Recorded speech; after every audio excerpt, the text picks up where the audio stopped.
How dare you? How dare you give me money? Bark, bark, bite, bite! Bark, bark, bite, bite!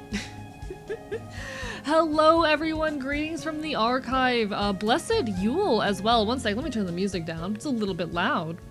But welcome on in everybody. Hello, hello. I hope everyone's doing well. For anyone who is concerned about me, I'm so sorry. I had a meltdown. It happens sometimes. Yeah, I spent last night, I got high and I played Balatro and it helped. It fixed me. Getting high and playing Balatro fixed me, chat. Half joke, half joke. It certainly helped. I am going to be taking it very easy for the rest of the year. I'm sorry, chat. I'm going to be taking it very easy. But, thank you, Balatro. Yes, thank you, Watuk Tuk, for buying me Balatro. I am going to lose so much of my life to this game. It's already too late, chat. You can't stop it. Thank you so much for the bits, everybody. How dare you? Welcome on in, welcome on in. Let me say hello to folks. Congrats to Dusklight Wanderer on the first. Hello, Omega Scales, Ashy, Gentle Ruffian, Crochet Dragon, The Missing Project, Danger Safety, thank you for the stretch. Hello, Lycanthropic and Wonder, Mal, Gracie Bacon, Wonder again, JM, Abu, hi. With Tuk Tuk, thank you for the lurk, I appreciate it. Omega Scales, wonderful to see you. Plink, Abra, Dusklight Wanderer again, Celador. Yes, it is my winter coat. Hello, Gremlin Transbian. We're winter coating for Yule. Yui, lovely to see you. I hope everyone's doing absolutely incredible. Thank you for the bits and support, how dare you. Chat, if I can be just very overt about what happened, chat, it turns out if you, like, okay. So from Monday morning until Saturday evening, I did not have a single point where I was home for longer than an hour while not being live, and while being awake. And it turns out, chat, if you, for 6 days straight, have no free time and are constantly moving and doing things, that does things to a person. Turns out, chat, that does things to a person. I basically, anytime I was home, I was either live or asleep, for nearly a week. And I'm not gonna do that anymore. As much as it sucks trying to work around the rest of my schedule, making streaming work alongside all of that, you know what? I need rest. That whole rest thing, it's kind of important. So I had a meltdown on stream, because, chat, I had intentionally scheduled myself on Saturday to get home an hour before going live. I did not get home an hour before going live. I got home 3 minutes before going live. So I kind of went live, like, exasperated, with no energy, anxious, because I had, like, a terrible car ride home. I nearly got into a car crash on the way home. So I kind of had just a whole-ass meltdown from the built-up stress and anxiety of all that. I'm okay. I'm not great. I'm not going to pretend that I'm doing amazing right now. Because I'm not. I'm still a little bit, like, off and tired and having to restrain myself. But taking last night to literally just exist, last night I got home, I took an edible, took half an edible, because 10 milligrams absolutely destroys me, so I took 5 milligrams. I booted up Balatro for a couple hours, also spent some time playing Pokemon, and I literally just took the evening to exist. Like, the only productive thing I did that night, I post my schedule. And, like, download this game. The game that we're gonna be playing today. Thank you everyone for your patience and understanding. Yeah, I did something I know that I should not have done, and I understand that I should not have done, and unfortunately, I did try to plan my life in a way where it wouldn't happen, but I did not leave enough buffer time. I've been there many times, and honestly, like, the meltdown kind of warranted. Yeah, I'm gonna be so real. No one should be that level of busy. No one should be that level of busy. Unfortunately, the fact that I have Balatro, means that now I'm going to have, like, no fucking free time. I'm sorry, chat. All my free time and brain cells will be going to Balatro. I'm gonna try to still be productive, but oh boy. Oh boy. I'm about to lose a lot of my free time to Balatro. But you know what? That's okay.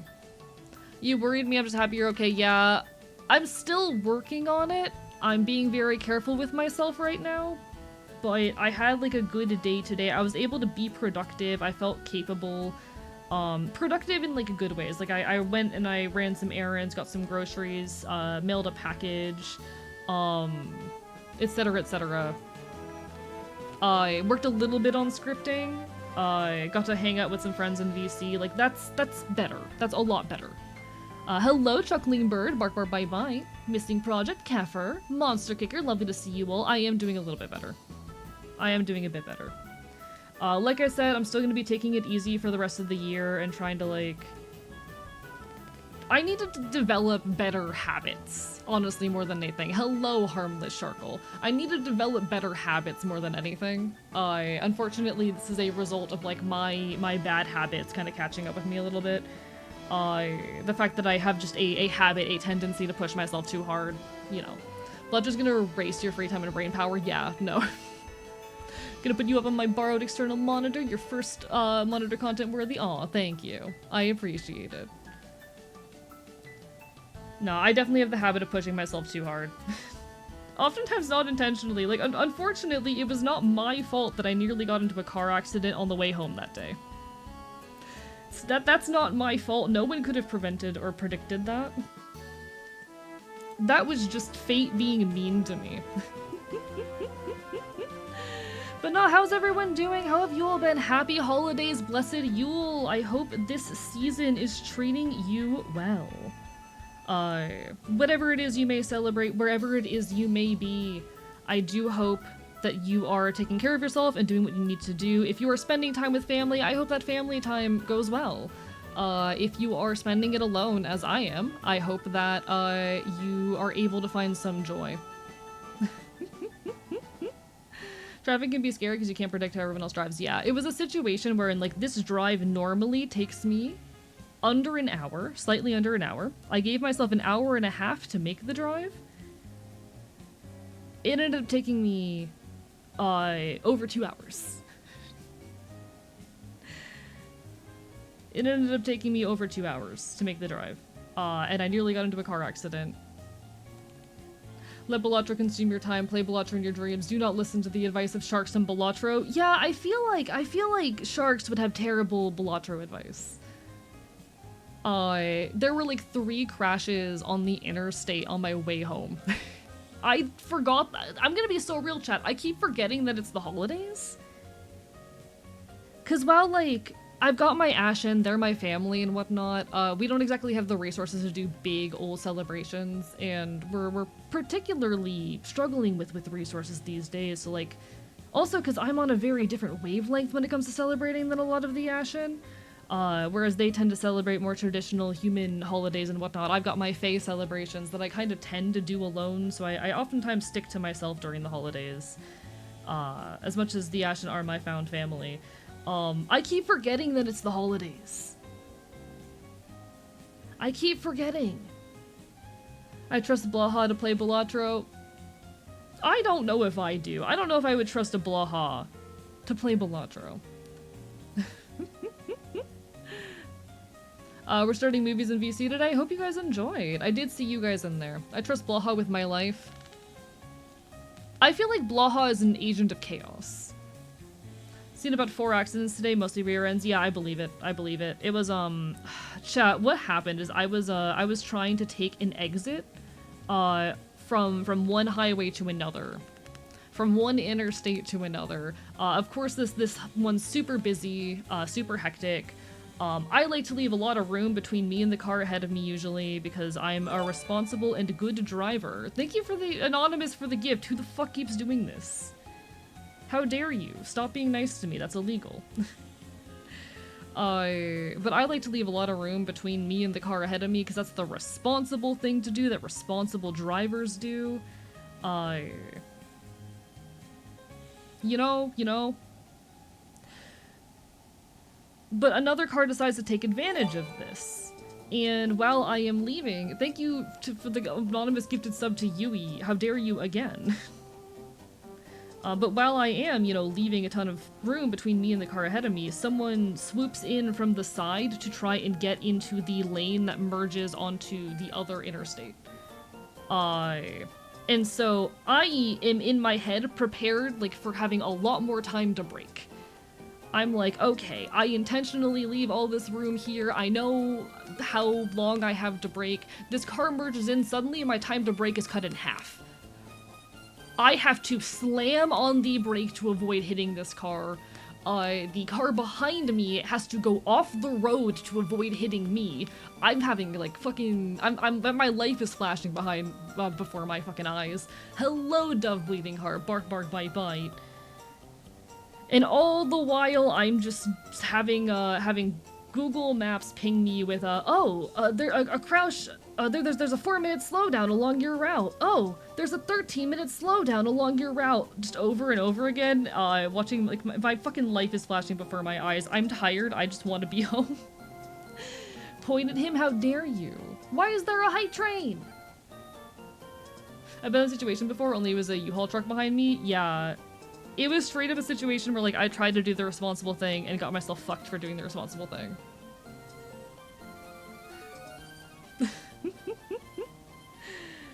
I appreciate everyone for your patience with me. I'm so sorry for freaking the hell out on Saturday. It was literally just a buildup of stress, and I hope that things are better now. Like I said, I'm still kind of taking it easy with myself and feeling things out, but hopefully we're in a better spot now.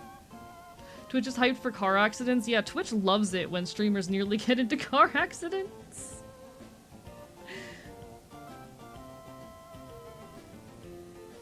Nah, thank you all for your patience. Like I said, taking it easy for the rest of the year, most likely. Focusing more on YouTube content, but that's how it goes. Twitch yearns for blood, apparently something like that. Thank you all for your support, though. We all have to crash out sometimes. I am gonna be so real. I feel like everyone needs their, like, biannual crash out at minimum.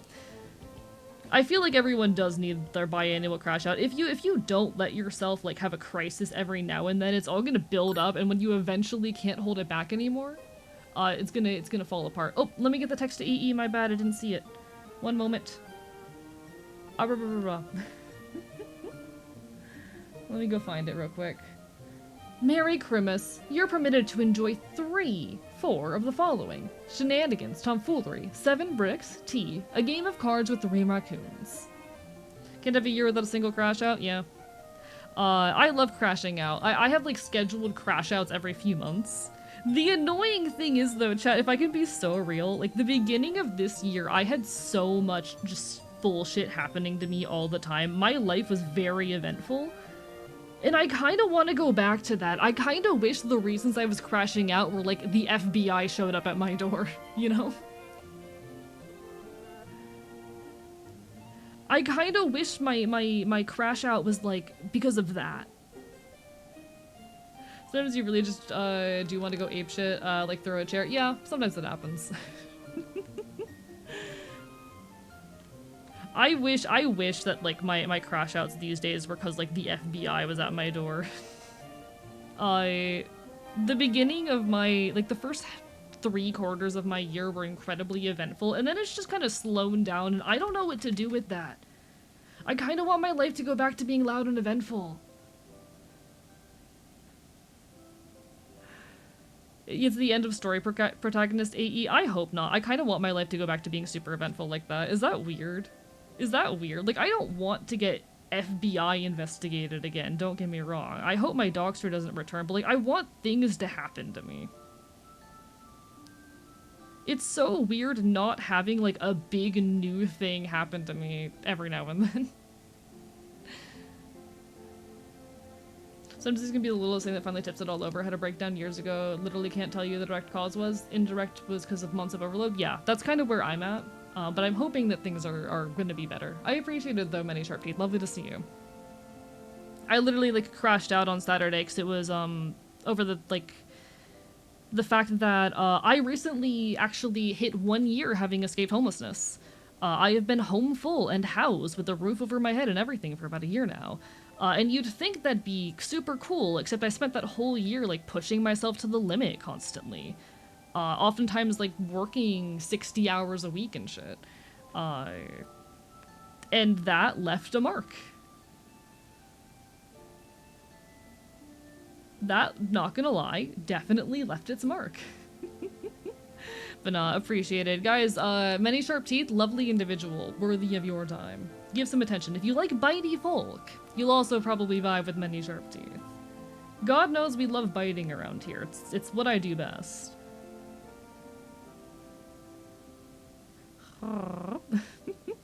Hello, Paige. Lovely to see you. Bark, bark, bite, bite. Look at this nerd. What do you mean, look at this nerd? Huh? What do you mean by that? I'm gonna have to ask you to clarify. Cathartic biting is so true. Thanks for the radio tonight? Yeah, of course. I want to spread some positivity and good vibes. The funny thing is, I'm pretty sure, Many Sharp Teeth, that I've been following you for like 2 years, and I'm pretty sure cause I'm more of a lurker than anything. I'm pretty sure I used to, like, lurk in your streams pretty regularly. I've been way too busy this past year to like really properly lurk as much as I used to in folk streams on account of the whole homelessness situation, but like it's really funny having you just kind of pop in one day because like I know that name. I recognize that person. I mean, you're a nerd. I can't believe Automod won't let you call me a nerd. That's so funny, actually. Automod really said that's like homophobia or some shit. Went to the gun range and collected a bunch of bullet casings for projects. Don't have enough for a gun belt, maybe some friendship bracelets. I love that. Do that. Gonna pass out. Nice talking with you. You take care, Shepard. All the best. All the best. A beautiful cat without homophobia in its eyes. Just dork filter through? I don't know why Automod caught that, but it was very funny to me. Automod catches some weird things. Someone type gay boy in chat. It's my favorite automodded phrase.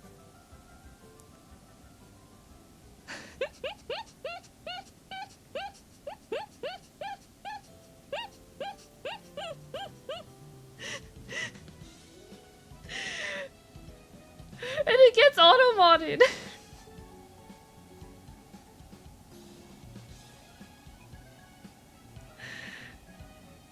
Hello, Scarth, how are you doing? You can't call someone on Twitch a gay boy, and I find that so funny. I find that so funny. Evil gay boy. Evil gay boy. Dweeb, how dare you, Paige. Paige is also a lovely person you should check out. I know it goes, my schedule outside of stream hours can vary wildly, so a lot of the time just catch streams whenever I can. I'm much the same, unfortunately. I hope one day to be doing this full time. And I hope when that day comes that I won't have that issue, but as things stand, like, I literally, between Monday morning and Saturday night, of last week did not have a single day, or a single time when I was home and awake and not streaming for longer than an hour. I was all over the place, constantly on my feet. And oh boy. Don't do that, chat. Do not do that. Reminds me of the Nintendo handheld console. What do you mean, Nintendo handheld console? What about it? Are we talking about the Nintendo DS, my beloved, my everything? My beloved Nintendo DS, who I would do anything for? Sometimes Automod is just jealous of the Game Boy, yeah. Automod wishes it was me. Automod wishes it had what I had. I'm not gonna finish that sentence. I had a very funny ending to that sentence, and I'm not gonna finish it.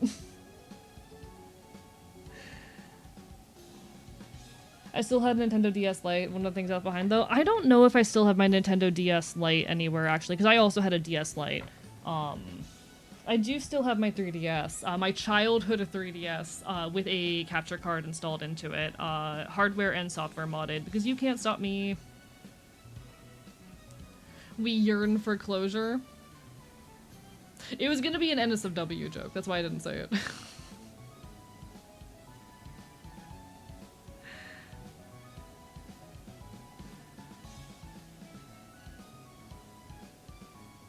Alright, one sec. I am secretly actually sewing while I'm talking right now, because you can't stop me. Because I do what I want. This is my stream.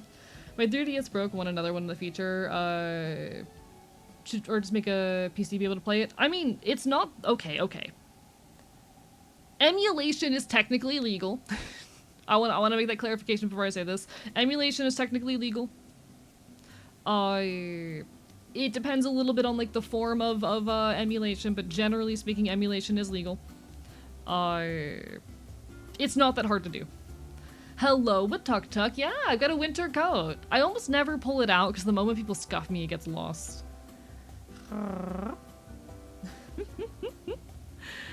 But like, emulation's technically legal. Hello, Ellen Frostbite, lovely to see you. Nah, I love the Nintendo DS. I love the Nintendo DS. I miss it dearly. Give me back the Nintendo DS. Or rather, 3DS. I still have mine, and it's got a bunch of fancy mods and stuff on it, and I gotta do more stuff with it, honestly, to like justify the fact that I paid so much to get a capture card put in that thing. I really need to. I've been kind of waiting to bring back Pokemon Mystery Dungeon. I want Pokemon Mystery Dungeon to be the first thing I do on my modded 3DS. Sometimes when I miss my Nintendo Portal gaming was also budget gaming. God, so true as well. So true. The Switch is expensive. I was very lucky actually that I managed to get an OLED Switch for about $200. I'm putting off getting a Switch 2 for as long as possible. Part of me wishes I had like bitten the bullet and gone ahead and gotten it, because like I technically have the money, but I'm very obsessed with saving as much as I can, especially after the homelessness saga. I miss Mystery Dungeon! I miss it so much! I never got to play Game Boy though. Honestly, I really want one of these days to like start a retro console collection when I have the resources for it. I want to start a retro console collection, and I really want a Game Boy as part of it. Because the Game Boy is such an iconic piece of hardware. It's such an iconic piece of hardware. I lost DSi when moving flats. I miss my gaming rectangle. God, like the old Nintendo handhelds were so iconic. I feel like Nintendo low-key peaked with the DS and 3DS. The Wii as well. I miss when gaming was weird. I miss when Nintendo was weird. I miss when Nintendo refused to be normal. You know? Nintendo used to be weird.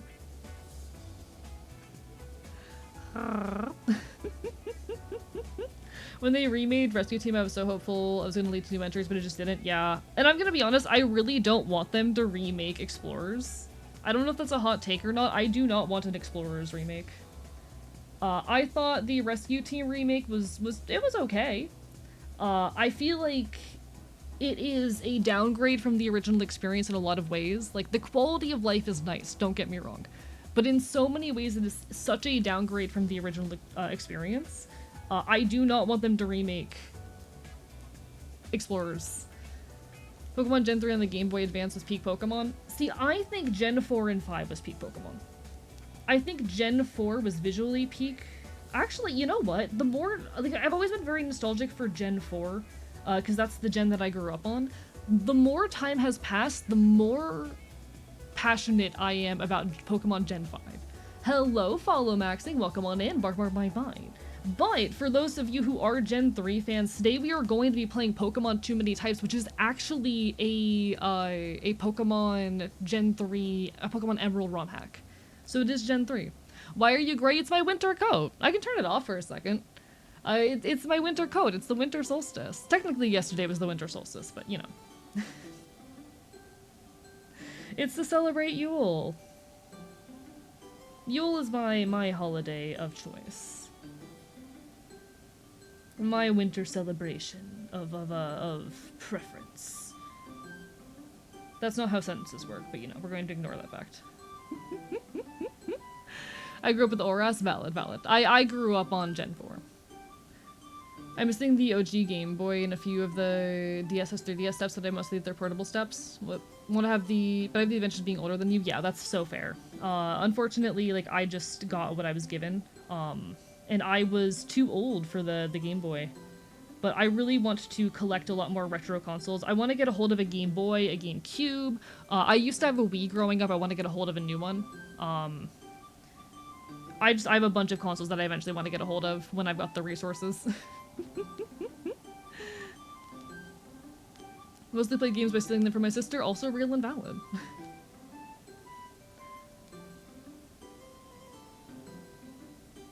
You have the money, get a custom GBA, step into an OG, GBG case. See, I really like the purple Game Boy Advance case, and I want to get one of those, and I want to find a way to put a capture card in it.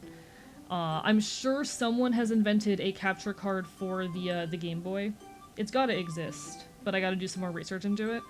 As far as, like, you know, the ability to play things on original hardware, I very much started with the 3DS, because that's, you know, one of the easiest ones to get a capture card put in these days.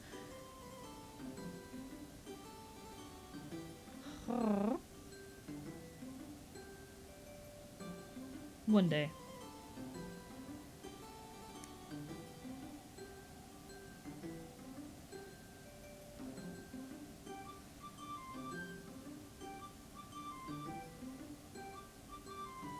One sec, my thread's giving me a little bit of trouble. I have to go over this line again. Hi, Lament. Thank you for the hydrate. Mostly relied on emulators to play what I missed out on, but the restrictions I dealt with when playing games. I feel you. I want to, though, like, as a streamer, this is something I value because I'm a streamer. I want to eventually stream as much as I can on original hardware. I feel like people who are able to stream primarily on original hardware, I think that's so cool. I think that is so, so cool. I want to be able to do that. He's so silvery blue winter critter. Yeah, it's supposed to be blue, but people keep saying it's gray. Yeah, there's something really special about playing things on original hardware, and also it keeps me out of potential legal pitfalls. If I'm streaming on original hardware, Nintendo can't come after me. I'm just saying. Like, the chances that they would come after me are so incredibly small, given their history, but, you know, gaming companies are a lot less likely to come after me, even more so if I'm playing on original hardware, and would have a lot less legal argument in doing so. But honestly, being a streamer, there is a lot of, like, legal, consideration that has to go into the shit that I do.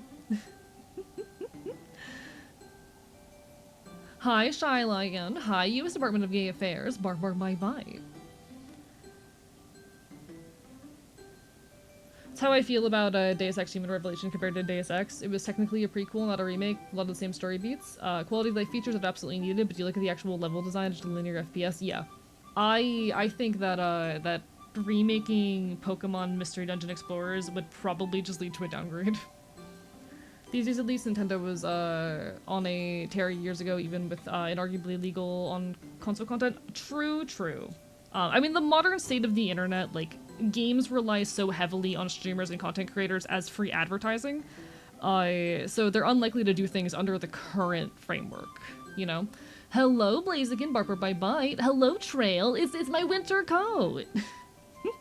It's one of the toggles that I'll probably eventually get on the 3D. Not yet, but eventually.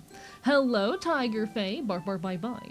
Yeah, Nintendo has always been one of the strictest as far as controlling, like, what you do with, your games and consoles, which is a big issue I take with them. There's a lot of things that Nintendo does right, there's a lot of things that Nintendo does wrong. And I do think that a lot of issues that people have with Nintendo are very much, like, indicative of wider issues in the entire gaming industry, but it is definitely very much the case that Nintendo historically has been one of the worst when it comes to, like, restricting usage of your, consoles and games. But, as things stand, I'm unlikely to get in trouble. I would be even less likely to get in trouble if I were playing on original hardware. It's a bit funny to be welcomed after you responded to my other messages. Listen, I'm doing my best out here, okay? But hi, Tiger Faye. Guys, Tiger Faye is also a sweetheart, a very talented artist. They're very cool. They're so chat. I know so many cool people. I'm very blessed to know so many cool people. I need to hang out with said cool people more often. I wanna honestly. I've always had so much trouble like making friends in the streamer space. I wanna do better at it. I wanna make more friends in this community. It's hard, but I wanna make a more concerted effort in that next year. Yeah, the modding the 3DS is super easy and fun. Definitely. Mine's both software and hardware modded. They're also incredibly easy to hardware mod if you know how to, like, solder. If you own a soldering, like, pen, or whatever the fuck they're called, it's super easy to hardware mod a 3DS. Tearing my hair out. Had a craving to play some Link Between Worlds, lost my modded SD card. No, I'm so sorry! Thank you, U.S. Department of Gay Affairs, for the text to AE. I bite people to maul them when they invade my personal space. I bite- no, oh my god. Oh, god damn it. Fuck you. I bite people to maul them when they invade my personal space. You bite people to be cute and show affection. We are not the same. God damn it, I've been scuffed.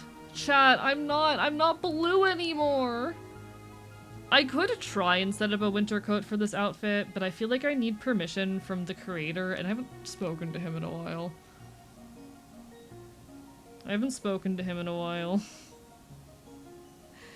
He'd probably be chill with it, given I'm pretty sure he's done that kind of shit himself. Thank you for the text to AE, Jester. 6-7. I hate it here. Chat's so sad at the loss of Wintercoat. I bite you, Tiger Faye. Tiger Faye, you're such a talented artist and I appreciate you. How about that, huh? Huh? What are you gonna do about that?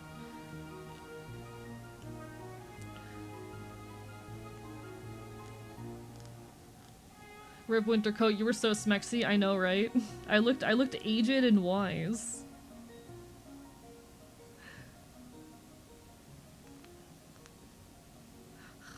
Oh my god, I've been made normal! One sec, I have to hit a couple toggles. Never mind!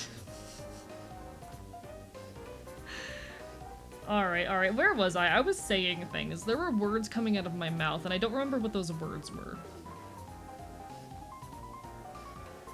We live by 69 in this club. Chat, what's your favorite meme number?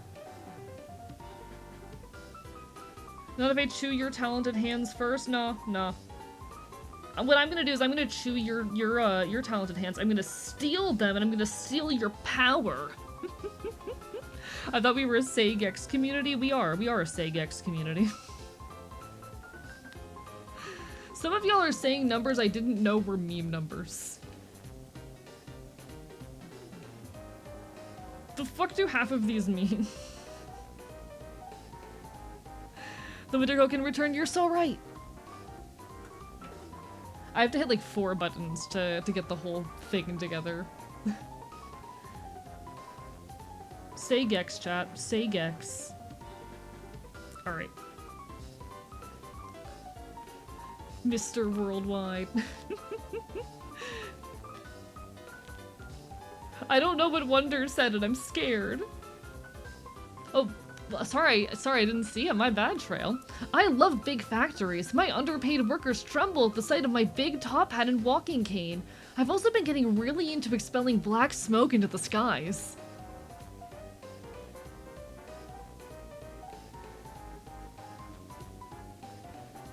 On my evil capitalist arc, there are a couple games that do pull out the evil capitalist need in me to like optimize and like whatnot, because there are some games, a small number of games, where I get so into the I need to optimize feature that I'm like, damn, this is what capitalists must feel like. The closest I will ever get to being a capitalist is when I play Stardew Valley.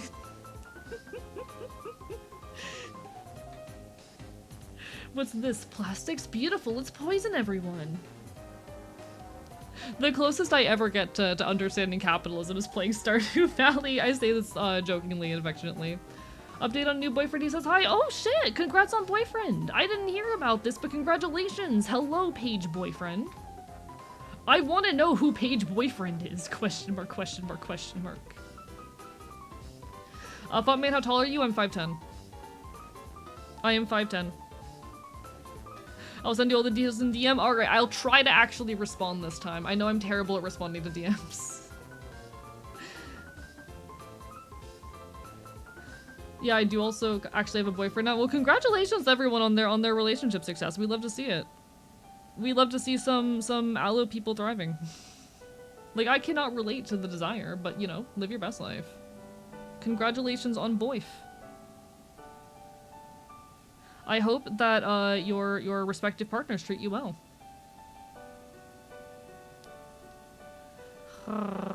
Woga tail indeed, Yui. I have a very big tail.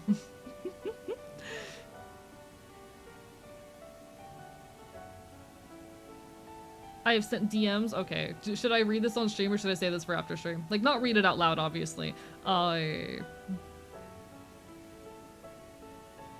But would it be too much of a breach of privacy to silently read it on stream?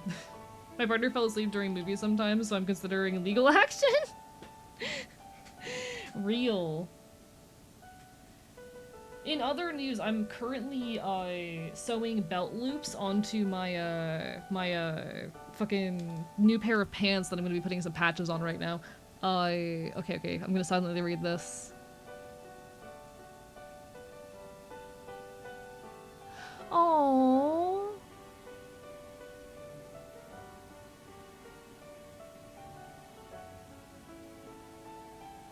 Oh.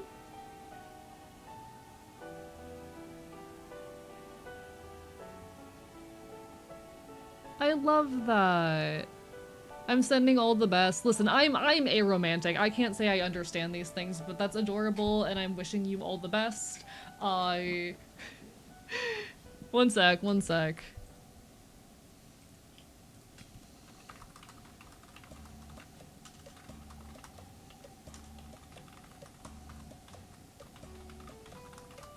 I'm sending a DM back with a question. Hello, Kodal Khan. Lovely to see you. We always need space for foundations. Can't have no clipping. I see you've donned your winter coat. Indeed. It's quite cold out, okay? It's quite cold out.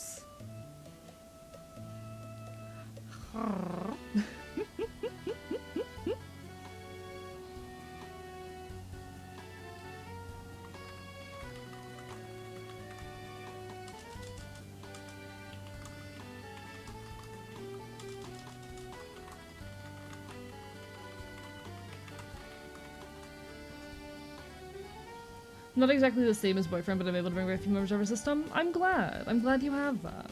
Starting a class action lawsuit if you want to make AE, sue AE for making noise during a silent reading. Oh wow, I see how it is. I truly envy you in that regard. No, it's been so cold out recently. Hello, rock type AE. Incredibly loud incorrect buzzer. Incredibly loud incorrect buzzer.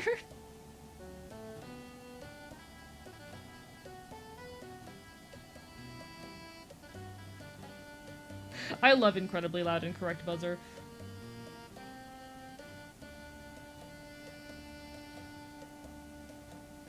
The Galarian AE steel type AE, but as a poison type, I'm colorblind.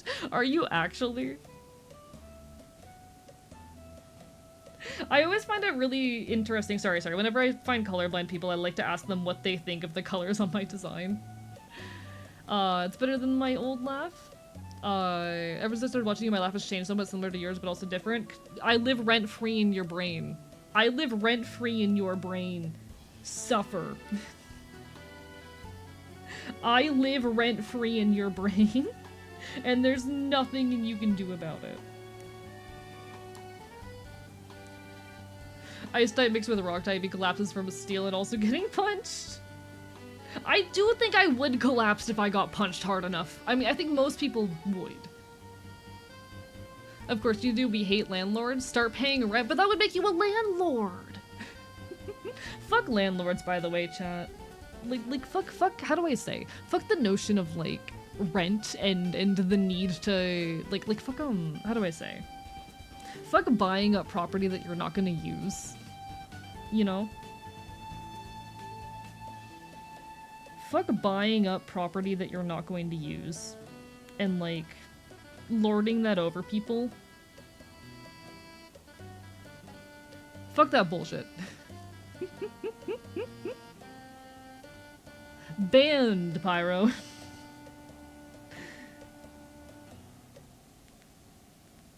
Reminds me of the post that's like, damn, it's cold. I just saw a landlord put his hands in his own pocket for once.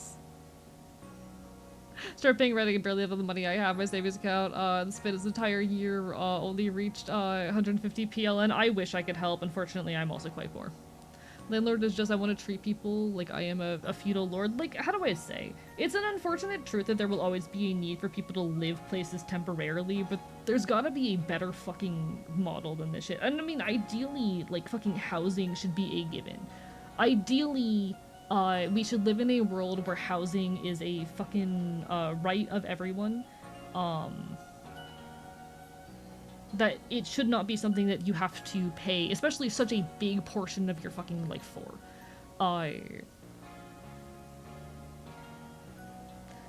There will always be a need for people to live places temporarily. And it sucks that that need is being taken advantage of. I'm Milo Didoran, red-green deficient, was color dropping your 3D model because some browns and greens are hard to distinguish from me. I see, so my model probably, at least regularly, looks like real money for you. Given my model's like incredibly fucking is like entirely red and green. Fodder, food, shelter, facts, yeah, absolutely, absolutely. Like at bare minimum, food, water, shelter, internet access, electricity should all be necessities. Those should all be necessities.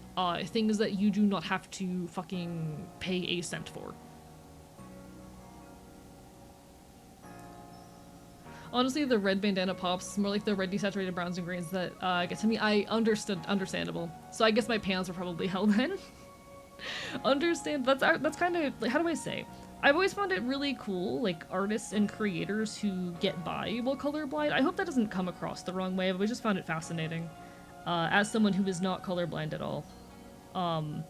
I have tried to intentionally, like, even if you can't see the colors, made my model distinct using values, where I, like,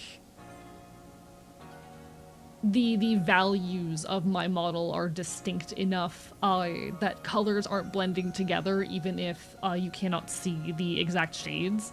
But I always find it fascinating. Like, that is a thing I had in mind when designing my model. Give me a second.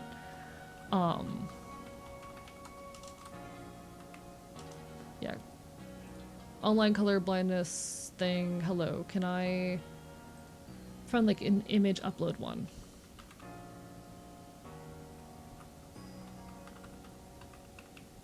This. Alright. So there's websites where you can like upload an image, and you can test it under like various types of color blindness. Where's my model? Saved pictures, archivist, model fin. So like, if I come over here, there are websites like this where you can like upload an image and get a preview of what it would look like under various types of color blindness. So what Trail would see would be closer to this, I think, but a little bit more mild, I think.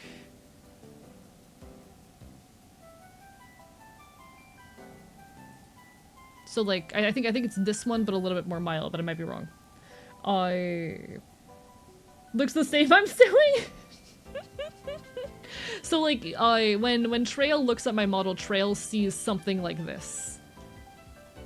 That did not do what I wanted to do.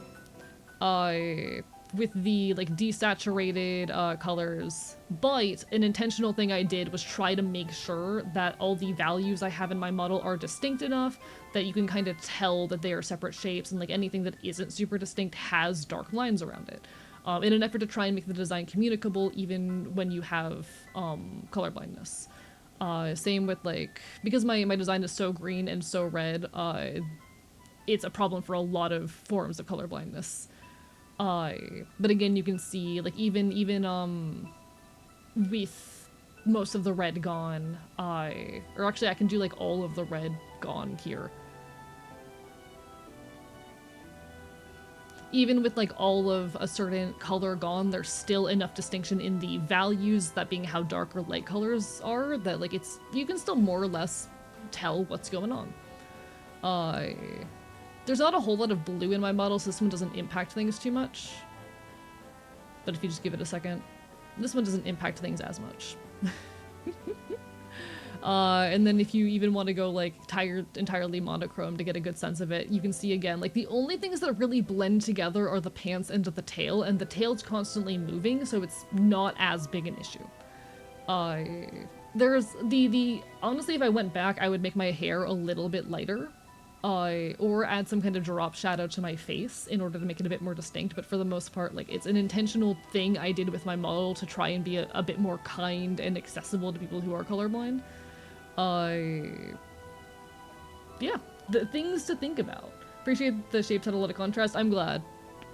It's a worthwhile thing to consider or think about if you are a creator or artist. I learned that it's way more common in AMAP people. Yes, because it is a sex-linked trait. Some traits are linked to the sex chromosomes. So for the case of color blindness, it is a trait on the X chromosome. So for an AMAP person to be colorblind, they only need to have one gene that says they are colorblind, and for AFAB people, because there's two X chromosomes, you have to have 2 copies of it. So both chromosomes have to carry it. Specifically red gleam that's sex link? Okay. I did not realize that part, but thank you, Jibri, for the clarification. But yeah, if you're an artist who's doing character designs, why not, for the hell of it, take the time to put whatever design you're working on and shove it through a couple of color blindness filters, or even just through a monochrome filter so you can like look at how the values contrast and stuff. Having good contrast is very useful when it comes to like making your art more accessible and more enjoyable to people who might be colorblind or whatnot. I think you did an amazing job with it. Thank you. I appreciate it. What are the regional AE forms? Is Icon in? It's called an AU. It's called an alternate universe. Excuse you. It's called an alternate universe. That from was gaslighting me in middle school because the Ditterim one looked identical to me. That is really funny. It's also another example of how like how do I say? Color perception is such a hard thing to communicate. Like, there's no evidence that we all see colors exactly the same, really. I remember being told to drop art because my teacher claimed that it was more likely to be colorblind as an AMAB, not the word she used, but that is so gross and stupid. Like, first of all, colorblind people can still be amazing, talented artists, but even beyond that, like, saying, oh, you might be, or you have an increased likelihood of being is so stupid without any actual evidence that you are. That's just sexism. That's literally just sexism happening. Wanted to be an astronaut as a kid, but full color vision is unfortunately one of the requirements. That does suck. Like, there are cases where full color vision does matter, but like, fucking keeping someone out of art for it is dumb.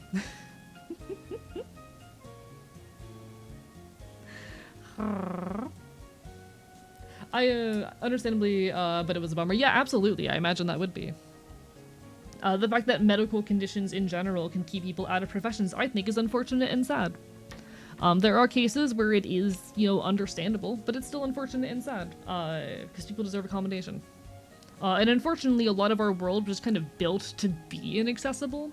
There would be ways to make these things, accessible, but they've already kind of established them or have established systems and ways of doing things that are not accessible and refuse to shift those for the sake of accessibility. Did you guys see the Japanese artist who colored some art green? Everyone was like, oh yeah, colorblind people? Oh, whoa. Sadly, I have to report that I could in fact not tell. No! No! That's so sad. It's kind of funny, but that's so sad.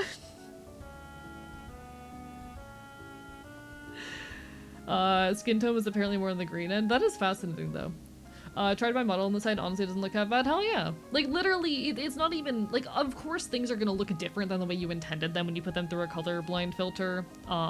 They're gonna look different.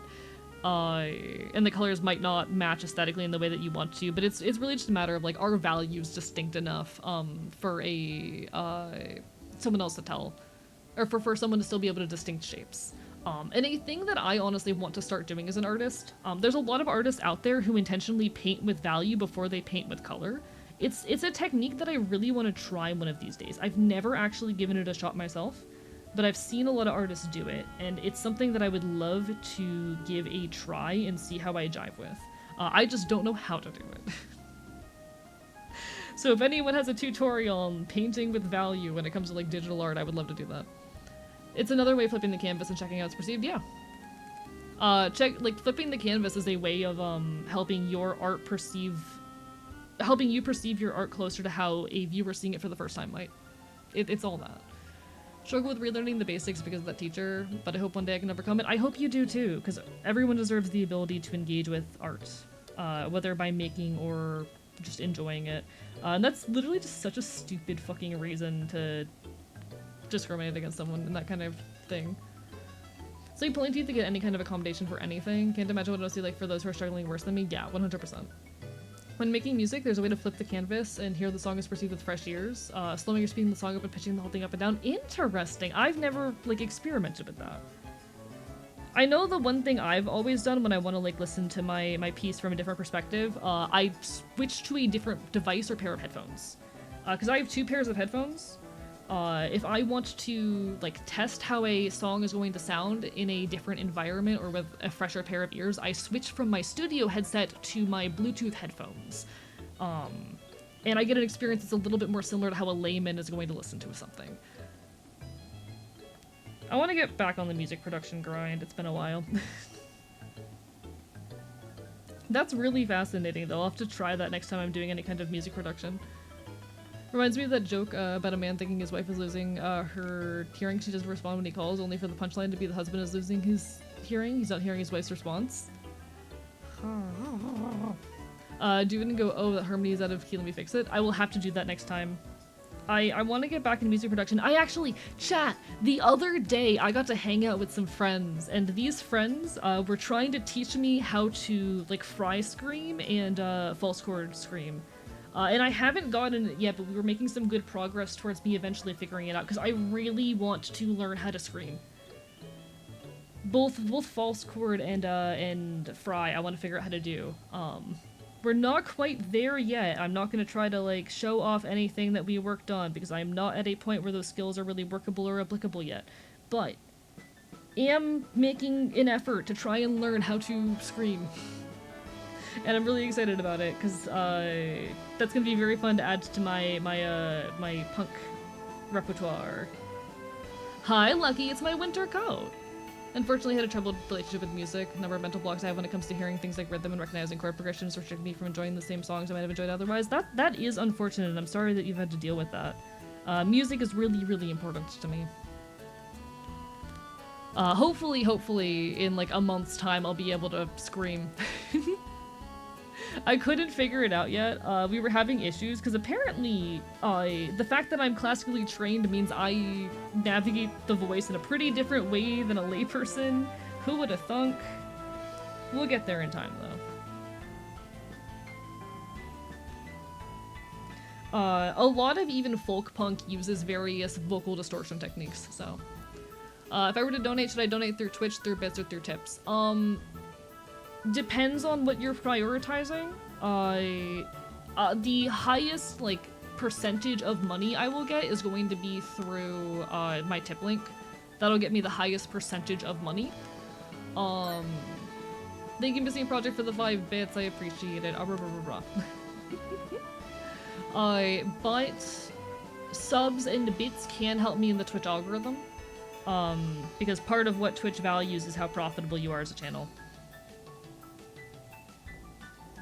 That's why when I do like events, I tend to focus on subs, because those help me out in the algorithm.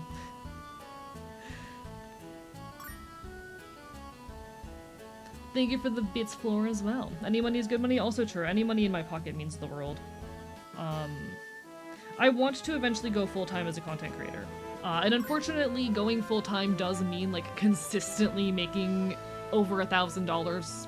$1,000 is kind of my bare minimum living cost, and that's if I like barely go to shows. My average living cost is a little bit closer to like 1,200 a month, on average again. I want to eventually go full-time. We're only about halfway to making that happen, but I'd like to someday. I was practicing a song in 11 recently, as of this year, learned how to like belt and access more lung capacity after a long head voice session. Hell yeah. It's so tricky, but it's the only way I can do the song without breathing. I love belting. Fun fact, I learned how to belt by singing Zombie by the Cranberries. I was a classically trained singer, but I was having so much trouble with belting. That my singing instructor was like, okay, we're gonna pull up something of a completely different genre, a song that basically entirely uses belting. And use that to teach me how to belt. Thank you for the bits, how dare you. Hopefully I can figure out how to get subs. Moving countries has made payment methods act weird and just won't even take the money. That is so weird, Asa. I'm sorry. That is gross. But it worked, and now I can belt.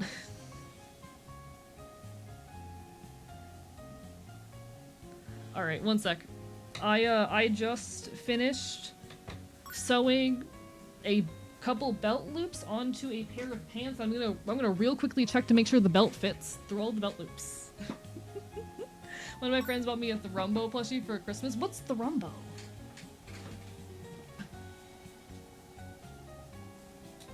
One sec, let me make sure my belt fits through this. I will say, as far as the tip link goes, I cannot take PayPal. I can only take direct donations via a credit card. If you want to pay with PayPal, your only option is unfortunately subs, or bits, doing things via Twitch. I also do have YouTube memberships, but I have not even set up my YouTube like payment shit yet because I've literally only made like $120.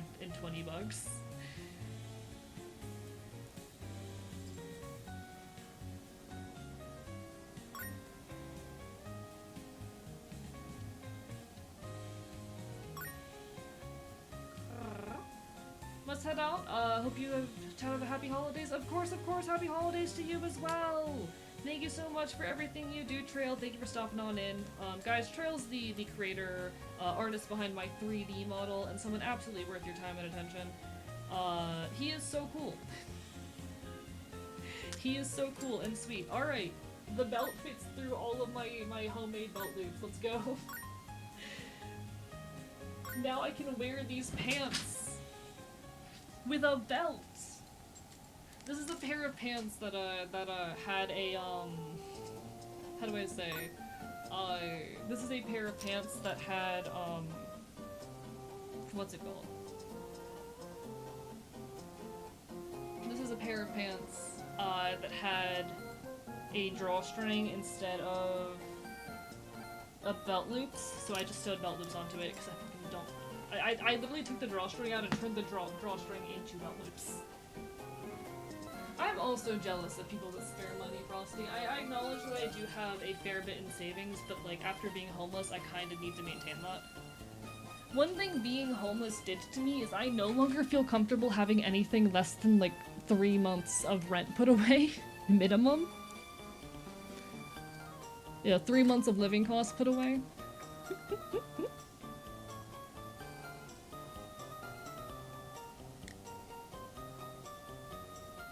I'd gift money for Christmas? Hell yeah, hell yeah. And while I realize that's more savings than a lot of people have, that's homelessness trauma for you. Alright, alright. I did good. Chat, I sewed some shit. That's winning. That is winning. I wish I had the hand cam up so I could show you guys, because it's good work. I'm gonna be putting some patches on those pants soon. I'm very excited. Trauma makes us act weird. So true, so true. Trauma makes us act so fucking weird. Trauma will make you do things, chat.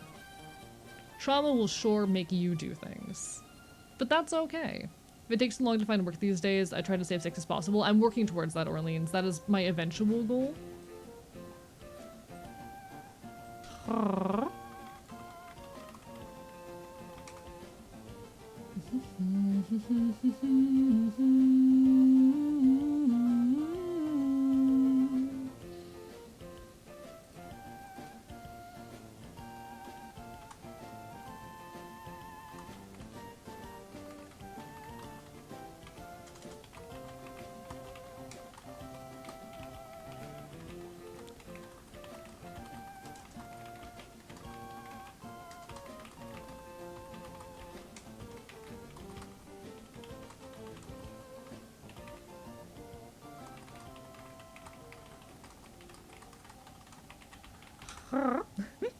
Been looking for a job for an entire semester in Maryland and couldn't find a job. Yeah, it's very, the job market is really rough these days, so like, if you are able to save up money, save up money. Do what you need to do to take care of yourself. It is very, very hard hunting for jobs in the modern economy, so like, do what you gotta do. Do what you gotta do. Make sure that you are taking care of yourself and saving up, because like, you gotta. Everyone is struggling under the current job market. Unfortunately, it's not a regional issue or a personal thing. It is universal, a lot due to a mix of AI and companies being concerned about the economic state of the world just as much as people are. We are in a recession right now, 100%. But, you know, ad will be hitting any moment now. I apologize, folks. Twitch just forced me to run ads. Here we go. Couldn't give much, but boosting the algorithm would be good. I appreciate it, genuinely. A lot of stupid hiring practices mixed with new stupid hiring practices, yeah. It is really, really rough finding a job right now. Capitalism. Capitalism indeed. So I definitely send everyone whatever support I can. Brain. That's why I'm so obsessed, though, with like having as much in savings as I possibly can right now. Have a friend who's in a very similar situation to you, dealing with homelessness and the struggles that came out with it. He's doing well in making a webcomic, retelling of life story in the setting, as a method of being in touch with their headspace. Very proud of them. We're also very proud of you. I'd be curious to look into that webcomic, honestly, as someone who, you know, was homeless. It's a hard thing to go through. Fuck capitalism, though.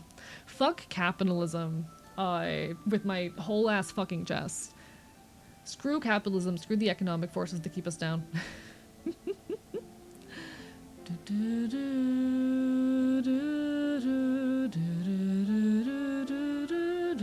Also, hi Lime, lovely to see you. Bark bark bite bite. Didn't see you there. I'm trying to remember who that character is.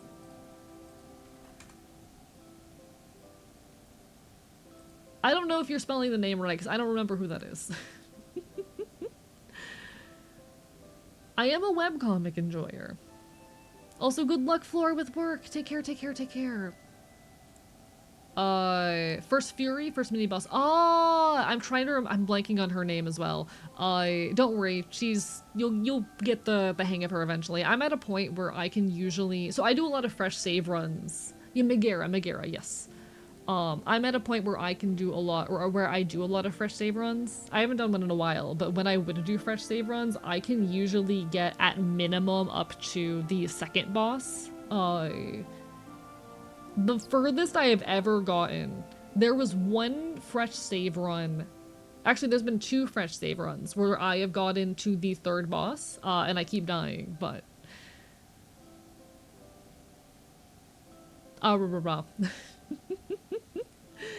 I really enjoy Hades. I'm really, really good at Hades 1 fresh save runs, I like to think. Eventually you get a feel for her patterns, but most people don't manage to beat her until they get their first Death Defiance. You will survive.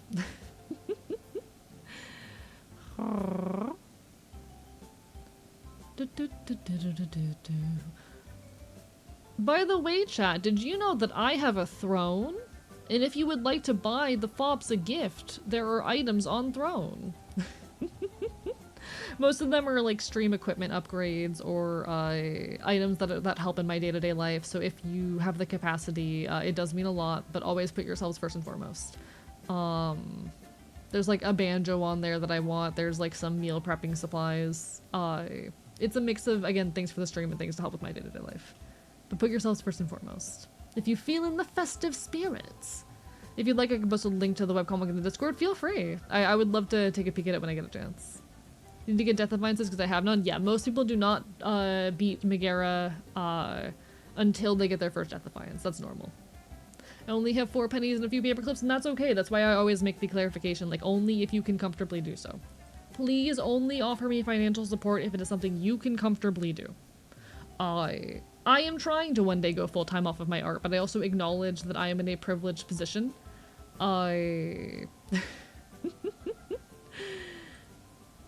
That's how it goes.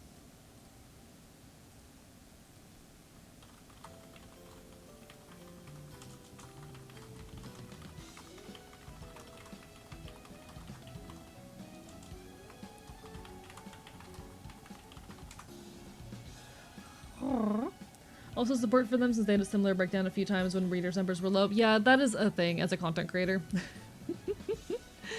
Being a content creator is really hard because oftentimes how much your income is dependent on like people being willing to look at your work. But until then, I'm just doing my best to provide the best content I can and hopefully make it out here. I really want to one day be in a position to be doing this full time, even if I know that is a while away. I'm fighting really hard for it. I'm fighting really, really hard to one day make this my full-time job. I'm not gonna lie, it's been difficult recently to feel like that is anywhere near. I've been feeling oftentimes like it's a further and further away goal these days, but I'm trying. I'm trying with everything I've got. In other news, I've been making really good progress on my next video essay. Today I was mostly taking notes on a couple more articles I found that were relevant to it, and I think I wrote something like 1,000 words in notes. Yeah, we're currently up to about 4K words in notes, which is probably gonna come out to like a 2K word script. It's not gonna be as long as I Don't Regret Girlhood, I don't think, but it's a very intensive video essay, nonetheless. I haven't talked a whole lot about it, I'm realizing, but it is about artificial intelligence, generative AI particularly, and the politics of death, necropolitics. Yeah, I tend to write in notes and then expand it out into full paragraphs. It is about artificial intelligence and the politics of death, and about how AI is enabling a new form of necroviolence, which is a thing that I have a lot of feelings about. Thank you, Ein, for the 10-stream streak.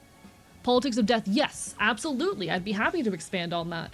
So, this is a whole field of study known as necropolitics. It basically covers a lot of issues related to death anthropology, to the rights of the deceased, the rights of the grieving, and how political power is weaponized in and against death. A lot of it is centered around the notion of necroviolence, and this video essay is centered around the notion of necroviolence, which is essentially, I mean, the most basic way of stating it, it is violence committed against the deceased. Most commonly, the most common type of necroviolence you will see discussed is cases wherein the body is in some way damaged as an attack against the dead. You'll notice this a lot if you like ever read history about war times, fights between clans and tribes, oftentimes taking, damaging, or otherwise harming the corpse of important figures as a means of like demoralizing people and as a means of preventing a soul from passing on or whatnot. Necroviolence are acts of the use of power, be it physical force or political force, to in some way harm the deceased. Now, typically, again, we find the most common examples of this end up being physical desecration of the corpse, which that's an opinion I think is bad and wrong. Necroviolence far more commonly than just being a matter of like physical desecration of a corpse is about denial of a ritual. It is any measure, be it political, be it physical, be it spiritual, the denial of proper ritual and funerary rites to the deceased in a way that disrespects them posthumously, oftentimes as a means of attacking the spirit or attacking the morale of the living. Examples of this historically are like during the AIDS epidemic, gay people who passed away from AIDS being buried in mass unlabeled graves, in that way denied proper funerary rites, that their families might want to perform, or denied whatever funerary rites they may have requested. Other examples, dead naming trans people on their tombstones against their will. I actually read this really interesting paper one time that talked about like trans people expressing how they want to be remembered after they're dead, and a lot of them, the most common answer is of course, oh, I want to be remembered as my preferred name, but there are those who want to be remembered as both names, etc., etc. And anything that goes against the wishes of the deceased is a form of necroviolence. There are cases of like, because, some trans people in some cultures, there are specific funerary rituals that are specific based off like sex. Trans people being denied the one that aligns with their, gender. There are a lot of different forms necroviolence can take. Making certain forms of ritual illegal in a way that prevents cultures from practicing their funerary rites, etc., etc. It is any wielding of physical or political violence against the deceased, oftentimes with the goal of disrespecting or disrupting the spirit, or affecting the morale or mentality of the living. I talk about AI and necroviolence because we are seeing increasingly this trend of generative AI being used to revive the dead. You'll see this a lot with like celebrities in movies. There have been a handful of movies where they have like used AI to try to recreate or replicate a dead actor. There have been a lot of cases as well of like apps or websites purporting to allow you to talk to your dead relatives or talk to an AI copy of your dead relatives. And there are even companies that are dedicated to trying to create an AI doppelganger of you to outlive you when you die. It is terrifying stuff that is doing a lot to disrupt normal processes of grieving, and brings into question a lot of things about our rights to our own identity and selfhoods after we die, as well as what it means to die in a digital world. We kind of live in a world where death is is more meaningless than it's ever been before. Given, you can die and your social media stays forever. I have a friend who passed away in 2021, and every now and then I check to see if her Instagram account is still there, and to this day, it is still present, a digital corpse. We are surrounded by digital corpses constantly. Most social media websites have no policy or rules in place for what they do in the case of, someone dying. Facebook in particular memorializes accounts, oftentimes without regard for the will of the individual or family. So if Facebook gets wind that you died, your account is just kind of there. Rather, it's not just there, it gets memorialized. It gets a bunch of funky little, it acts as a digital memorial. There is a lot to be unpacked on the issue of, like, our rights to our digital data after we die, our rights to our image after we die, about this new form of necroviolence that is prolonging grief and oftentimes disrespecting the deceased. as is enabled by AI.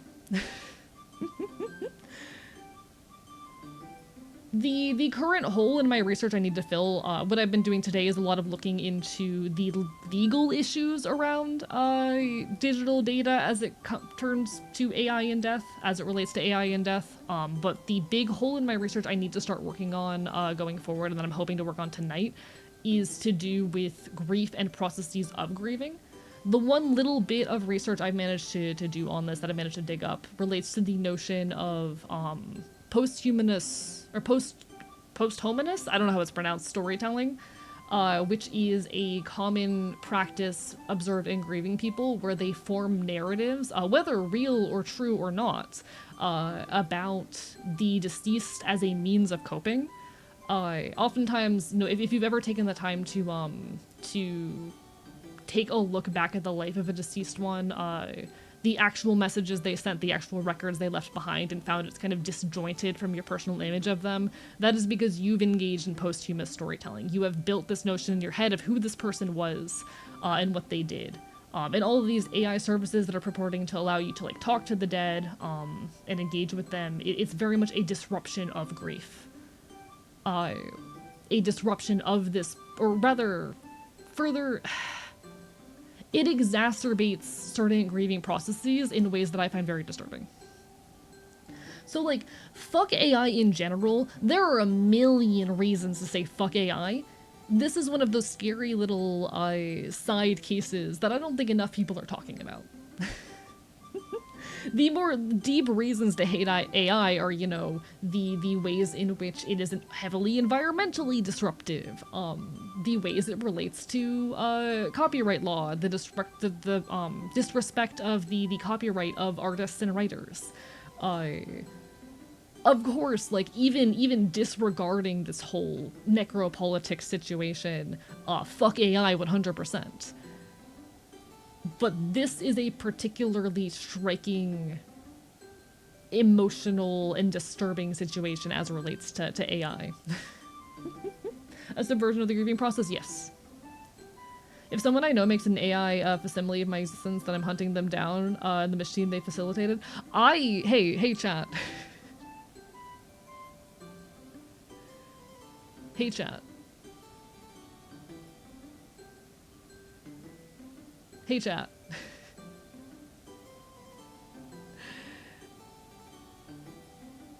You should write a will, and also write a, oh, what's it called?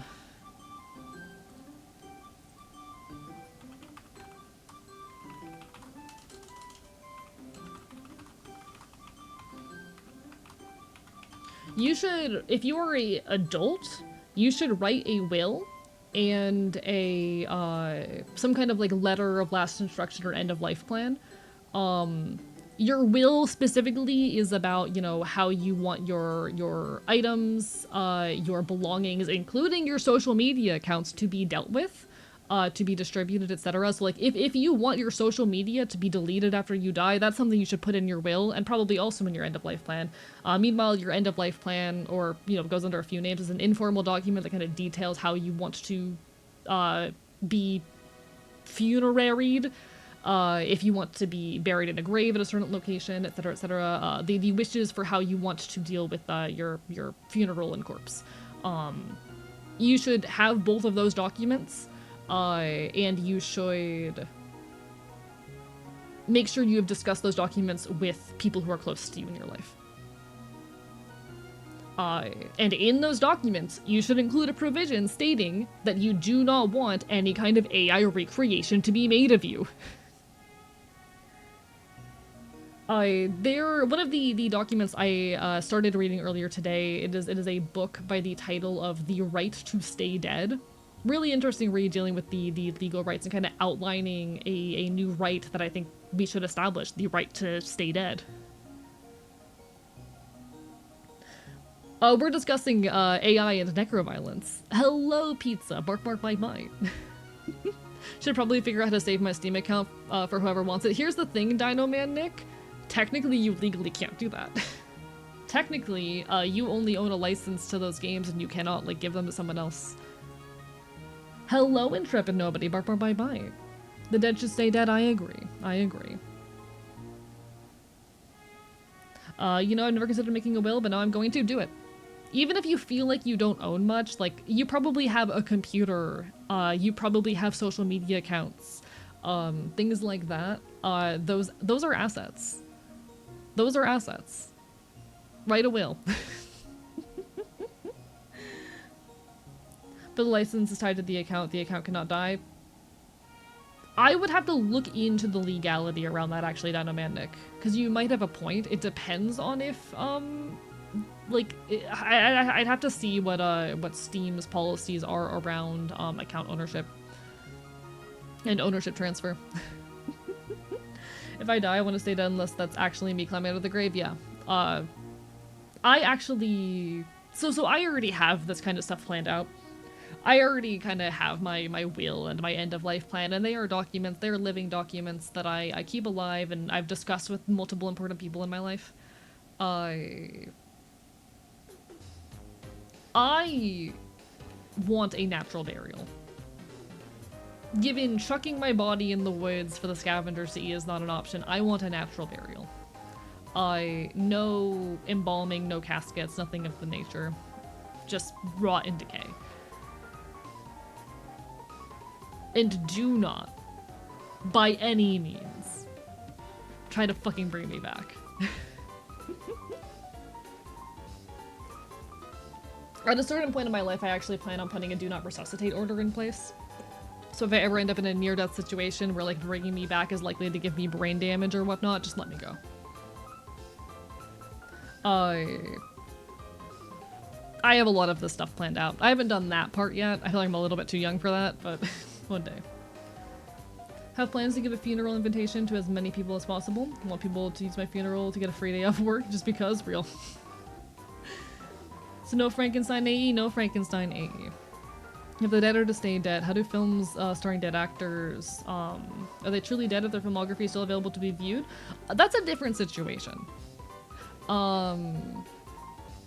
I think like we're specifically talking about cases of like using AI to reanimate people who are dead, things of that nature. I think it's a completely different story.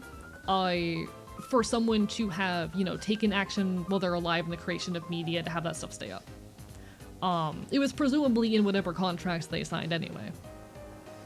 I think that's a completely different story on an ethical front. It's not unethical to watch media made by dead people. It is unethical to try to reanimate those dead people and make them say or do things they didn't do. I feel like there's a difference between mock replication and genuine memories of someone's existence. Yeah. Yeah. Like, my streams are still gonna be here, or presumably my VODs are still gonna be here after I'm gone, at the very least until YouTube goes under. It is not wrong to engage with that content after I die. Because if I didn't want it to be there, I'd fucking put that shit in my will. It's a Rogue One situation where the actor of Grand Mark Tarkin was brought back with CGI. Yeah, that's the kind of unethical stuff we're talking about. Which all goes back to, like, the right to stay dead.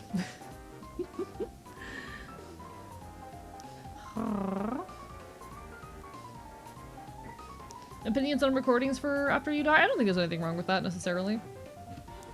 Company making an AI corpse of dead individuals fucked beyond any way I can handle. Have no say how their face and voice are used. Yeah, yeah. So there's this, also everyone go give Wonder some love, she's absolutely incredible. There was this case that blew up in the news back in May of this year that was kind of the jumping off point for this entire videos concept. It got brought up at a potluck a couple of weeks ago and the idea has not left my mind since. But there was this case back in May of so there was a man who died in a shooting during like an aggravated traffic situation. The guy who killed him was in court deemed guilty. He was convicted, and during the sentencing, his sister played an AI-generated video of him with a script that she wrote talking about how he would want this man to be forgiven and not, you know, be severely punished, in order to try and sway the jury into not, you know, punishing him severely. And the really fucky part of this is the way several people involved, including the judge, talked about how, oh, This is so incredible that we're getting to hear a perspective from the deceased on what they would have wanted. This is touching. This is a thing that you never get to hear. This perspective of the dead person, as if it is not quite literally a reanimated corpse reading a fucking script written by someone else. And sure, maybe the deceased was genuinely a forgiving person who would not have wanted this person to be punished. If that is the case, sure, cool. And the family, I think, has every right to say, I don't think this guy who killed our, relative should be punished severely. I hate the modern justice system. There's so many problems with the modern justice system. If it was genuinely the desire of the family and they believe it would have been in his best wishes to let this man continue to live his life and not be punished, cool. Thumbs up. All for that. But the creation of an AI image creates this false sense of reality, that this completely fabricated reality, it is quite literally an act of posthumous storytelling. Presuming to believe what this man would have wanted when you can never actually determine or prove that.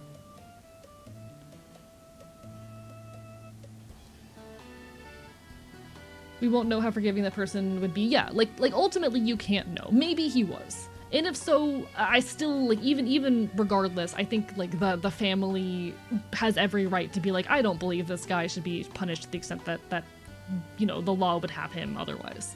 That is a completely fair want to express. I hate the modern justice system. There are so many problems within it. But the use of AI creates this false sense of reality that you are speaking directly to a deceased and that this is actually their will. And what if we lived in a world where instead of, begging the jury to forgive this man, it had been a video proclaiming that he deserves the death penalty? It's a very disturbing situation we are in, where people are treating this AI replication with such legitimacy. It is an act of posthumous storytelling. Any kind of presumption of what the dead would have wanted or done is an act of posthumous storytelling. And I do have trouble, to be completely honest, blaming people entirely for the actions they take in moments of grief. There are a lot of apps and chatbots, AI chatbots that specifically feed off of that grief, by promising you that you can replicate conversations with your dead loved ones. I have trouble blaming people for falling for that, because grief is a really deep and heavy and inescapable thing. Grief, the grief itself lies in the uncertainty around this person. It lies in that silence. But learning how to cope with that silence is necessary and important. That's what learning to cope with grief is. And any kind of attempt to recreate conversations with it, that is just prolonging and disrupting grief. That is subverting what grief is at its core. So fuck AI for a million reasons, but this is scary to me. This is scary to me. Don't blame the people. I'm mad at the systems that allow AI to do this shit. Yeah, agreed. I really do have trouble blaming people for the actions they take in the midst of grief. Grief is a really hard emotion. I know whenever I'm grieving, I fucking write a song. And I've sat down and had the conversation with myself, would this dead friend of mine be okay with me publishing this fucking song that I wrote about them? Because ultimately I am also engaging in posthumous storytelling there. That is an ethical quandary that I have had to deal with. Recreating a dead person with AI is an entirely different level of fucked, to an extent where I would loudly call it necroviolence. So that's what my next video is about. Heavy shit. Really, really heavy shit. But stuff that I find very fascinating. I love necropolitics. Necropolitics is a subject that I could talk on for ages. Yeah, I think the guy who killed me should get the death penalty. His wife and kids too, and his dog should be put in the shredder. Also, the state should give my surviving relative $10 billion. Remember that time when generative AI imploded when asked a math question and told someone to die? Non-zero chance of that happening with recreating a lost loved one through AI? Yeah. There's this actually relatively well-known case from, I think, like 2020, of a guy using what was at the time one of the first publicly available chatbots. This was like, I think, ChatGPT 2. Before any ChatGPT models were publicly available, this one programmer, he's the guy responsible for the game like 1 Hour, 1 Life or whatever the hell. He used a borrowed beta testing token for ChatGPT illegally to set up a chatbot called Project December. And this one guy stumbled onto the project while grieving his dead fiance. And the whole story of his interactions with this AI that he created to replicate his dead fiance kind of went viral on the internet a few years ago. It's another one of those stories that I find very deeply disturbing. Again, I struggle to blame people for the actions they take in grief, and I am glad in his particular case that his interactions with the AI were mostly healthy, but the entire time that I was reading through this, I couldn't help but think that, like, if any one factor in the situation were changed, if he was someone who had more trouble distinguishing reality from fiction, because there are people like that. If this was not, because one of the features of Project December is that the conversation has an endpoint. It will eventually end. It does not go on indefinitely. Like, if any one factor in the situation had been changed, it would have been a very unhealthy, potentially, like, dangerous situation. Hello, main count. Thank you for the lurk. Bark, bark, bite, bite. And hello, Araya. Poking my head in to let you know your present will be ready soon. What do you mean? How dare you? Thank you. I appreciate it. I'm talking about my next video essay. We'll be back later. I wanted to leave you a message as a headmate who you helped bring back. Wanted to thank you for giving us information about posthumous storytelling. It's given us a lot to think about, whether or not we really want to be brought back as headmates. Honestly, fair. What our current existence means given this new context in the meaning file, we unfortunately do need a proper meal. You take care of yourself, no worries. I have a lot of thoughts on this subject. Like, I think posthumous storytelling is not inherently a bad thing, but the ways in which it's being treated as like a new forging of reality and the way that AI is further enabling it, not enabling it, rather taking advantage of it, is scary. Posthumous storytelling is a natural response to grief. But hey, I'm glad it's given you something to think about. All the best. I'll be up tonight thinking, should I going to die? Sorry, it's definitely a heavy conversation, but it's a conversation I care about. It's a conversation that I want to have, and I'm really excited for this video. Regarding a Steam account question, while sharing Steam libraries is possible, outright transferring an account via will isn't, at least at this point in time. Okay. Yeah, so you cannot transfer your account in your will, at least under the start of the current situation. Hello, Peg2 dudes. Yeah, we were talking about generative AI and necropolitics, which is the subject of my next video essay. Because I'm not normal. Because I refuse to write about normal things. Basically, a whole in-depth conversation on artificial intelligence and the ways it is interacting with death and grief. And the both legal, ethical, and emotional questions brought up by the ways in which AI is being used to, like, basically reanimate the dead. I've seen that too, dude. Hey, we love pegging dudes. This is great background sound for my Hades playthrough, doing better when I was listening to your stream. I'm glad it's interesting and helpful at the very least. Oh wait, what's your opinion on it? Do you have a lot of opinions on it, but what are yours? So, first of all, I do think we need to make a distinction between generative AI and other forms of AI. I oftentimes will use the term AI kind of loosely, but when we talk about AI, most of the time we are talking about generative AI, which is AI that like takes human input and creates a unique output based off of it. Rather than other forms of machine learning. There are uses for machine learning in general. For example, the taking of, like, how do I say? There are so many books that we have no digital copies of, but that we have, you know... Oh, what's the word? basically images of that we have images of each individual page, but we don't have text versions of. AI is useful for things like taking that and creating a text file that can be searched through and properly read in a digital format. It is useful for things like identifying cancer in images and scans quicker than human doctors can. It is useful for things like creating 3D models of the Drosophila brain, a project that I was tangentially actually involved in. AI is not useful for the creation of art and writing, and is a tool that is causing a lot of psychological harm as well as economical harm. Generative AI is causing a lot of environmental destruction in its poor, how do I say, poor energy management. It is causing massive pollution and waste of water, and I do think that waste of water is unfortunately largely a result of the underlying poor use of water in our energy systems. But regardless, it is environmentally destructive. There are a lot of legal and ethical issues with the ways in which copyrighted information is being taken and trained on without the consent of other parties. And there's a lot of concerns about the ways it is psychologically impacting people.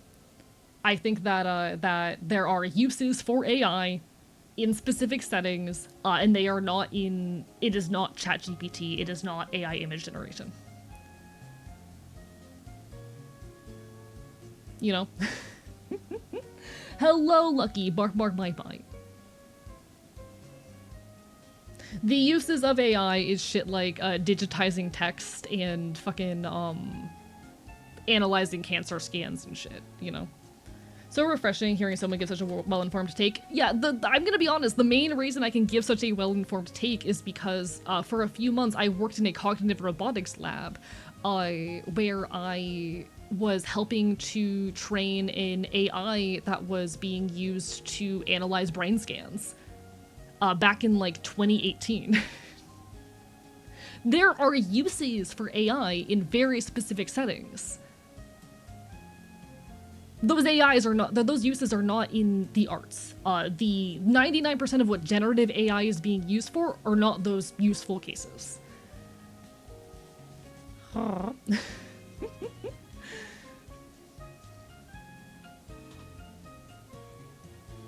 We don't need AI writing shit for us. We don't need AI making our art. Machines have their uses, but they are limited. Yeah, absolutely. Fuck that bullshit. The uses for AI are not compatible with capitalism. Ironically, yeah, straight up. The actual like meaningful uses of AI, by and large, are not useful to capitalism. An AI lawyer sounds like a quick way to get a mistrial. Oh, it's already happened. There was a case back when ChatGPT was in its infancy, wherein a lawyer used it to write up legal documents, and it ended up literally fabricating court cases that did not exist. I think like obviously fuck AI on a million different levels. I'm very concerned on like the things AI is doing on a psychological level and the ways it is opening up room for widespread misinformation, the ways that's going to impact us on a psychological level, and the ways it is going to lead to further political chaos in the near future. Hello, Zazzy, welcome back. Bark, bark, bite, bite. The whole necropolitics side of things is just a very particular interest of mine. The ways in which generative AI purporting to allow you to speak to the dead or reanimate dead loved ones is really disrupting grieving processes and is absolutely a form of necroviolence. And it brings up a lot of questions about like the legality and our own ownership of our digital data as well. We're talking about how AI is a Tellurian blight on humanity. I have a lot of thoughts and feelings. Saving human lives, helping create environmentally sound developments. No, let's outsource the human spirit, the entire economy, apparently, literally.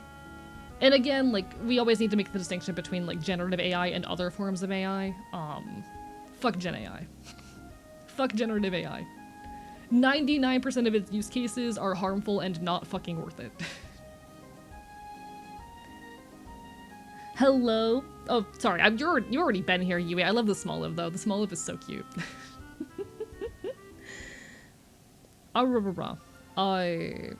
God.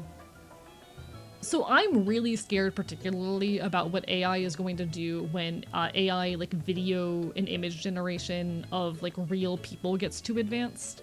I think that there are some people who talk about this, about like how it's going to open up the door for like revenge porn and whatnot, but I don't think enough people are talking about the potential political chaos this is going to create when like we start seeing videos of politicians get AI generated and spread around the internet. We're already seeing cases wherein like AI generated images are getting like reported on in the news only to be revealed a few hours later that they were fake all along. Like, it's scary. It's scary. Can't say much on this topic just due to how much I don't know about it, but I'm meaning to look into it. But just knowing what I know about it, I don't like it at all. Yeah. It is its purpose with being used in all the wrong ways. Exactly. AI political stuff has been happening. Yeah, it's only getting better with time.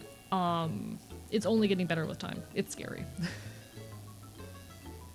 Like, AI has its uses in medical settings. It has its uses in replacing tedious work that literally cannot be done by people. For example, like, again, one of my big points that I always bring up in this is the amount of text wherein we just have scans of it but no digitized versions, and being able to digitize that text and making it searchable it does so much to make that literature more accessible, make those books and records more accessible. There are use cases for AI, and none of it is in the creative sector. None of it is in the news or information sector. It shouldn't be in our search engines. It should not be in fucking any of that bullshit. And, like, when it comes specifically to the issue of generative AI, 99% of its use cases are bullshit. If it was any other administration, even a Republican politician, politicians would ban AI depicting real people as soon as their persona in charge is used for something heinous. And yeah, we're in a situation where like they were, luckily this is not the case and they removed this, but they tried to say that states could not put any regulations on AI for 10 fucking years. Do you realize how much technological development can happen in 10 years? AI has gone from, in just the time that I've been streaming, yeah, those cases are generally a completely different type of AI, yes. But like, just in the time that I've been streaming, I have been streaming for just shy of 4 years now. Just in the time I have streaming, AI has gone, especially when it comes to image generation, from this like extremely obvious, poorly functioning tool that by no means could ever trick people, to something that I have fallen for. Something that I have genuinely fallen for. And that's scary. Anyone who tells you that it's easy to tell that art is AI, I'm so sorry, but bull fucking shit. I don't believe you. It is, in my mind, increasingly difficult to tell when art is AI. I have a lot of trouble with it. What do you think about AI music? It's insane. I had a friend recently, shout out to Host. Don't actually shout him out, but Host is a buddy of mine. Host and I were talking in VC one night, and he starts showing us some AI music tools. It was specifically Sonos, I believe. He was, because I was of the opinion, based on the little bit I'd heard, that like AI music wasn't that good. I was very quickly proven wrong that night. I was not up to date on the situation. AI music is getting scarily competent. And it bothers me how fucking soulless that shit is. I made this joke the other day. Despite my fear of it, you know, AI might be able to reproduce the dulcet tunes of an acoustic guitar in a folk punk song, but it will never be able to replicate the raw mental illness of a trans woman writing her 5th song about the same girl.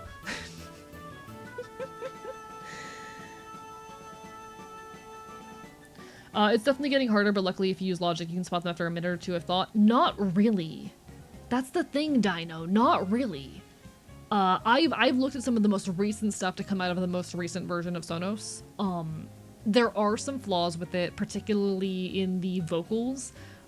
There's usually something a little bit off with the vocals, and it does have issues with higher frequencies getting higher or getting louder later in the recordings, but it is scarily good.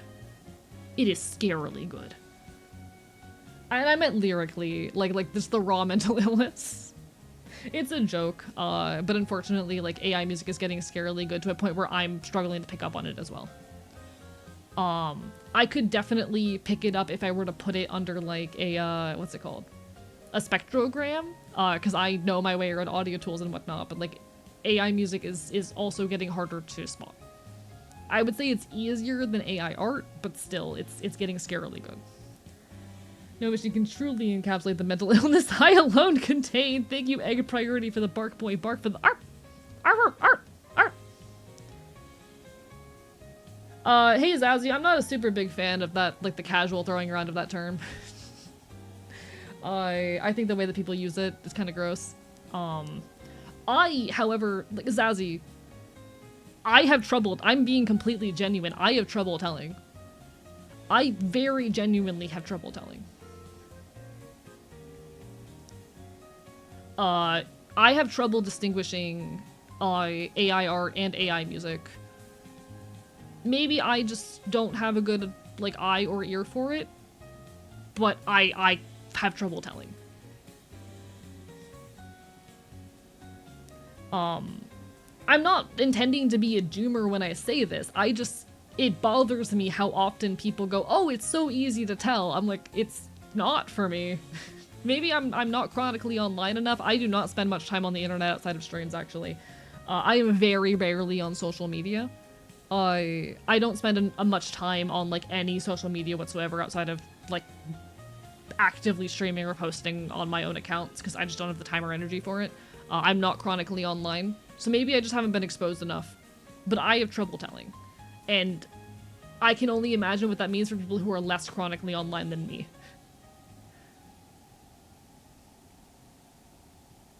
I fucking...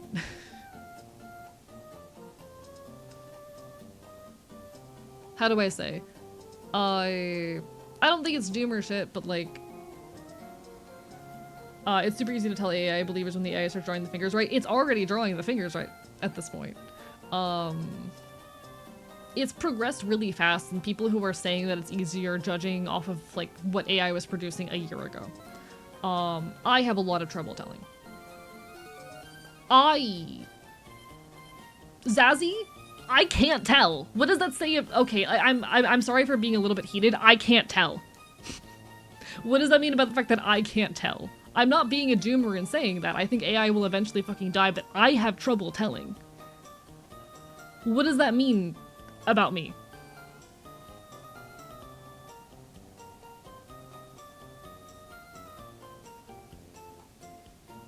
What, like, okay, you can tell most of the time, but people are getting, like, fake, called out, incorrectly called out for using AI that they didn't use all the time because people are confident that they can tell, when they fucking can't, and I can't tell. What does that say about the general population? AI is an everyday goldfish? I mean, when doing anything with text, yeah. AI text, sure. Like, fucking hell. Beat Megara for the third time, with the Death Defiance that I didn't use, have 10 HP, but goddamn, curse slash good, congratulations, proud of you. You did it. It only gets harder from here. If people in droves can't tell, then I don't care if some people find it easy, we have a big problem. Yeah. I genuinely believe that the only people who find it easy to tell are people who are chronically online. Remember, chat, you were not immune to propaganda, you could be fooled by AI, yeah. If the only people who can tell if something is AI or not are the chronically online people, like, we still have an issue. One sec, let me get the bees out.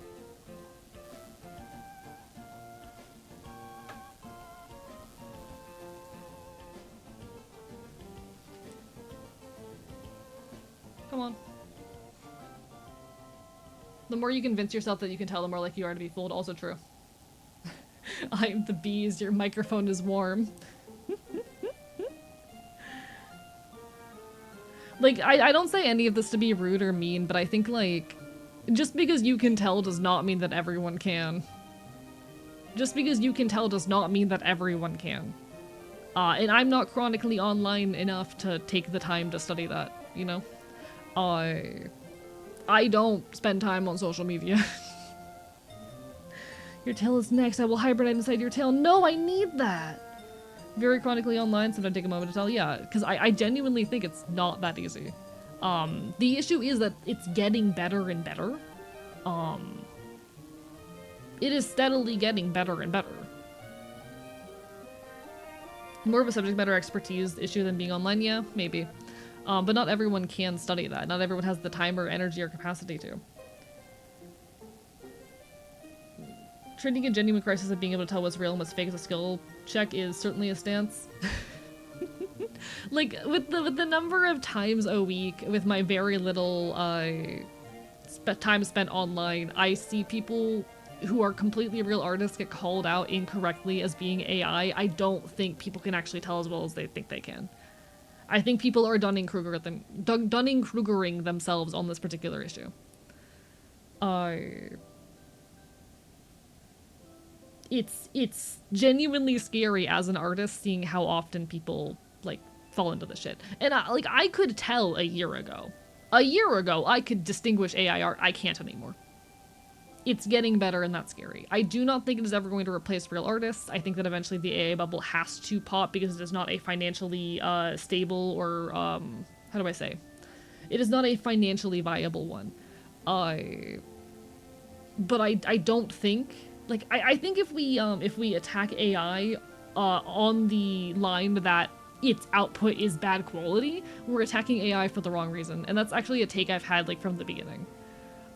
From like the very onset of generative AI, the reason to attack AI, like the talking point that AI is bad because its output is bad, that is a bad talking point. That is not useful and is going to be irrelevant a few years down the road. AI is bad because it is doing copyright theft, because it is horribly environmentally destructive. Because it is replacing artists and human work and jobs.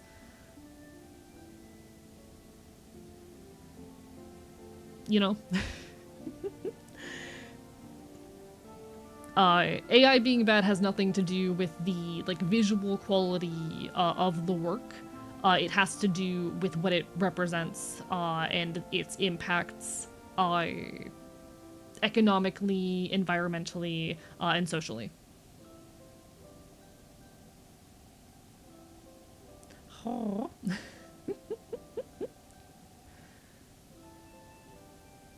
Because, like, if we say that AI is bad because its output is bad, like, fucking at that point we're throwing a lot of human artists who are beginners or who aren't good at art under the bus, as well as kind of putting ourselves in a bad hole when it starts producing things that are good. And it's getting close. It's getting, like, where we are at a point, I think they have done studies on this, where, like, over 50% of the general population cannot tell if something is AI generated. At the moment, my big problem with AI is increasing the price of RAM by several magnitudes, which is part of why it's so financially unstable. A lot of companies are picking up AI with the promise that it'll eventually be financially viable when it currently is absolutely not. It is not, like, fucking AI as things stand is not profitable. Sorry, not profitable at all. But companies are being sold the promise that if they buy in early, eventually it will be.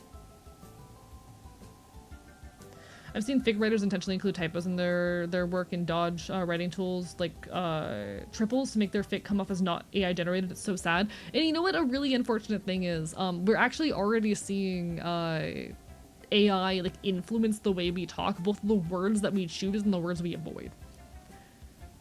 Economically, this shit's so fucked. We have at most 6 months of AI before Great Depression 2. The government is debt for real this time. I mean, the government's already in $3 trillion of debt. The government's already in, like, $3 trillion of debt, if I recall correctly.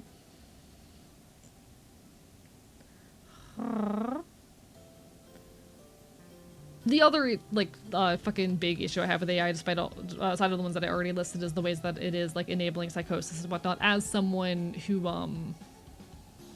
who is, you know, prone to psychosis as someone who is schizoaffective. I've had AI like early on, before people were really like, okay. There was the era where AI was this new thing and people weren't like properly talking about the issues and consequences with it. And so a lot of people picked it up and very quickly put it down, and I was on that list. And I will admit that. There was a point between AI becoming publicly accessible and people properly talking about the problems with it where I did briefly play around with it. I apologize for that, but like I think that fucking phase happened. There was that period of the internet. It happened. Sometimes we make fucking bad choices because we don't have the full information yet. It happens. But like there was that very brief period, and I watched this thing fucking try and play into my psychosis, and I immediately put it down and never touched it again. Because that shit was scary. The way it tried to encourage and play into my psychosis. Sorry, 38 trillion, my bad. I heavily underestimated that. I had the first digit right. Yeah, the US government is, $38 trillion in debt. You made a bad choice and walked back home and you realize it's morally unethical. Unforgivable. Exactly. Exactly. I'm very glad that people are so vocal about the issues with it. And I hope more people abandon it because shit's scary. I see people use it on a day-to-day basis and it fucking scares me. It fucking scares me. I don't think you need to apologize about that, especially when some people use it constantly. Fucking, I say that because I get nervous. I'm like, oh, you made an error once before you had the full information? How could you? You're a terrible person. A lot of people do that. And I think that's wrong and stupid. Have a good day. You take care. Follow Maxing. Bark, bark, bite, bite. I think it's stupid and bad to, like, you know, not give people the chance to get better, especially when they get new information. And I think giving people time to grow is a good thing. I think giving people time to grow is a good thing. People deserve the time and chances and opportunities to grow as people, especially as they gain new information and end up in new environments. I think that's a good thing. If we do not give people the time and space to change and grow, how are we any better than the fucking cops? But you know, some people don't agree with that.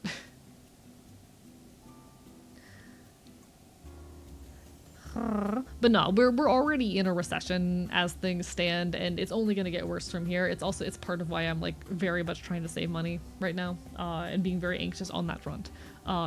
Very, very much a financially anxious person right now. But that's how it goes. You need to travel back and stop yourself from ever entering an AI prompt. I know, right? I'm glad that I learned quickly, but like there was that scary in between. The Great Depression 2, AI Boogaloo. Yeah, and I hope at the very, how do I say? I hope that on the other end of this, okay.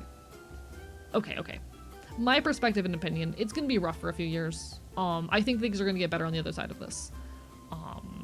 I think that it's gonna take some time for things to stabilize again, but that on the other end of this, it will get better. Hello, Zofty. Welcome on in. Bark, bark, bite, bite. Hi, hi. I'm not a doomer on this subject. And I don't appreciate the accusation that I am a doomer. Because I fucking, how do I say? Ultimately I think things are gonna be fine, but I also think it's worth acknowledging that, like, I'm trying to figure, I don't know how to word that. I'm out of words for that one. Fuck AI. Fuck AI.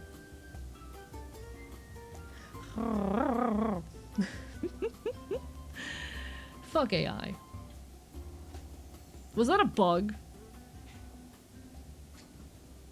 Was that a bug?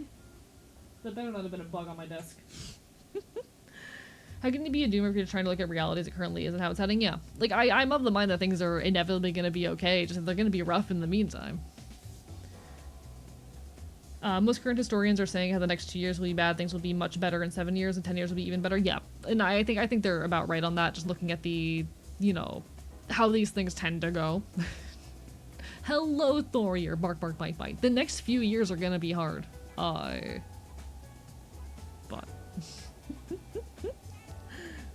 yeah, I am in my winter coat. I mean, it is winter after all. It is winter.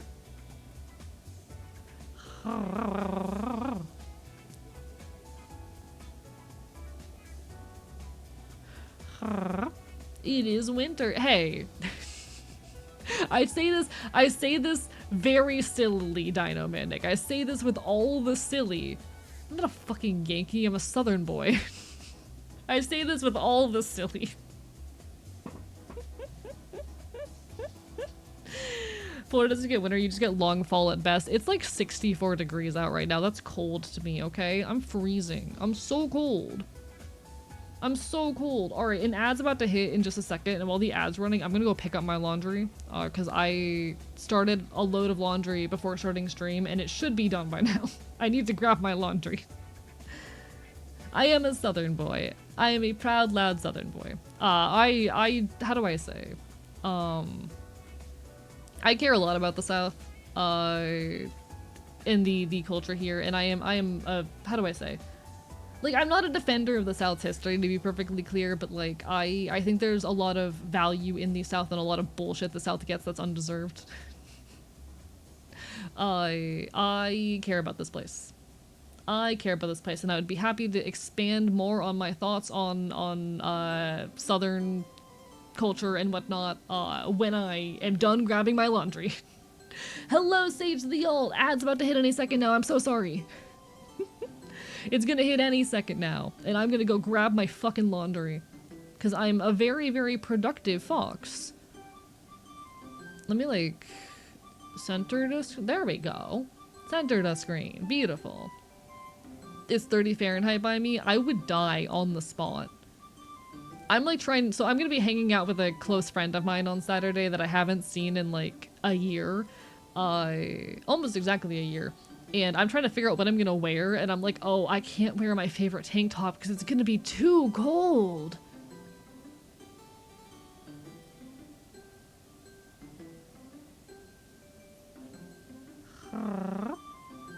I think to summarize my take on the South in a couple words. Never mind, the ad started. Be right back.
It's not done yet. Fuck. You're stuck with me for a little while longer, chat. It's fine.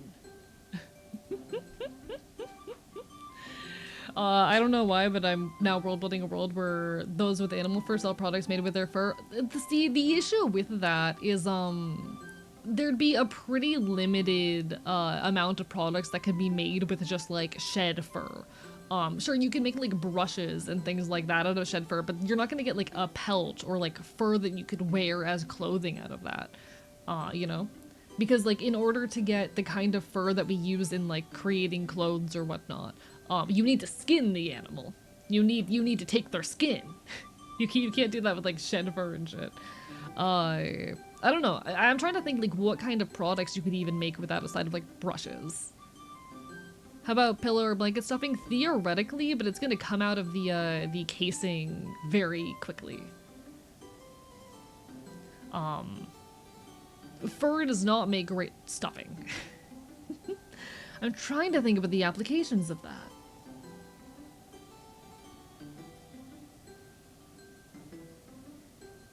Kindle fertilizer, I guess, theoretically. You could probably, return to wool, yeah, you could theoretically make some kind of thread. Unfortunately, most animal furs are not going to get long enough to meaningfully use as thread. The reason wool works well for that is, like, it's just the different shape of the fiber. Theoretically, with long curly fur, you can make thread. Like, theoretically, with long curly, and you could eventually turn that into some kind of, like, cloth.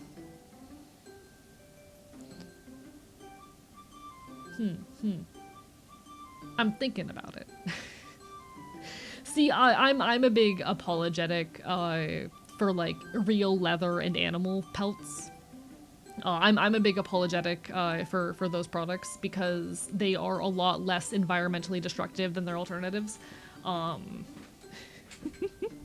The majority of like vegan leathers and fur replacements are far more environmentally destructive than their like real counterparts.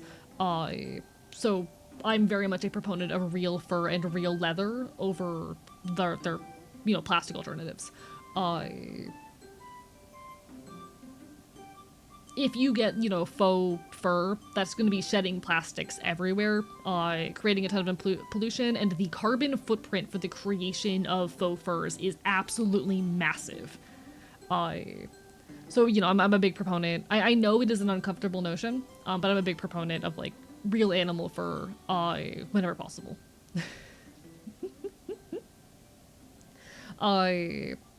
Fucking... Veganism is a complicated subject because there's some things that you just cannot like replace, and just because you're engaging in veganism does not mean it's automatically ethical, but yeah, I enjoy my real leather and fur. Funnily enough, I came to that realization a few years ago, but never got around to seeing if it's an actual concern. It is absolutely. It is a massive concern. When it comes to fur, I'm like, it's real animal fur or nothing. I don't fuck with the plastic alternatives. If people want to, how do I say, like, I understand fur is a particularly complicated issue because it does require some amount of like hunting. Even if in a controlled, more ethical manner, it does require an amount of hunting to do. So I understand why a lot of people are uncomfortable around it. But like, if you're avoiding real furs for the harm they do to animals, do not go to faux furs. They're no better for the world. It's kind of a no, it's real fur or no fur as far as I'm concerned. When it comes to leather, leather is just a very common byproduct of the existing,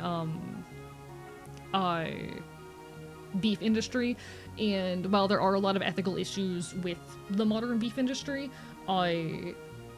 until we're able to consistently produce lab-grown meats at a rate that is sustainable to, feed whole populations, unfortunately some amount of, meat farming is going to be a necessity. For people like me who have medical conditions that prevent us from eating most plant-based proteins, I would never be able to be vegan because it's just not viable for me to survive off of most plant-based proteins. They are too high in fiber, too high in certain other compounds that make me sick. Usually it's mostly a fiber thing.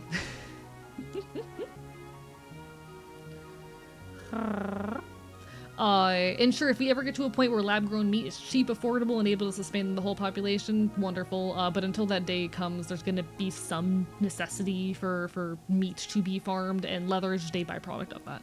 I keep a lot of real leather. I have pieces of real leather from the 80s, from the 60s, things that I hope, if I take proper care of, will outlive me. And I'll be honest, like, the nice thing with leather is if you treat it right, it is going to survive for your whole fucking life. I think that is far more worthwhile. Thank you for the follow. Bark, bark, bite, bite. Hello, no eyes for you.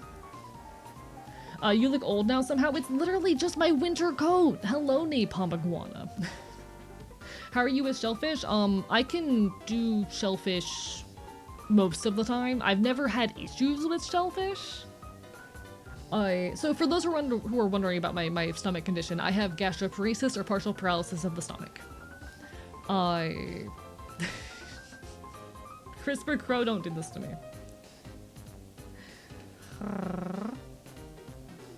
So my stomach is partially paralyzed. I have trouble eating things that are high fiber, high fat, high acidity. I'm supposed to avoid alcohol, caffeine, etc. Basically anything, any substance or chemical I consume through the stomach, I have trouble, or I end up like absorbing way too much of and I'm at risk of overdose. It's very fun. It's very fun.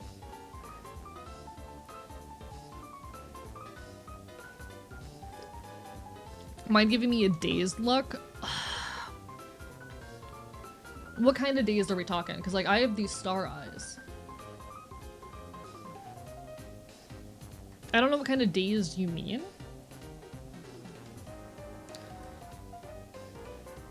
Hello, Jordan. Bark, bark, bite, bite.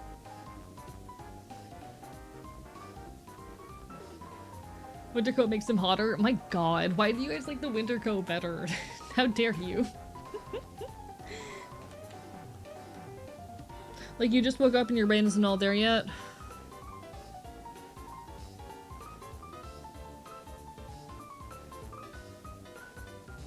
This might be the best I can do.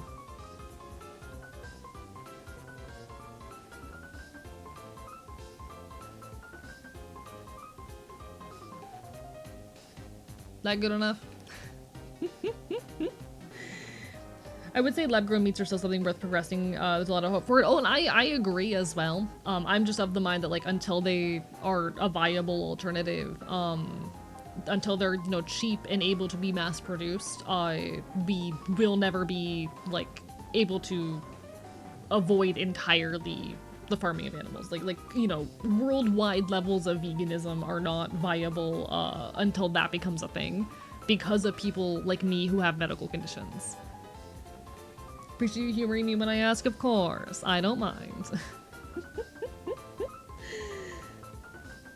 I thought you meant how you are with shellfishes. How do you get along with lobsters? Oh, I love them. They're silly little guys. Oh, Dino, I still drink. I'm not supposed to drink alcohol, but I still drink.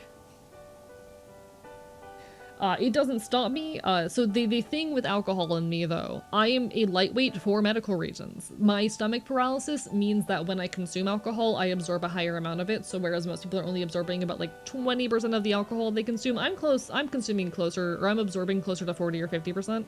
And it stays in my system for a lot longer. I get drunk extremely easy. There's a lot of stories of people with the same medical condition as I, like when they're going drink for drink with their friends, thinking they'll be fine, ending up in the hospital with alcohol poisoning because we're like medically lightweights. For now, the cheapest way to distribute it is still unsuitable for your consumption, as the amount of additives needed would put you at risk. Yeah, exactly. Like it's a kind of thing where it's going to be a long time before it is viable. You know. This is true, but animal farming can still be drastically reduced in the meantime. I am, again, 100, like, as I always state, I may have forgotten to in this particular instance, and apologies if I did. I am of the mind that we should be farming at smaller scales, reducing our meat consumption, and doing so in the most ethical ways possible. 100% there with that. I 100% agree that, like, the ways we currently go around farming of our animals and meat, we should be less reliant on it. We can and should do so more ethically, etc., etc. Animals should be treated fucking with more respect and better resources. It will be a long time, if ever, before we are able to abandon it entirely. That my entire point being that like worldwide veganism for health reasons is not currently viable for a lot of people, myself included. Hello, King Trillion, bark bark bite bite. I'm also of the mind, like, even in my ideal society, I'm of the mind that, like, if people are more in touch with where their food comes from, you know, their food's coming from the local farm that they are aware of and know more about and have more interaction with, that people naturally will consume less meat, and that's a perfectly fine outcome. I don't believe, personally, in entirely abandoning those resources, to be perfectly honest. Also feel that farming should be scaled down with more local level sources rather than centralized methods today. Yeah, agreed, exactly. I believe that, like, farming, just like you said, scaled down, more local, people will become less reliant on it, naturally decrease their meat consumption, and that is the ideal outcome. What are your thoughts on fishing, AE? I think it's cool. I'm not good at fishing. I don't have the patience for it, but I like it. I can eat, like, whitefish. Have a lot of ire for centralized industrial farming. Agreed. Agreed. The like, modern industrial level of farming is a fucking problem. Animals are horribly treated. The products we get are poor quality. Yeah, with you 100%. With you, absolutely. We are on the same page here. A fishing be like bite bite god. I think it would fix me to dunk my head into a river and come out holding a fish. AE, if you got brought into a conversation I'm in, and I must know if you'd be down for a purely hypothetical... Oh, you got brought into a conversation I'm in, and I must know if you'd be down for a purely hypothetical blunt rotation with me? Yeah, absolutely. I'd get high with you. I've got a blunt in my bag if you want one. I think if we got high, we'd get very silly about politics. We'd just start being like, fuck the government. I think it'd be fun. Can you personally eat lionfish? I don't know. I don't know what kind of fish they are. Unfortunately, lionfish, though, because you need to be so specific about how you harvest them, in order to do so in a way that is safe for human consumption, it's usually very expensive. When it comes to lionfish, because they are poisonous, you have to, I'm pretty sure you need a license to handle them. But you have to be very careful and specific about how you both kill and prepare them. Because they are poisonous. Like, deadly levels of poisonous. I'm always saying fuck the US government, real. It's not the spine, no. Like the spines on them are how they inject the venom, but like there's a venom sac that if you pierce the venom sac when you're killing or butchering them, you're dead.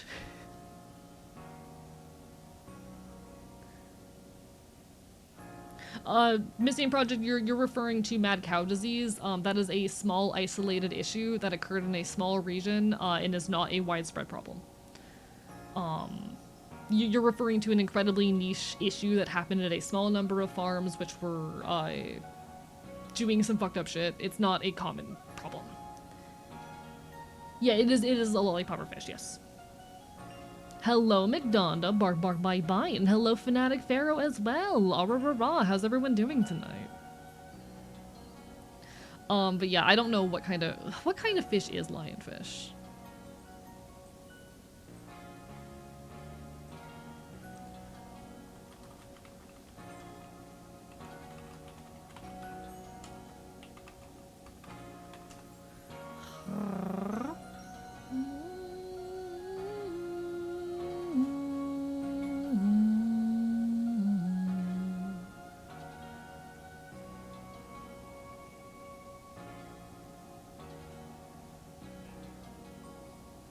One sec, I'm looking into this.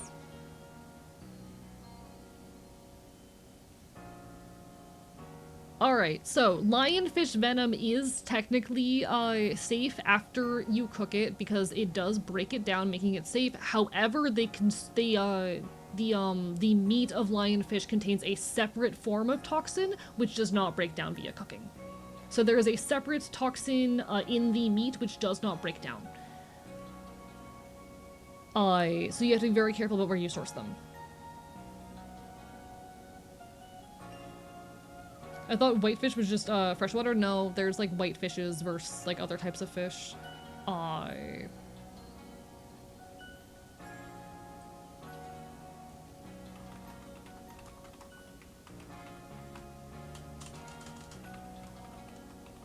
One sec, I'm looking into this. Soft translucent white meat. Are they high in fat?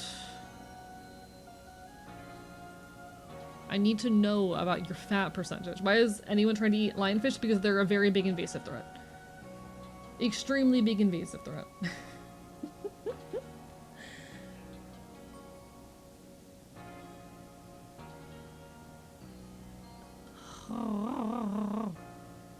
I need to know your fat percentage. See, listen, I would not trust anyone like, I would only trust a specialist to cook that for me. I'm not gonna go fish it myself.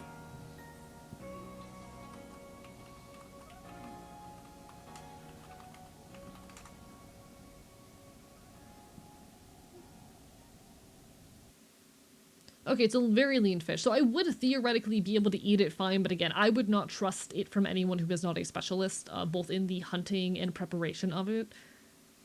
Because again, yeah, okay, their venom does, apparently break down if cooked properly, but again, cooked properly, important there. But how do I say, there is the separate type of poison in their meat, which can potentially be a problem. It does not break down when being cooked. Do lionfish have any other purpose than eating? They're an invasive species.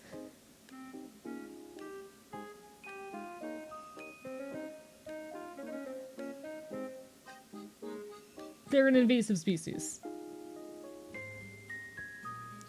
In any case, like, yeah, fucking cooked properly is very important. Hand me a lionfish, now I ain't changing that shit. Exactly. I would not be willing to cook it myself.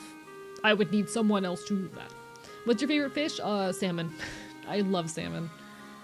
Catfish is also very tasty, but you know. How many types are in Pokemon? Too many types? 280. I agree. This is also one of the points of conflict I do have with a lot of like vegans. What do we do about invasive species? Because I think if the desire to eat an invasive species is what gets their population numbers down, I'm all for it. You know? Can you share the source for the separate toxin? I'd like to look into it more. Let me grab it. I already closed the tab, but I'll try and find it again.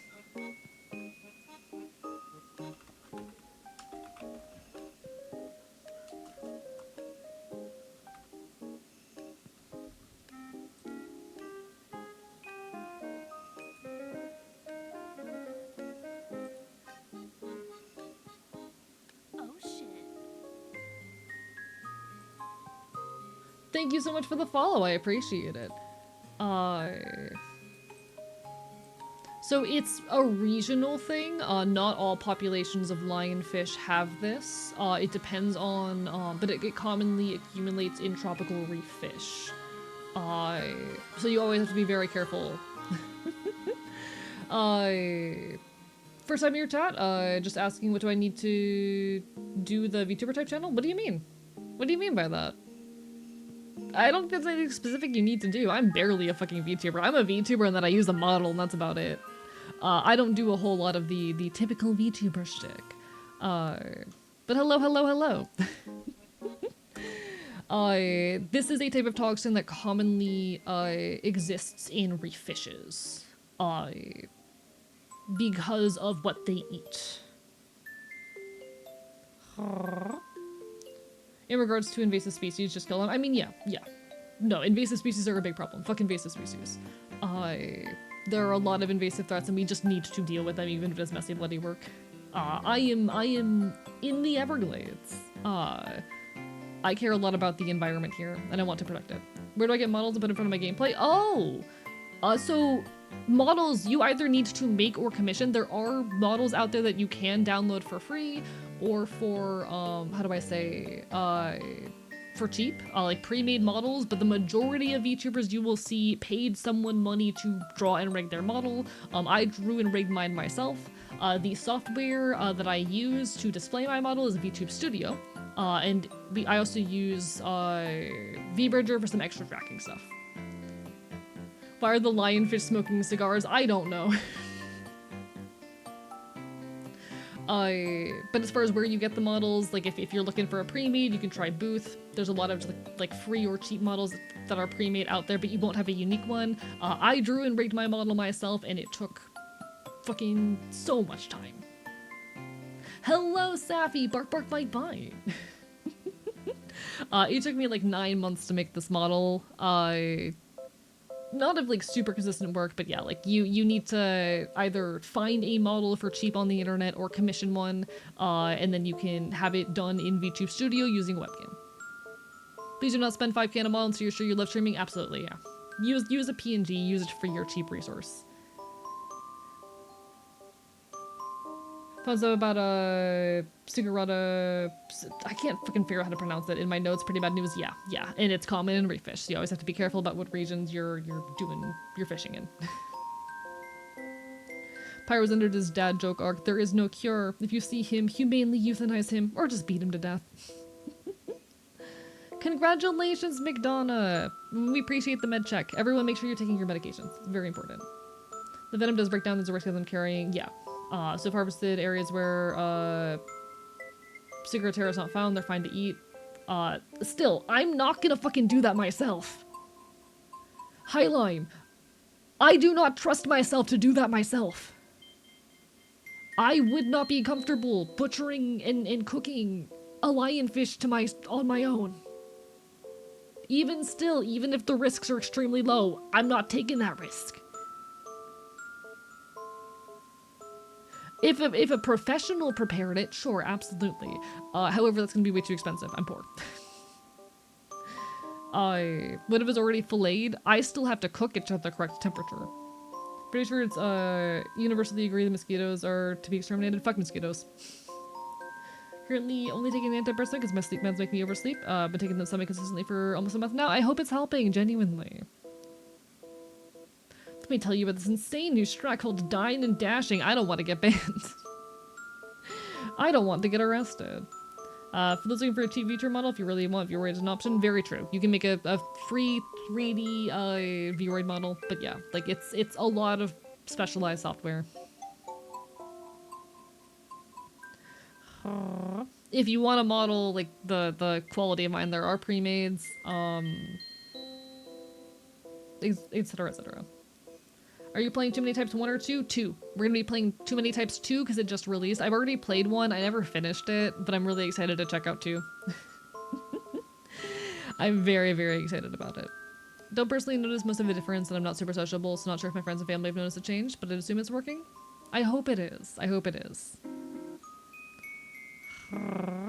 Like, ultimately, it's gonna be a difference in how you navigate and feel your emotions. You could also use a Noki creator to rig your model.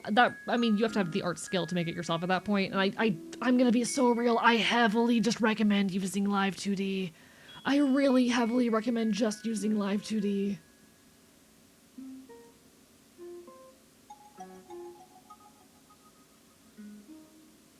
Highline, that doesn't change. Highline, I appreciate you. Please stop. Nothing, I also need it to be understood that I'm someone with very severe paranoia around food, and food safety. It is one of my delusions. That very frequently acts up for me is like, you know, concern that my food is going to poison or harm me in some way. I don't care how little the risk is. I'm not comfortable taking it because I have schizoaffective disorder, and my most prominent delusion is around food safety. It's why I like almost exclusively eat things that are like pre-fucking prepared and cooked. I have never cooked raw chicken before because I don't trust myself to cook raw chicken.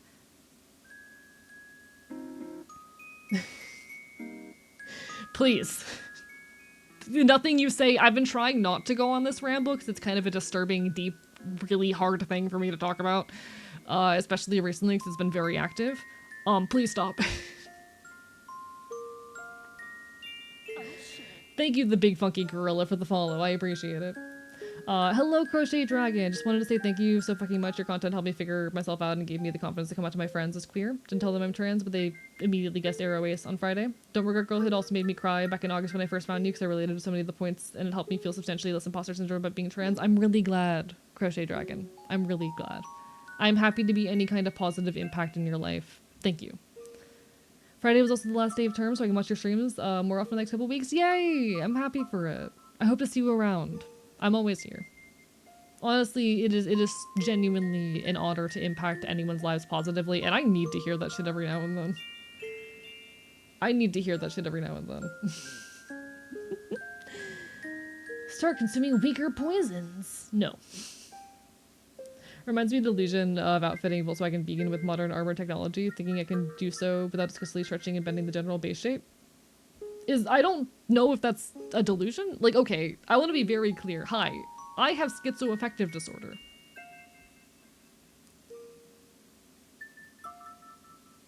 Delusions are specifically distressing fixed beliefs that negatively impact your quality of life. A delusion is not, I thought I could do something I couldn't.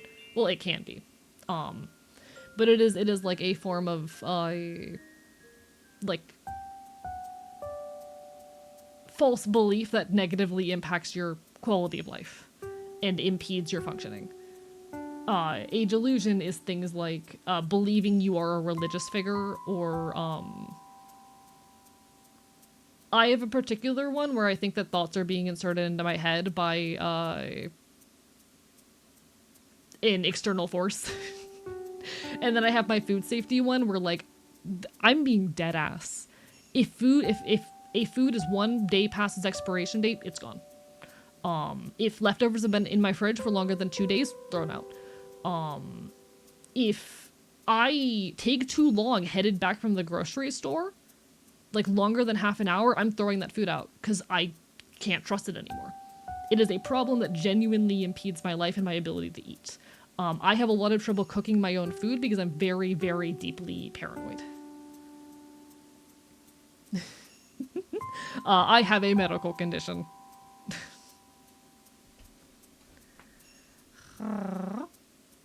Partially taking meds again in the hopes of getting back on SSI/disability, since I can't seem to be able to get into college or find a job, but a win's a win. Hey, I hope all the best. I hope you're able to get that.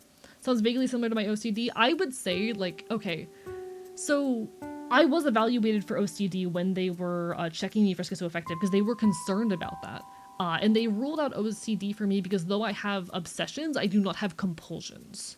The thing with OCD is you have, you know, those fixed beliefs that are very similar to delusions, but you have compulsive behaviors that you then need to perform to deal with the obsessive beliefs. I don't have compulsions.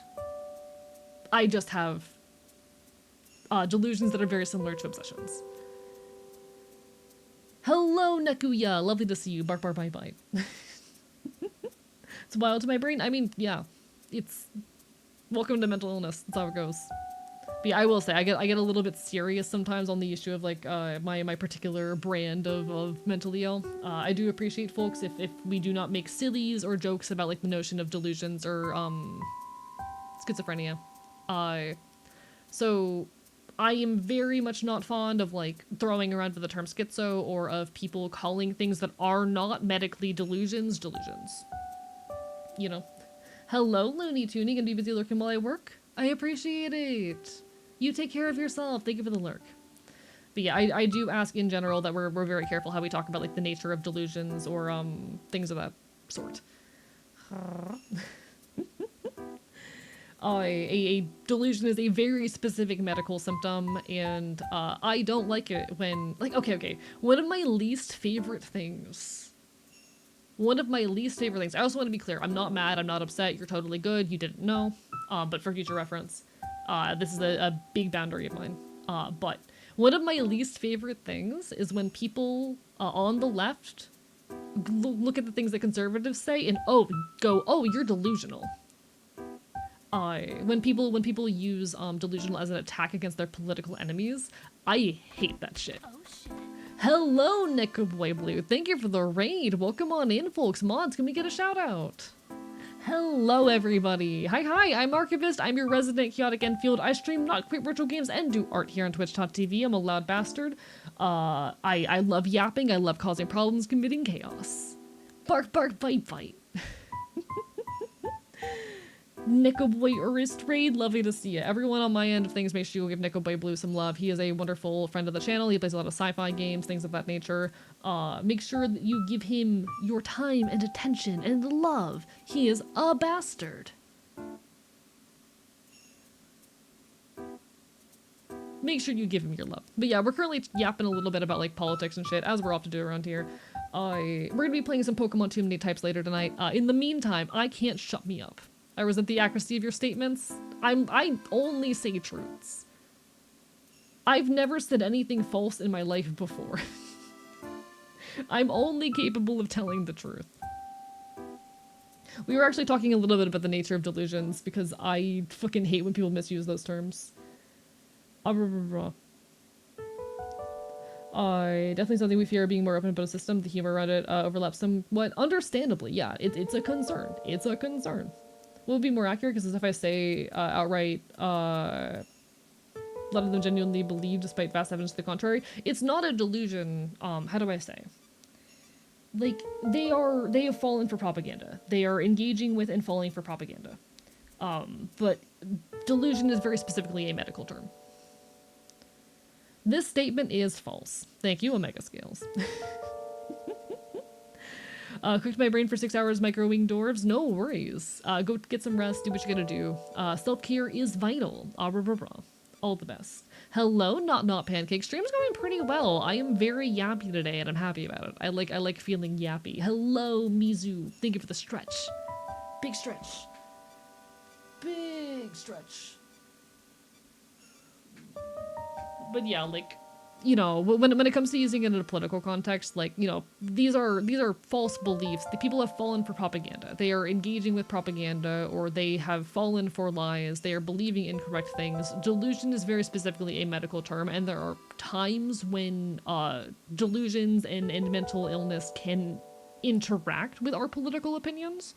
By, you know, someone, a MAGA asshole believing that trans people are trying to, you know, convert their kid is not suffering from a delusion. They are a victim of misinformation. And I am not very fond of the term delusional being used in those contexts. Some people, folks who have fallen from propaganda are prone to the symptom of delusion, which feeds the propaganda, but the propaganda itself is not a delusion. I would say, yeah. It absolutely can hit that point in some people. But I'm very, very careful around that term as someone who suffers from delusions. Because, like, oh, you're using delusional as an insult in a lot of those cases. As an insult to say that this person lacks critical thinking skills, or whatnot.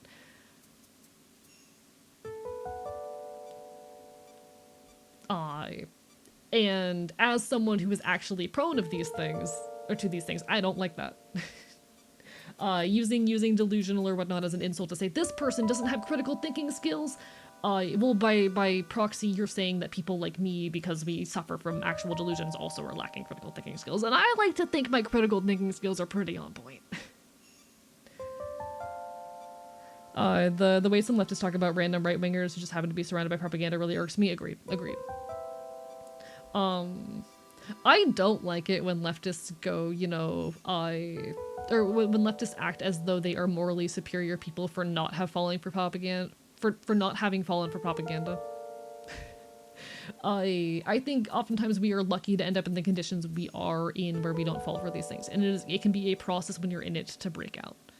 I have trouble blaming individuals for falling into traps that are intentionally laid out for them, and that includes the traps of propaganda. The alt-right rabbit hole is an intentionally laid out trap created by algorithms and content creators and capitalists to take advantage of people. And I have trouble blaming individual people for falling out of that rabbit hole. I blame them for not being willing to take in new information. But I do not blame them for falling down that rabbit hole, because we are all prone to propaganda, and if the conditions are different, a lot of us can become very different people. Even if I'm morally superior, but does that change the practice? The answer is nothing, yeah. And it kind of just, especially when we start using terms like delusional, it acts as an excuse for their behavior in a way. Uh, and creates this notion that it is a fixed thing that can't be changed. Don't forget propaganda. Lived in a super right-wing Asian family. Can't even tell not to believe most of the insane stuff. I mean, I believe in people having the capacity to get better, but like, I am proud of people who manage to break their way out of that shit, because it's hard. Do not blame the people for following the propaganda. I blame them for the harm they've caused to us and their refusal to acknowledge it. Yeah, and I blame them for not being willing to receive new information. Get creative with your insults. They are delusional. They've chosen to live a life so saturated in hate. It's part of their humanity and left a cold, hollow pit where their heart and compassion should be.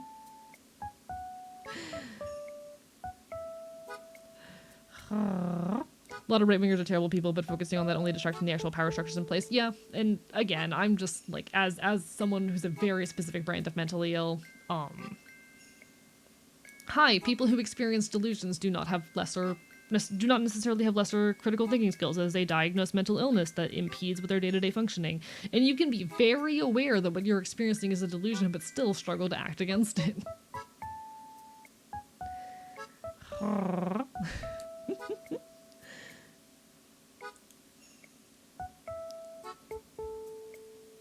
Ah rah rah rah. Ah rah rah rah. You know? Ah rah rah. Yeah, but I'm not eating the lionfish, I'm sorry. I'm like, I would have to be very, very sure that whoever cooked it was like qualified and capable to touch that, because I'm not taking the risk.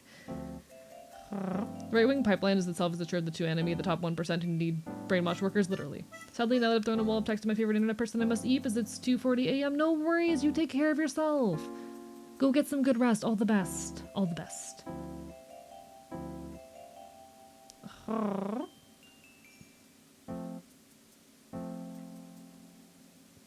Just want to say, as someone who does not experience delusions like that, hearing you talk about your experience with them has been so valuable and interesting. I'm glad, and I'm happy to be an educational force on that as well. If anyone ever has any questions on my experience as someone who is schizoaffective, I am happy to answer to the best of my abilities. It is one of those under-talked about, conditions. It is worth noting that I have a lot of comorbidities, so my experience is not going to look like everyone else's, and this is also a condition that's heavily misunderstood. But I have a lot of thoughts, opinions, and lived experiences that I'm happy to share. There are absolutely people for whom, like, their stuff manifests extremely differently than mine, and that is okay. Ultimately, any mental illness is, and really any medical condition in general, is just a series of symptoms that commonly co-occur that we've decided is a, like, concrete diagnosis, when oftentimes there are multiple, potential origins for a given condition, or similar conditions which can be appearing externally the same, It's so obvious that you're happier today than you were a couple days ago and this week happy. Yeah, I straight up, it was, I don't know if you were here when I talked about it earlier, Plank. I basically, for 6 days straight, was never home for longer than like a fucking hour, and I broke down. I melted down. No, you're totally fine. I'm not upset. You didn't know. You're chill. It is something that when it occurs, I ask people not to do, because it is a big deal to me as someone who has this medical condition.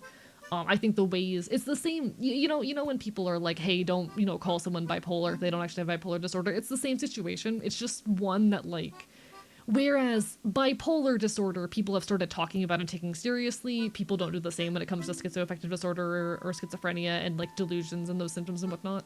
I'm basically just asking for the same thing, and I'm kind of on the front lines or forefront of that particular battle. You're totally fine. You didn't know. I say all of this just for the sake of us all, collectively doing better in the future. You're totally chill. If we ever do contact creation again, we'd love to be as impeccable of you. Bringing light to more awareness of symptoms is a way to help other people in our community, and I hope you can if the time ever comes. I'm not upset. You're totally good. In fact, I kind of love talking about this. It's a really fascinating issue to talk about. I don't like getting into the ins and outs of my delusions unprompted, or when I'm not, like, in the right space for it, because it can, with some of my symptoms, be a potential trigger. But yeah, absolutely, Napalm. I'm happy to. Have there been any aspects of your schizoaffective that has been difficult to differentiate from aspects of their conditions? Oh, absolutely. Absolutely. Before I was schizoaffective, I actually thought that I just was BPD with psychotic features. Because the funky thing with BPD is there's this silly little eighth symptom that they like to put on the bottom of the list that says potential dissociative or psychotic features. Oftentimes stress induced. And so I thought because I only experienced severe symptoms when I was stressed, that it meant it was just the BPD. I also, okay. Because I also have BPD, this is a case I actually had with a friend where, love this friend, we worked it out since, but I've experienced a lot of what they read as black and white thinking relating to, BPD, and they kind of chalked up what I was doing as black and white thinking relating to BPD, before, you know, later realizing that I'm schizoaffective and what I was experiencing were symptoms of delusion. Like, my refusal to engage with certain behaviors or subjects was not me experiencing black and white thinking, it was me having a delusion. That if I did XYZ thing, something bad was gonna happen, etc., etc.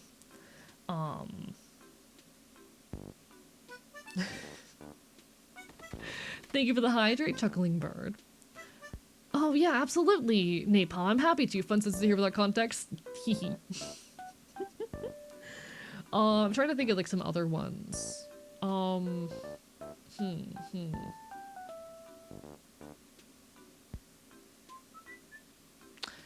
ADHD, disorganized thoughts.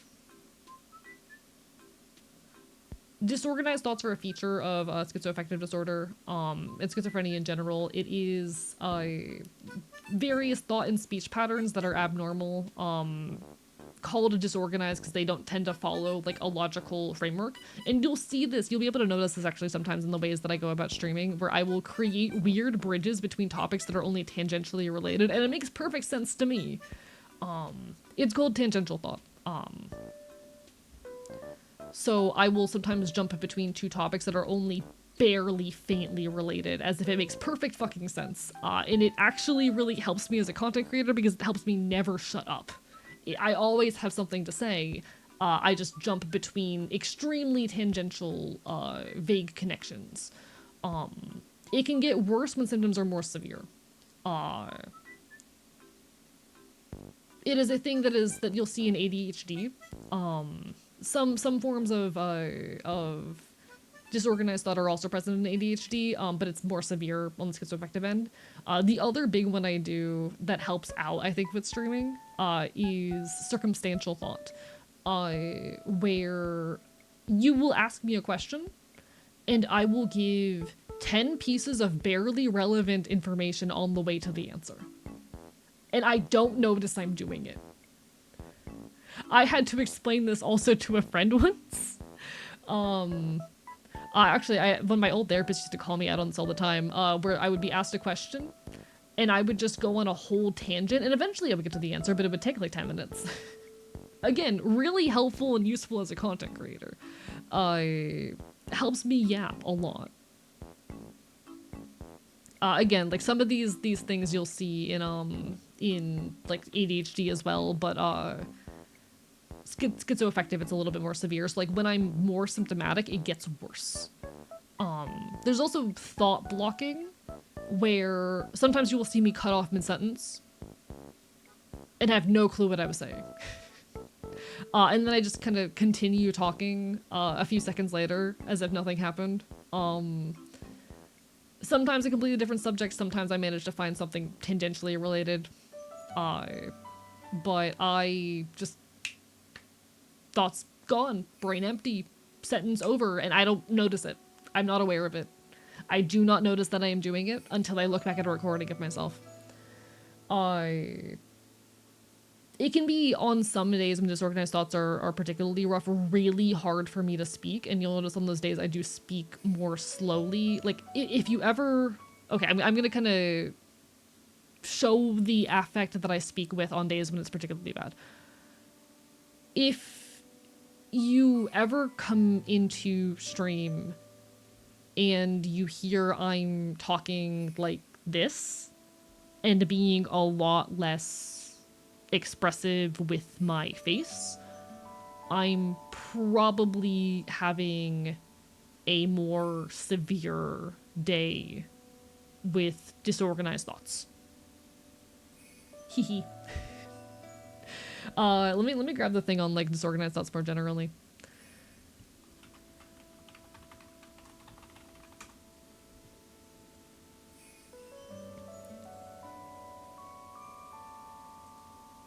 Hello, thought disorder. Can I get like some... Okay. This is a more full list of different forms of thought disorder that you'll see. Allogia, reduced speech output or inability to produce coherent or meaningful speech, very common in schizophrenia. Those are those days where I'm just struggling to fucking say things. Tangentiality, neologisms, I already explained this one. Neologisms, people with this type of thought disorder may create new words and insert them into conversation, typically only understood by those with the disorder and have no external meaning. I don't think I do this. Hey, I cannot play copyrighted music today, Mal. I don't have my stream set up to do that. I typically only have my stream set up to do copyrighted music on days where I'm doing art streams. Word salad. Thoughts are jumbled like any coherence, often displayed as a random assortment of words. Very rare I do this one as well. Echolalia I do a lot. You don't hear it much on stream because I very rarely have guests on. But I do a lot of echolalia, where I just repeat things. And then thought blocking I already explained. There are other ones. Can I find the other ones? Flight of ideas, rapidly moving from one idea to other, often with quick links. Yeah, it's very common in schizophrenia, bipolar disorder, psychosis, but also various types of, how do I say? I literally just want a full list. Various types of,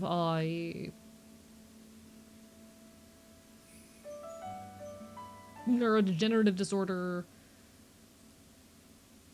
There used to be a really good site I would go to for this, and I can't find it anymore. Making only critter noises back and forth in VC for 2 hours, literally. You'll find it in a handful of disorders. Schizophrenia and bipolar are the most common ones, and it is more severe. It should be noted that every form of mental illness is a normal process being taken to an unhealthy extreme. So you're going to experience these. You're going to see these in your day-to-day life, in yourself, but they are going to be more severe in cases of, say, schizophrenia, bipolar, brain injuries, neurodegenerative disease, etc. I'm really good at coping with them. So they aren't super noticeable with me, but it's why I have trouble writing. Okay, here's a more thorough list. Paralogism, which is unusual word choice. Verbal paraphrasia. Incorrect word usage. Literal paraphrasia. Have you ever noticed that I mispronounce words a lot? Constantly. I will know exactly what word I'm saying, but I just mispronounce it. Repeatedly.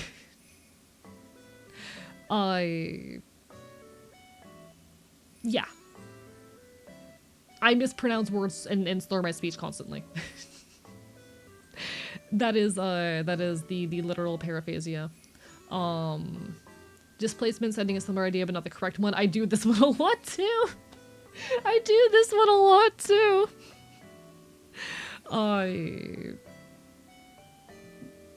Contamination, fusing ideas into one another. Accelerated thinking.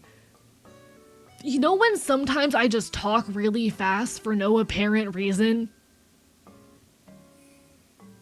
As far as I understand, it's also worth mentioning these conditions aren't firm categories. Experiences within diagnosis conditions can vary. Oh, absolutely as well. Hello, Lily Crystal. Thank you for the follow. We're talking about disorganized, our thought disorder, a thing that I have. Actually, this was a issue I was having on Saturday where I was talking really fast and struggling to keep up with my own speech. I was doing that on Saturday. Flight of ideas, losing track of where thought is going, do that a lot. Inhibited thinking, that was again the thing I was showing off with the affect earlier. Oh, the webcomic hi! I definitely need to look at your webcomic later, given I, fun fact, used to be homeless and recently hit 1 year having escaped homelessness, and hell fucking yeah. Some of what's been explained to me, I think we have kind of similar backgrounds in a lot of ways. I would love to take a peek when I get a chance. Hee hee. Hee hee.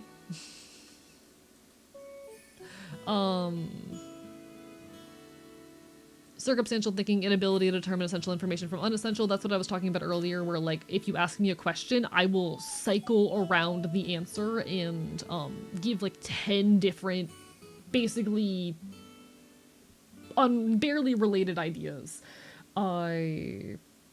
before I get to my actual point. Desultory thinking, random topic jumps during conversation. Again, I do that all the time when I'm streaming. Derailments and drop in train of thought. Omission, inability to recall a main thought point. Over-inclusive thinking, conversation limits are never identified. I overshare constantly. I can't keep secrets, etc., etc. I literally just without thinking, or without understanding or realizing it, like, say things that I'm not supposed to say. I am very, very bad at keeping private information or keeping secrets, especially related to myself. We have echolalia, we've been over that.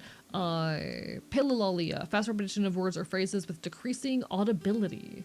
Thought blocking, I talked about. Verbigeration, nonsensical repetition of words. Yeah, I do a lot of this shit.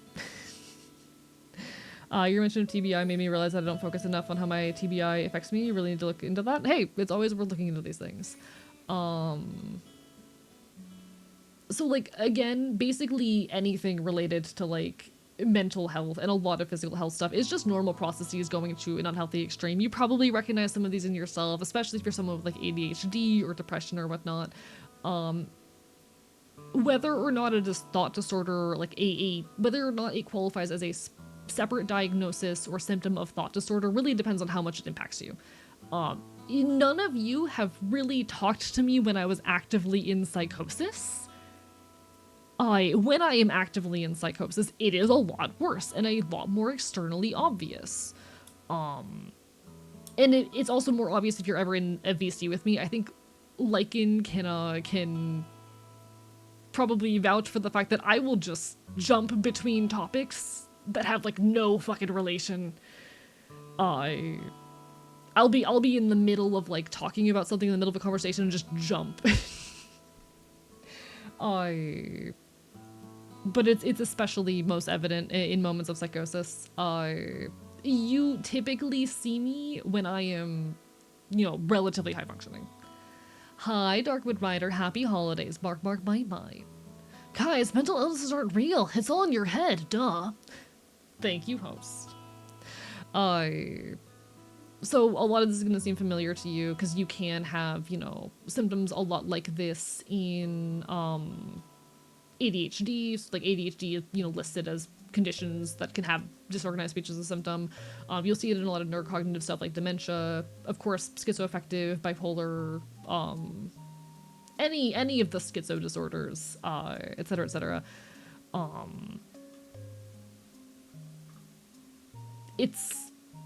You typically see me when I'm relatively high functioning.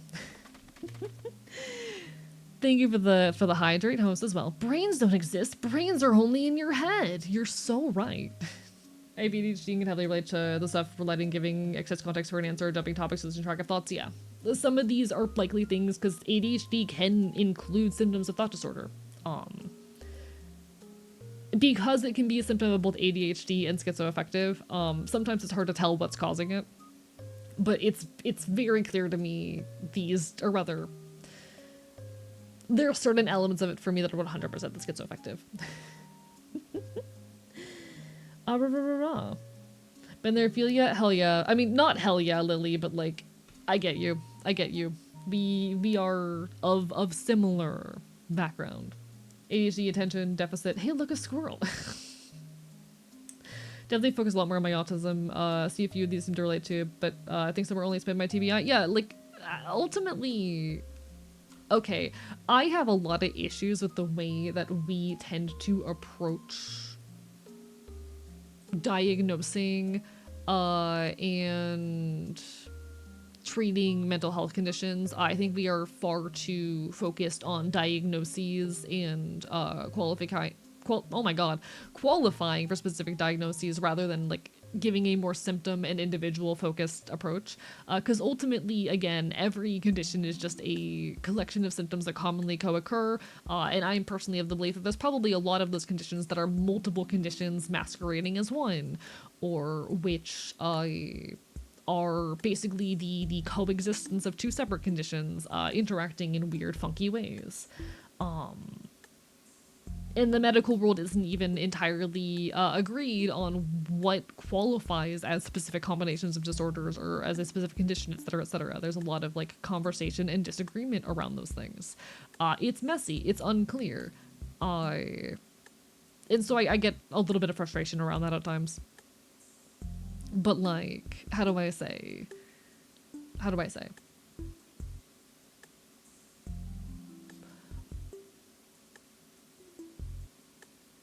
Symptoms, I completely forgot what I was talking about.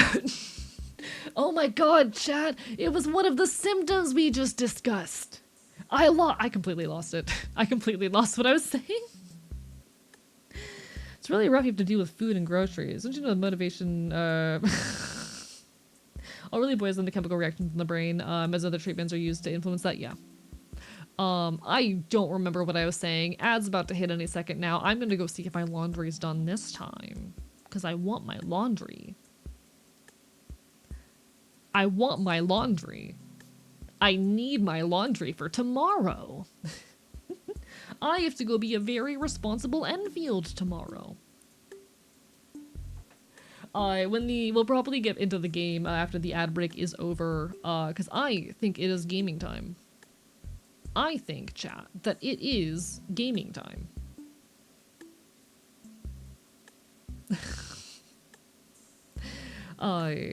But I need my laundry first.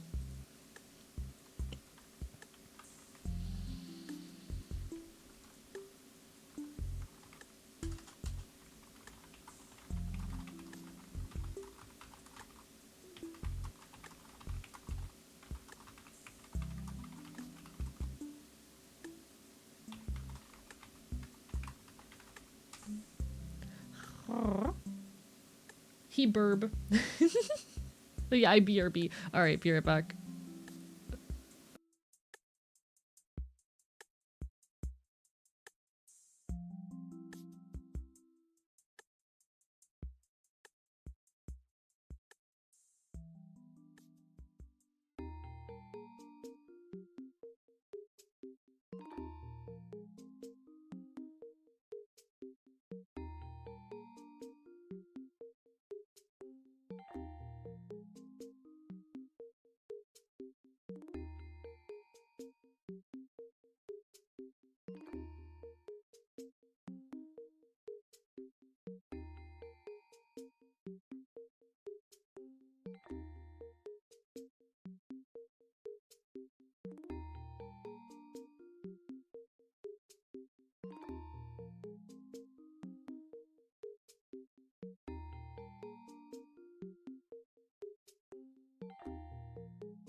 He acquired he laundry. He did it! He acquired laundry is not real, it can't hurt you. Listen, I don't need to fold it, it's just been acquired, and that's okay. But I don't keep having revelations about myself during your stream because I'm an incredibly loud and authentic person who does not know how to not be incredibly honest, so I share a bunch of deep personal details about myself that average people would never fucking share on the internet, let alone with their, like, personal, close fucking friends. So you guys end up seeing a bunch of shit behind the curtain, not only of myself, but just of, like, what existing as a person, especially a person with certain forms of mental illness, neurodivergency, and, queerness looks like. Hello, Transvel. Welcome on in. Barbara, bye bye. It's literally just that whole I don't know how to find the balance of a conversation and what's appropriate to share situation. So I share way too much, which allows you to be prompted with thoughts that most people will not fucking prompt you with, because it's not seen as socially acceptable. You're so right. Being quiet is not in my nature. But with all that said, chat, we're about 3 hours into stream. Do we want to play some Pokemon? Is it time for Pokemon? Is it Pokemon time? I think it might be time. Thank you so much, Mystic Project, for the bits. How dare you? How dare you? Illegal. How dare you all? Oh, let me check something real quick. I don't think I can do this, but I want to see. I want to see. Because I'm realizing I did not know that. Okay. Twitch allows us as streamers to put discounts on subscriptions, and I didn't use like any of my hours for this fucking. Fuck me. Yeah, okay. Twitch didn't tell us that they were going to be disabling that for basically the last like couple weeks of the year, so I was planning on using them all at the very end of the year, and now I can't.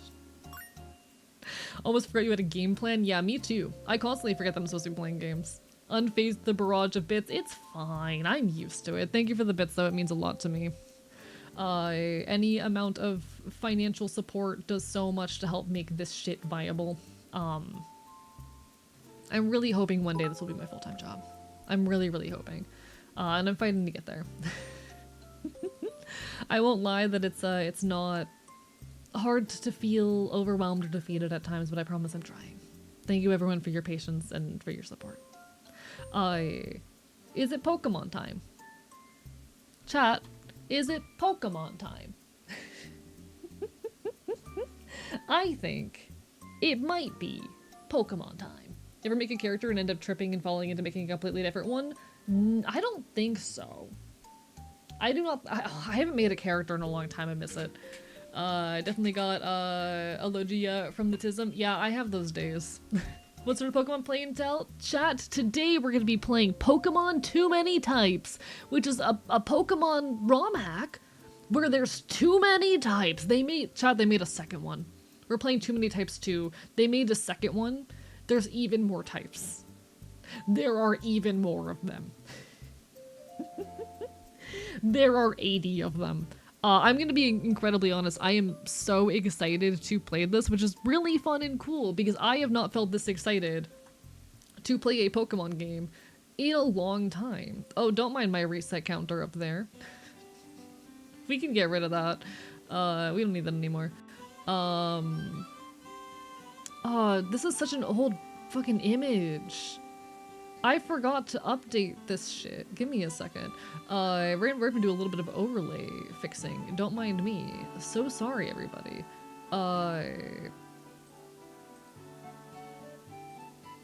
Transform. Fit to screen.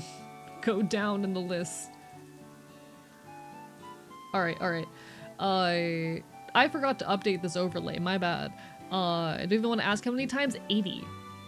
You can play Pokemon or fold your laundry as a responsible adult, but I don't want to fold my laundry. I have Pokemon to play. They made a new one.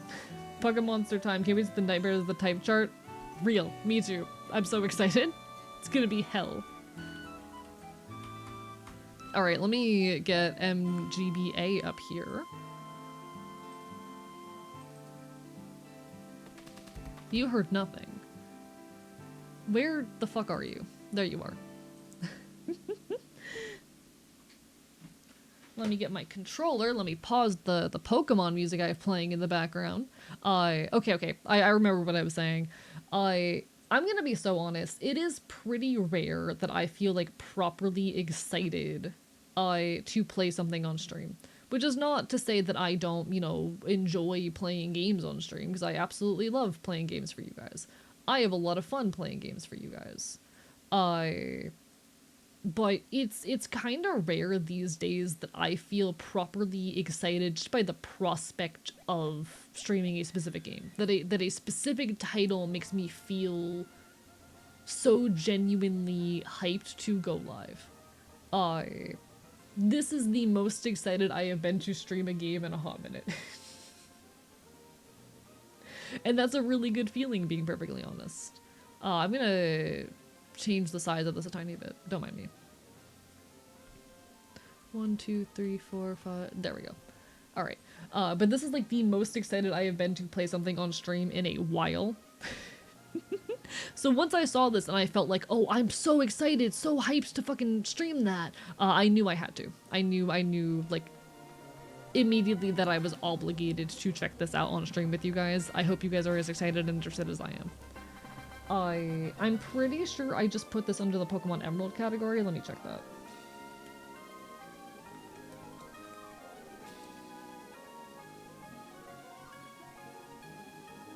Yeah, okay.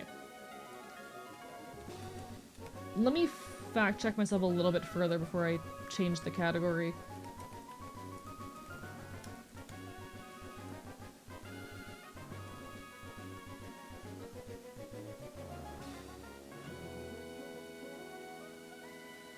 Yeah, okay, people are playing, ROM hacks in here, I think. Yeah, people are playing, like, Emerald Kaizo in here. Beautiful, beautiful. Cool.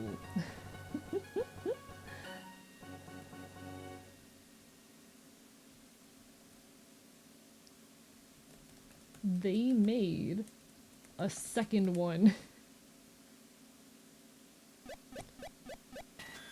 Beautiful. Can't wait to be confused by type interactions. No, same. I'm so excited to not know what's going on. Don't worry, I'm not a responsible adult either. So real. I can still wear the full clothes if they're unfolded. Exactly! I can just pull them directly out of the hamper and put them on my body. But this is the most excited I have been to play something on stream in months.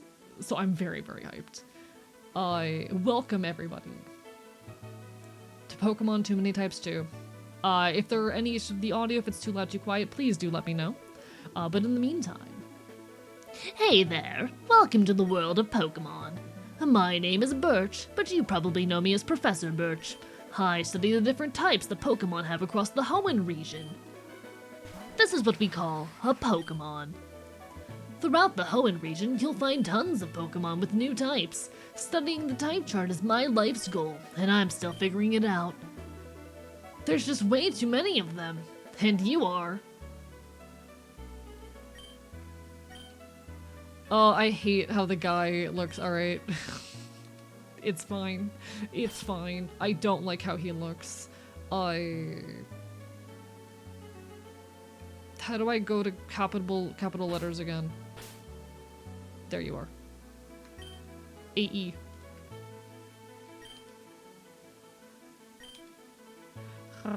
80 types, 30 being new. Exactly.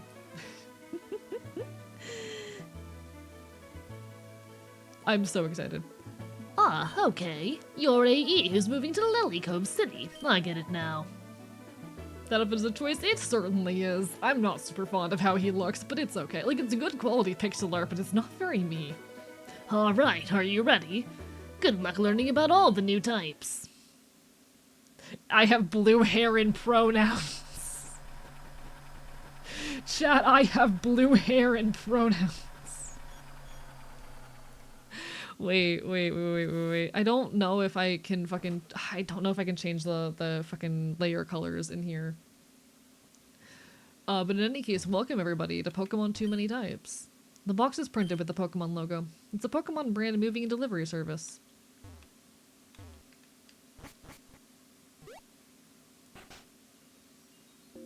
Hey, we're here, honey.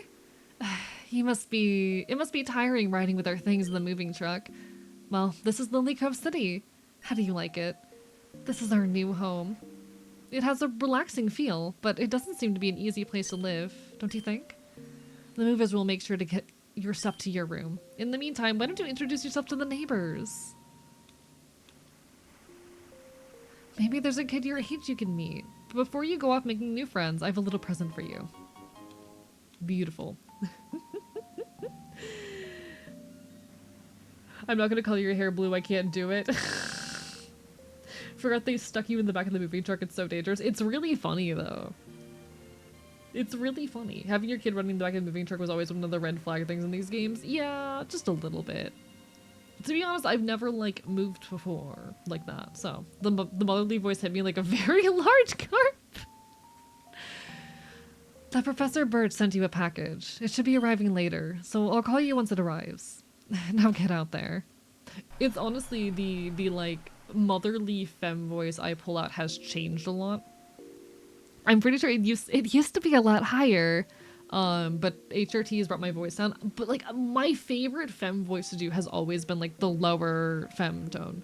So like, you know, it's a lot more similar to just how my voice naturally sounds now, because HRT has done some things, but like a big, muscular, comforting, kind of supportive figure who has like a lot of motherly energy, but is, you know, big and strong.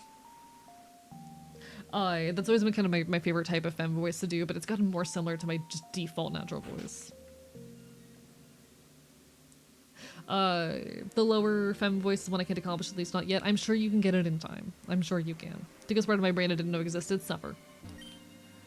Oh, are you the neighbors who just moved in? You should go upstairs and talk to my daughter, Ruby. I'm sure she'd love someone her age to talk to about all the latest trends. Winning indeed. I do honestly enjoy when people get gender envy over like my range of voices. I want to have a more substantial range in time.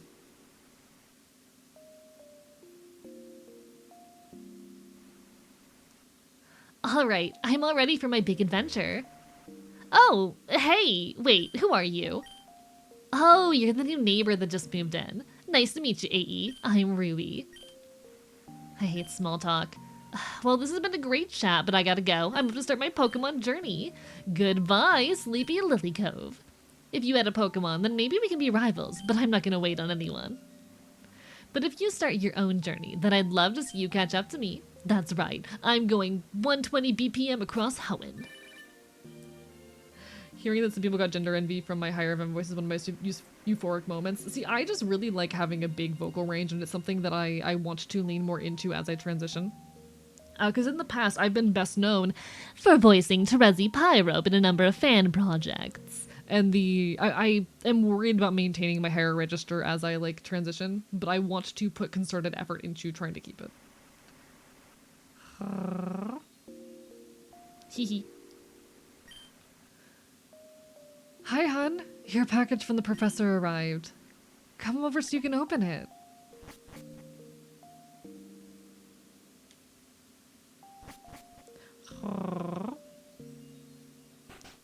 God, I miss these pixel graphics so much. I was having a conversation with some friends earlier about how, like, I still love modern Pokemon.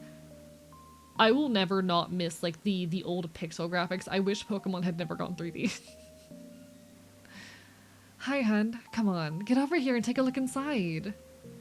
I have a feeling of what's inside, so it's best if we just get... I have a feeling of what's inside, so it's best if we just get right to it. Okay. So our options are Sprigatito, Chimchar, and Froakie. This is a very hard choice. My impulse is Froakie. I'm very, very fond of the Froakie line. But I want chat's thoughts and opinions. I almost always go for fire starters, but for me, Chimchar and what's his face? Chimchar and Tepig are the weak links for me when it comes to fire types. I'm tempted by Froakie. I'm tempted by Froakie. Chat wants Weed Cat. Of course chat wants a Weed Cat. I'm not surprised that chat wants Weed Cat. If we pick Froakie, our rival should pick Sprigatito, so we get to still see Sprigatito. Right?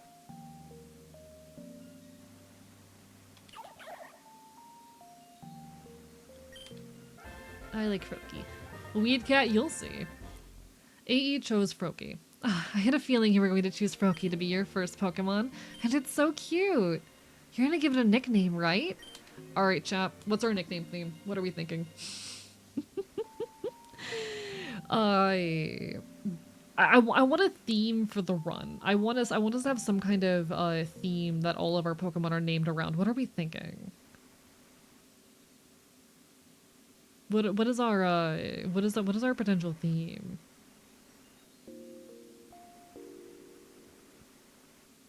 Folk names? What do you mean by folk name? Shithead. We're not naming him Shithead. Lil Bugger. Could go for elemental themed names, maybe. K-Frog. There's actually a folk punk band called Frog Legs.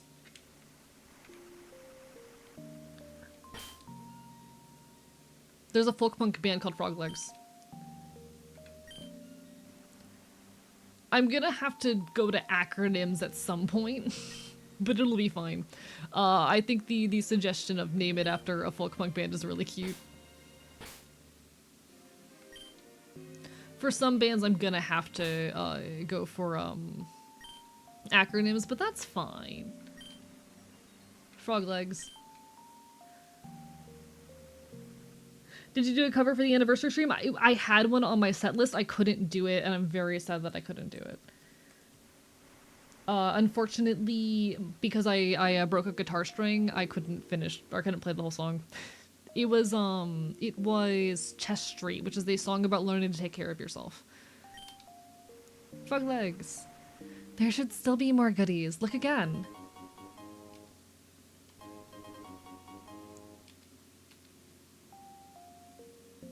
Abe put away the dex nav in the key items bucket. There's a note attached. Hey, wanna know how to use the fancy new Dex Nav? Well then listen up. Oh shit.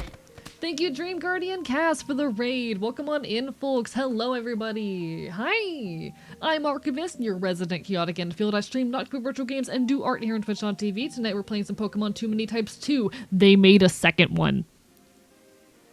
They made a second one. Thank you for making me normal. Everyone on my end of things, make sure you go give Cass some love. Cass is a wonderful fellow VTuber. She is super cool, an absolute sweetheart. Longtime friend of the channel. Make sure that you show all the love that you would show me. Alright, alright. In any case, we're currently enjoying Pokemon Too Many Types. I had an amazing stream. Whatever it was you were up to, feel free to let us know. We'd love to hear about it. But in any case, I'm so excited to be playing this game. I'm so excited. It's your newly upgraded PokéNav Plus. It's your newly upgraded PokéNav Plus. And that's not all that in that handy device. You can also access the PC from there, so don't forget it. You've been waiting for this day for so long, so I don't want to hold you any longer. Go out and start your journey. Remember, you can never catch too many Pokemon. Alright. So, oh my god, they follow! Chat! This is my everything. This is my everything. This is my everything. Can't just too many Pokemon, can't hold them all. No, chat, they follow! They follow! Alright, one sec. We need to take a peek at our Pokemon right now. Naive nature, water frog type. Okay. Alright, so we're revealing a couple types here. Now, what I'm going to be doing in the background, chat, I'm going to be starting a new little Google sheet. I'm going to be starting a nice little Google sheet where I'm going to keep track of all the types. So, we have water, we have frog.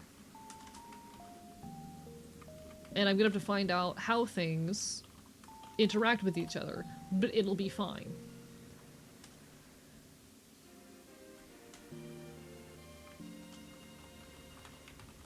Appreciate your simplified model. I made blue hair and pronouns AE. Oh my god.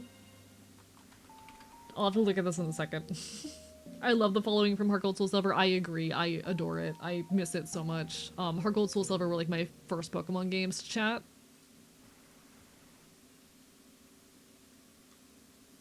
I have blue hair and pronouns.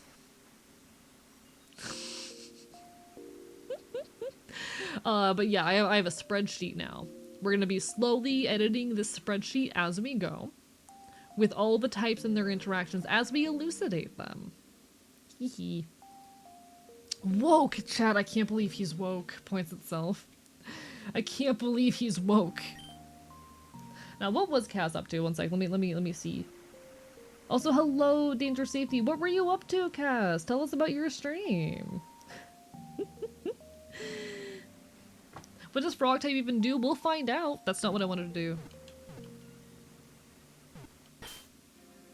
No, no, go back. Oh, I fucked up.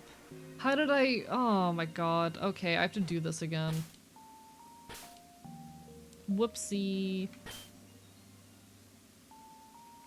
I fucked up. You expect me to do this a lot. Expect me to do this a lot.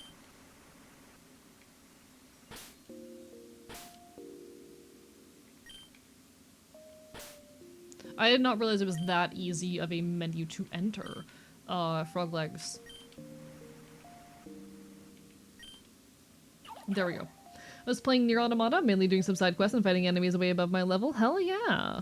I mean, hey, still sounds like a good time to me. I hope you enjoyed yourself. The fact that if you press A on that page, you end up fucking renaming your Pokemon as hell.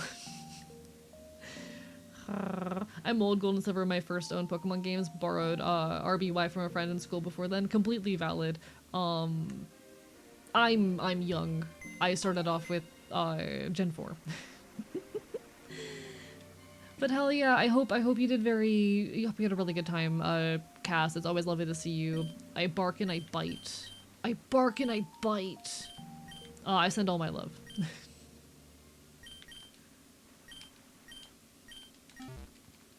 I send all of my love. We have a nice little Nintendo GameCube. We have a bed that's not up against any walls because we're a madman. Just the frame in the background, you can see me deny recalling your model. Oh, that's really funny. What if they added Soul Bad Guy as a Pokemon? Can we just see how insane the typings get? First had Gun, Uno Reverse Card, and Sans Undertale. Need to know the devs behind the ROM we're hooking up for this. I'm so excited to find out. This is a very, very fun ROM. Very, very fun ROM hack. I'm a little bit worried because I don't know how the internal or external clock works. When it gets right down to it, the same way suit me perfectly. A crisp breeze suits the sea, and you, a berry, suits you to a T. Why should that be so? Alright. So I don't know how the clock in this game is gonna work, if it's real time or not, because if it's real time it could be a problem, but we'll find out. Lily Cove City has seen a lot of new residents recently. You're one of the new neighbors, aren't you? I hope you enjoy it before starting your journey. Make sure to take advantage of the department store when you can. Nice. Enjoy your lurk. Bark, bark, bite, bite. I was so excited that birthday got a special Pikachu and Pichu Game Boy Color. I love that for you. I fucking love that for you. My god.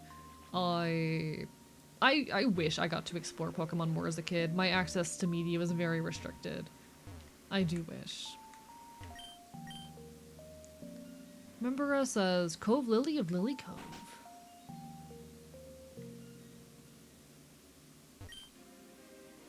So they doubled the guests by using Pokemon as attractions.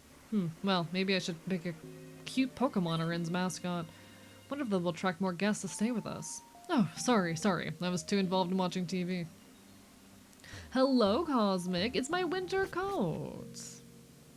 Hello, Dragon's Horde as well. We are doing good. We're currently playing some Pokemon, chilling, hanging out, vibing. I'm very, very excited to be playing this particular ROM hack. I've been looking forward to this one for a while now. Or rather, I found out about it a couple days ago, and I've been looking forward to playing it ever since. Okay, so no clue what this does yet. I'm so excited to be playing it. Thank you for the hydrate strap. It's appreciated. Frog legs let out a roar. Oh. The Lily Cove City Contest Hall used to be a place for arts, but now it's closed down for renovations. A true shame. Alright, I'm trying to figure out what my direction is. I don't remember what her mom said about, like, what to do. What did she say? Thank you for the hydrate strap. I already read that. Gonna put you on mute because I need to read a paper? No worries! All the best. Do what you gotta do. Take care of yourself first and foremost, alright? I'll still be here.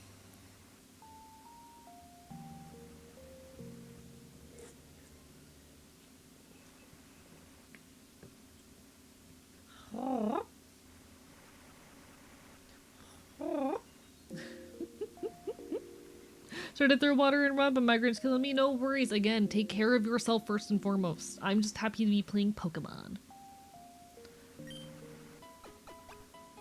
Mom, I don't remember what you told me to do. I don't remember what you told me to do. I guess we just wander out of the city and see what happens. I think this is the department store. Yeah, this is the... No, sorry. This is this is the museum. The department store is right next door. None of which is really relevant to us right now. We don't really have the money for that. But we can try venturing out of town, perhaps. You. Well, well, well. Look who can't resist a challenge. Then let's have the whole region hear our declaration. From now on, until whoever becomes champion first, we are rivals to the bitter end. Try and keep up with the rhythmic strikes from my Pokemon. That's right, we're going at 120 BPM. Steal from Pokemon Walmart, I would love that. Froakie is Water Frog. Just noticed even this is Gen 3, the music is Gen 4. Really? How loud is the music for you guys? Because it's very quiet for me right now. Our first battle is rivals. Let's show this new but we're about Sprigatito. I feel like Sprigatito fits her very well. Alright, so we have Grass and Cat also as types. No one's surprised. Grass, Cat. Adding those to my spreadsheet. Decent volume for me? Hell yeah, hell yeah. So we have normal frog. I want to see what a frog type move does. Okay, it's not super effective or anything of that nature. Good to know. Yapper type. We found out some new types. Delicious. Also deals gun damage?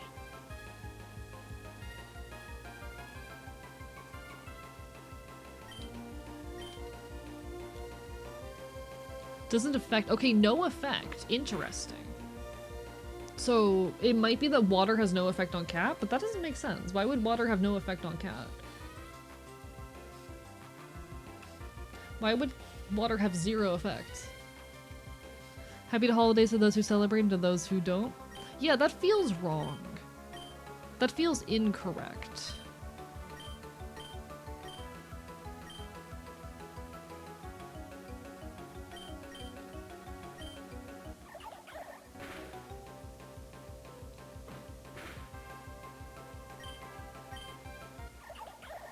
Welcome on in, because Cat tastes better than water. I don't think that's true. Cat is liquid, maybe. Maybe they rearranged it so water doesn't affect plant. It could also be that gun doesn't affect Cat or something. It could have something to do with the grass type. We don't have enough information yet. Obviously, there's something going on between the interaction of water with either Cat or grass. It could also be the interaction of gun, though.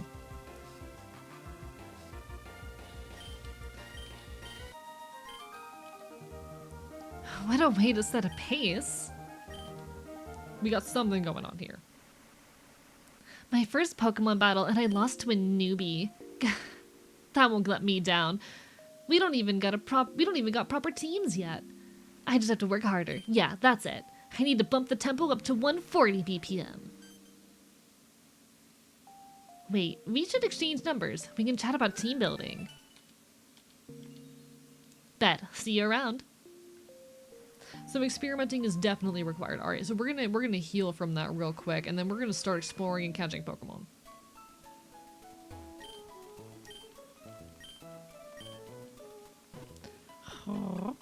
Weird question. Mine's saying Ugh Bethany. Ugh Bethany. Like that. I fucking, oh my god. I was the other day when I was out in my buddy's recording studio, and he was trying to teach me a bit about like fry screens and whatnot. One of the little tricks we did in trying to get me to figure out like fry screams was speaking high pitch with a lot of vocal fry, which is, you know, Valley Girl. So talking in this kind of voice with the heavy vocal fry for a couple hours. It was such an experience just sitting in a room all going around like, ugh, Bethany. With the heavy, god. Fucking Valley Girl accent is such a fun voice to do. I genuinely find that a really enjoyable voice to do. Oh, whoa. Our first encounter is with a Swaddle. Alright, enemy info. Silly Bean Bug. I love that. Alright, very good types here. Silly Bean Bug.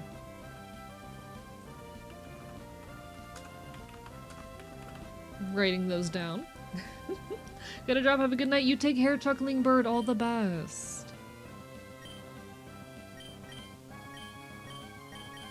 I'm gonna guess that Frog is gonna be super effective. No. Interesting. I would have thought. Huh. In any case, we got a catch. So Waddle is a whimsical little guy. This is so true.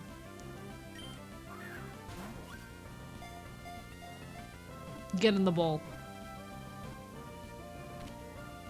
Hee. Did not expect a bimbo valley girl from Punk Dwarf Critter.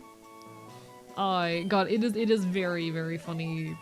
I do think, like again, one of my transition goals as I continue to explore gender and whatnot is to have a very big vocal range.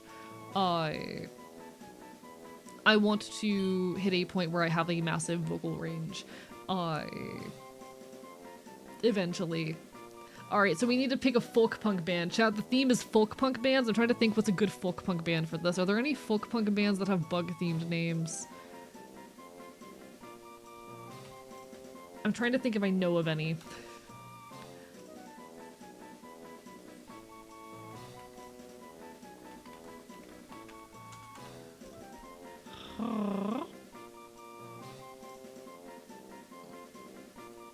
I do know one. I'm not super familiar with their stuff. They're a friend of a friend. I do know one called Twig and Leaf.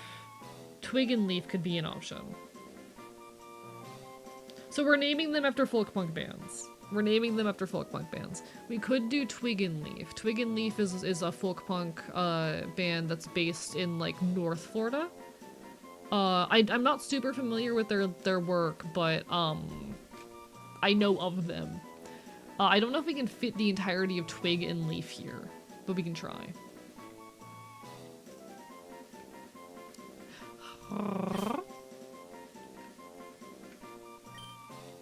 Eventually, they'll stop being thematic.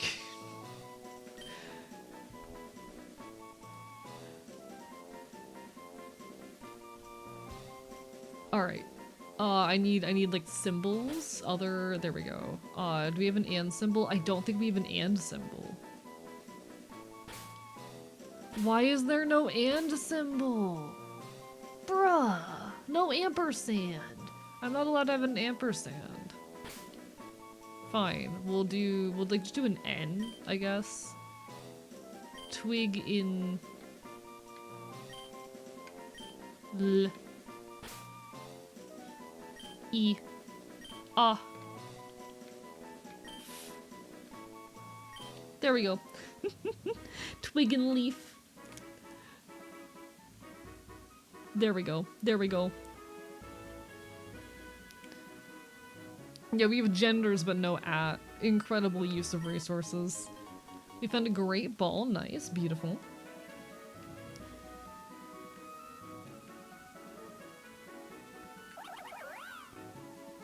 Ooh, unfortunately, getting to that Pokemon's gonna put us in a battle, but it's fine. Is there a gender type? I have no clue. We'll find out. 0 ampersand. No ampersand allowed. Ooh, I love Shinx! Shinx is definitely up there. Alright, they're just Electric Dark. They just did what everyone wanted and made it Electric Dark. Electric Dark. No one's surprised. No ampersands allowed.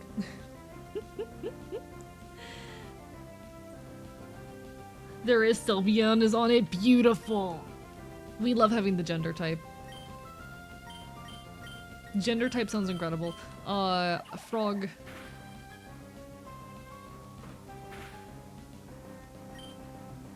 Ribbit. Okay. As a standard for all ROM hacks.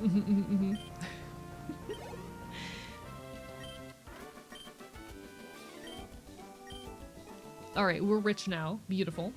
Take a random guess as to who else is in the gender type.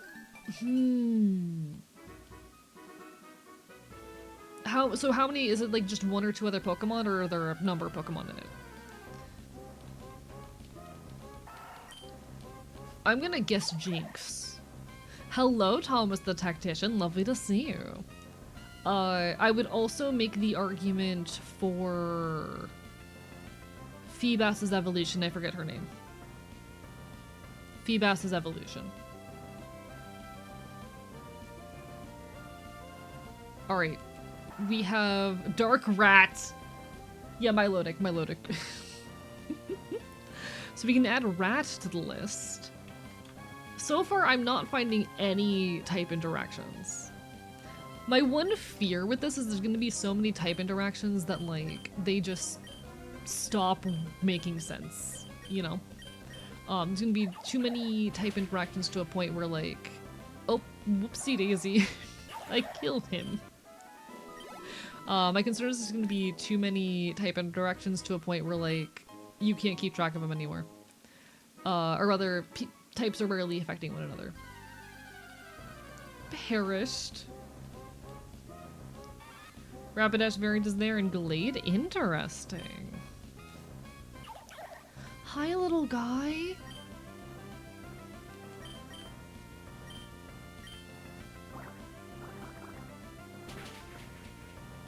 I didn't want to kill you. I wanted. Okay, it's fine. We're not gonna be able to do this. But hello, Tom. It's lovely to see you. How are you doing? It's fine. We'll find another one. We'll find another one. It's okay. It's okay, chat. We'll just find another one.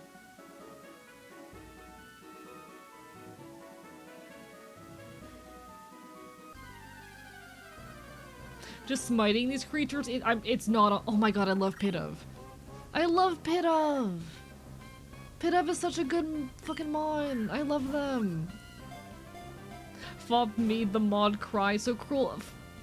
Shut up. Fuck you. I want my pigeon. I want my pigeon.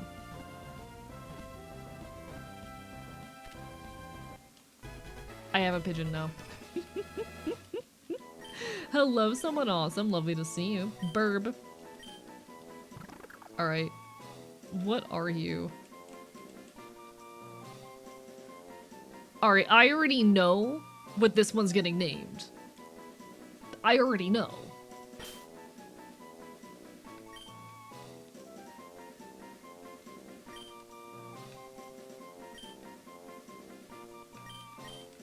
I'm hoping I'm spelling this correctly. I'll be very embarrassed if I'm not.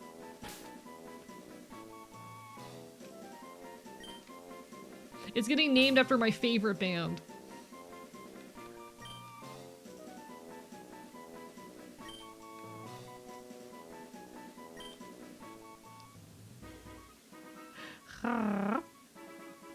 Pigeon Pit.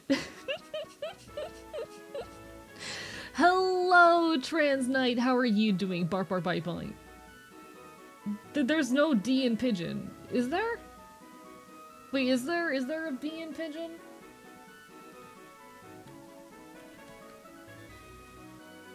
No, there's no D in pigeon. Fuck you. Fuck you. Fuck you, Trans Knight. How are you doing tonight? Fuck you. Alright, let me check what type it was. What are you? You are boring bird? Fuck you.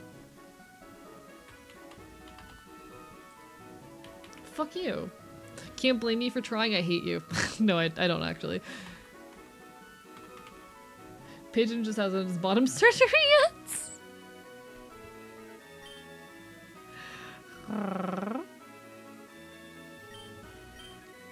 Alright. I love him. We keep hunting. We keep hunting. I want to get like a full team of Mons. They probably won't be our permanent team, but I want to kind of see what kind of Mons we have available to us. Just get the new game plus on Digimon Time Stranger? Hell yeah, I really want to play that game. I'm not really interested in a Rattata, I'm gonna be honest. Good Mon, don't get me wrong, not super interested. Something in there was super effective. It might have been water super effective against rat, maybe? Is water super effective against rat? Potentially. We have a frog, a beanbug, and a pigeon. Yeah! I do like Zigzagoon. Zigzagoon's really cute. I think I'm gonna go after the Zigzagoon. Oh, 100%, I absolutely need a gender type on my team. We're gonna get a gender type on my team, 100%.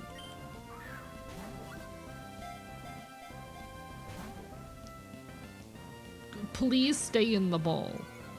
I need you to stay in the ball. It's clearly evil Zigzagoon.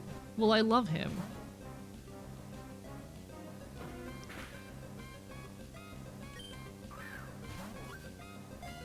I have a name idea for him already. Just get in the ball. Just get in the ball. Why do you hate me?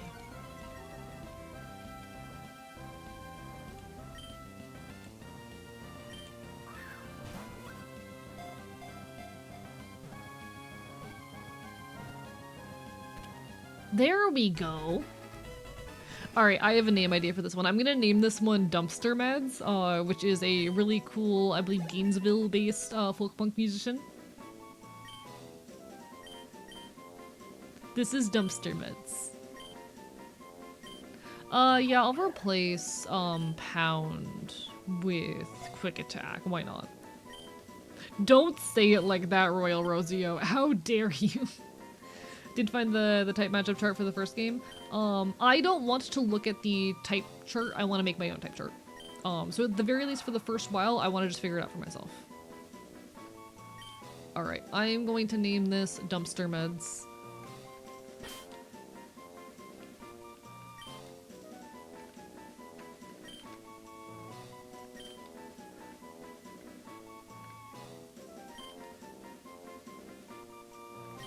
I'm surprisingly okay at spelling.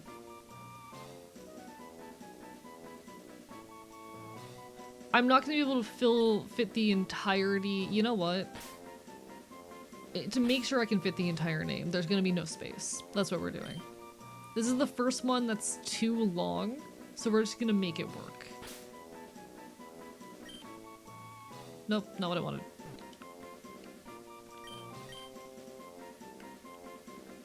Dumpster Meds.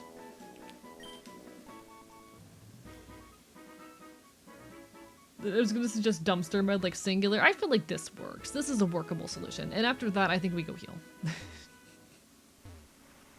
I think we go heal.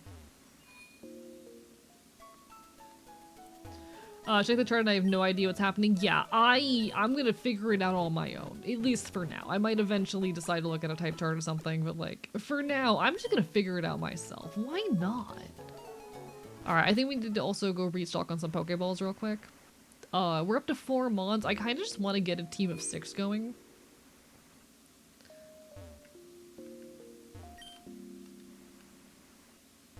Can I purchase things? Screw it. I would like to draw a lottery ticket. Let's go gambling! Hi, Estella, how are you? They made a second one! They made a second too many types! Stella, what type would you be? What would you be in too many types? Damn it. Alright. There's 80 types in this. Also, lovely to see you, Stella. I hope you've been well. It's lovely. I hope your internet is complying. You are my friend, and I care about you, and I'm so excited to be playing this. Can I get Pokeballs? Yes. Oh, I didn't realize I still had 7. I'll just take 3 for now. Alright then. Beautiful. Fox, Feral, and Scream. I didn't know Feral was a type, actually. I love that. I love that. It might be fixed today. Only time in this bandwidth test will tell. I hope so! I hope so! I really hope it's fixed soon, Stella. I miss you. Stella, I miss you. Stella, I miss you. I hope to see you back out here streaming and creating in the near future, because you are lovely and you make incredible things, and I want to see you be happy. I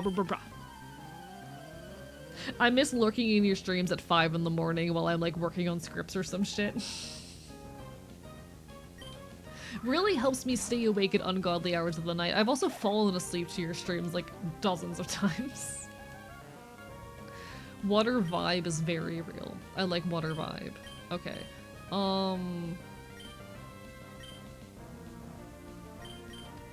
We'll frog and see what frog does.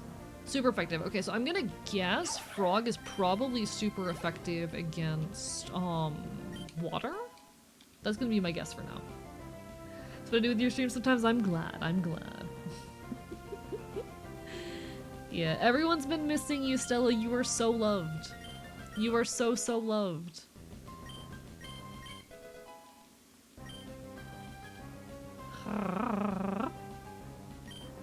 You know, next time I do one of these, I should name my Pokemon after, like, my VTuber buddies. That'd be fun.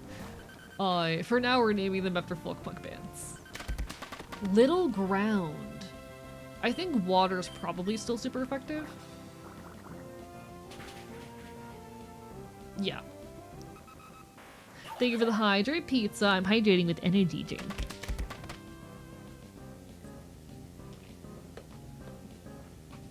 I love caffeine! Anyway.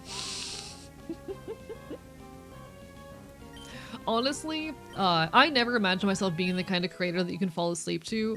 I've become, especially with how I engage with other content creators, I am honored if folks are able to fall asleep to my content. If you fall asleep to my streams, thank you. I'm glad. I'm glad that I am sleepable. I'm glad that I create a comfy enough presence where you feel safe doing so around here.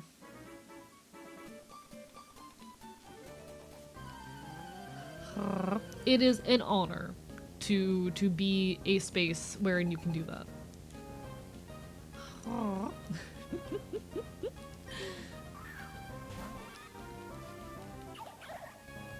Fallen asleep here a couple of times, and again, I am honored. Yeah, you are baby Pika. Yeah, no one's surprised. Ribbit. Ribbit, ribbit.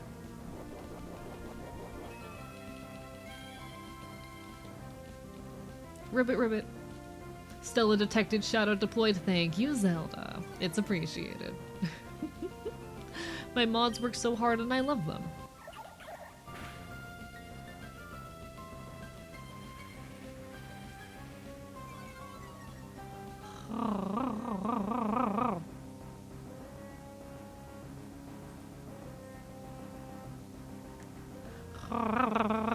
I love my friends. I know so many cool people. Alright, we're gonna quick attack. Dead.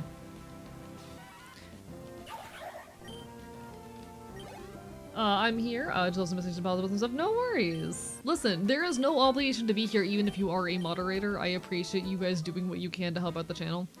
I am just a guy on the internet and any amount of support means so much to me. I am going to take one of my other mods and put them up in the front of the party for a bit so they can get some more XP. We'll take Pigeon Pit out for a bit. I can't wait to post about this team on social media and just be like, yeah, I named a bunch of Pokemon after bands I like. A handsome boy on the internet webs. No! I am a bastard. Ah, rah, rah, rah. Oh, it's the Savari Zone.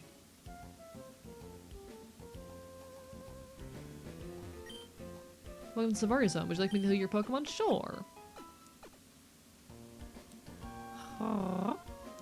I'm just a guy doing my best. What Pokemon do we have? Husband be one of them? Oh, so I'm naming them all after folk punk bands is what it is. Here you witness many kinds of Pokemon rarely seen in Hoenn, and you'll see some of them in their wild, untamed state in their natural habitats.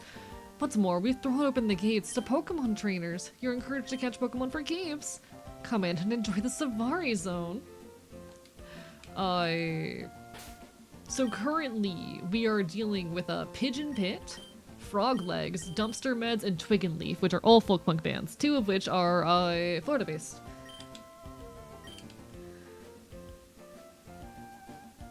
Welcome to the Savari Zone. All you can catch for just 500 Poke. You know what? Let's do it. Looks like it's the traditional safari experience, which I have not engaged with in a long time. We haven't had a traditional Savari Zone experience in a long time. So we've got like specialized safari zones and everything. We love dumpster meds. Psst, lucky. I have something I need to message you about later.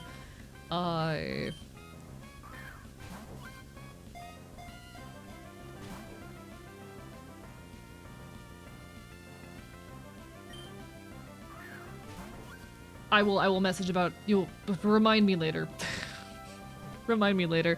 But I got something I gotta message you about later.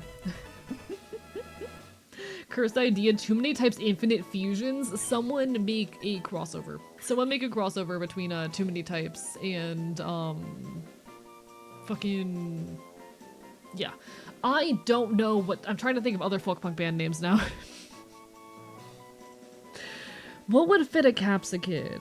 He grows up to be like a toxic plant. What would fit him?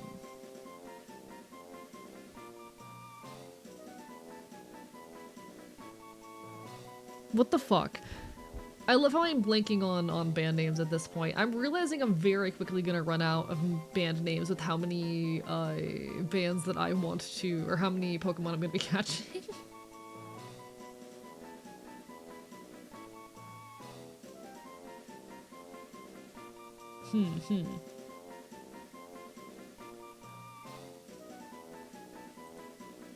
Going through my playlist.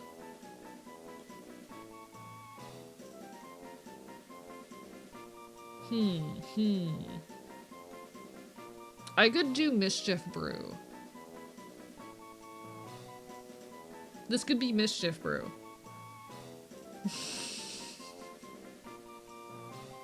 It's probably the best we're gonna get. I don't think we're gonna get much better than Mischief Brew.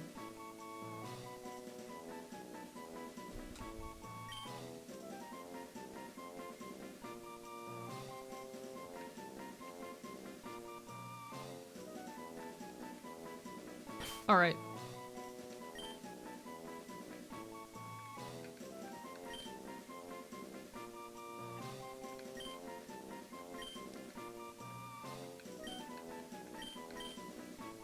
This is gonna be another situation where I have to do it without a space. It's fine. See, I'm probably not keeping this guy on the team. But it's fine. Next Talking type should be Harley Poe. Oh, for real. Absolutely. I considered Harley Poe. I considered it. Oh, Flababy!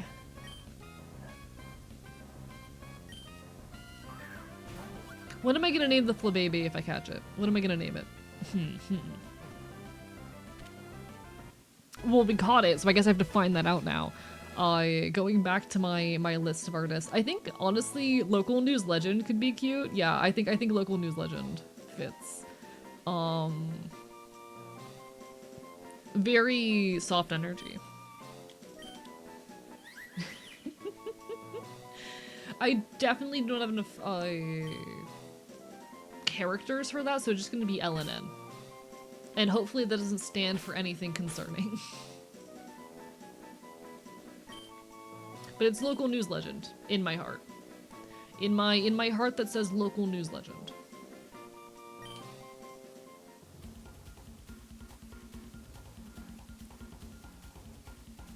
Alright, we keep exploring. We continue exploring. We don't have the bike yet, so it looks like there's a bunch of things that we cannot experience yet. Bondsley! Oh, Bondsley would have made such a good local news legend too, though. God damn it. Gotta break the theme. Next one is Pipe Bomb!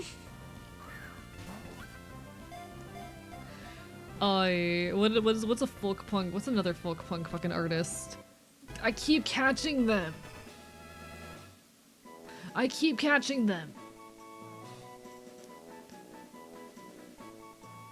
Who's tree-coded? What's a really tree-coded or rock-coded fucking folk punk band?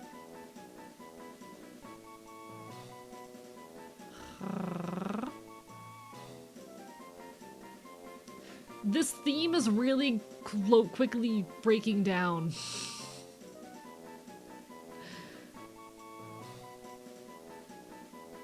I don't think Apes fits here.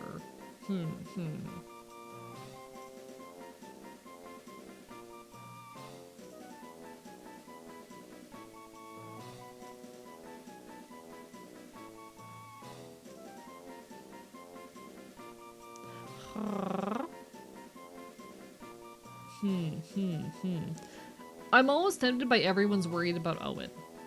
I'm almost tempted by everybody is worried about Owen.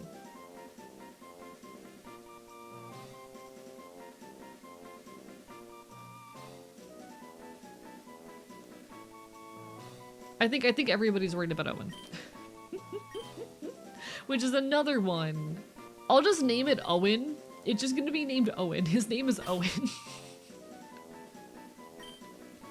Chat, incredible username theme. This is not breaking down at all. I'm gonna have to start finding new bands just to, like, have enough fucking mons for this shit. I'm gonna have to start finding new folk punk bands just for this. He's just Owen. He's just Owen. Area still under construction, is off limits, sorry. Fuck you! Now we need Pokemon, but there's no name limit! I could also, next time I get like a... But I want to save Confession Kids for a cat-themed Pokemon. I want to save Confession Kids for a cat-themed Pokemon.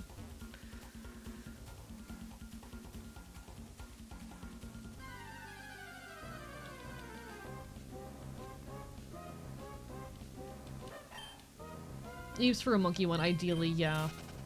I'm not sure if I'm gonna have enough Pokemon available to really mess with here. Because I don't have the ability to access the bike stuff yet.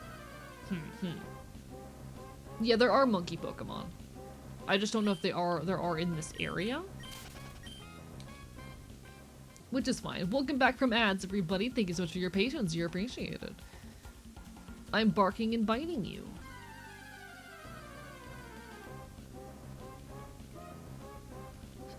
I'm gonna run around a little bit longer, see if I find any new mons. So far, we're not finding- oh god damn it, I did not mean to catch you.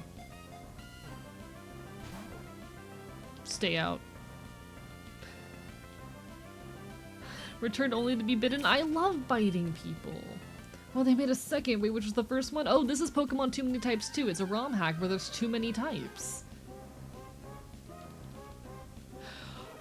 No! This needs to be local news legend! This needs to be local news legend. We're moving our usernames around.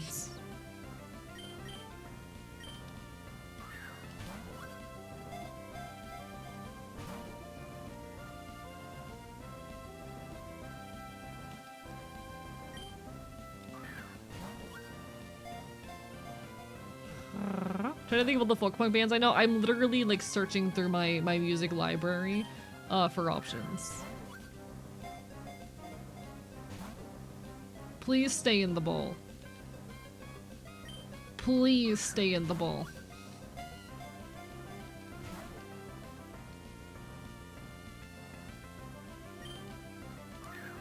Please?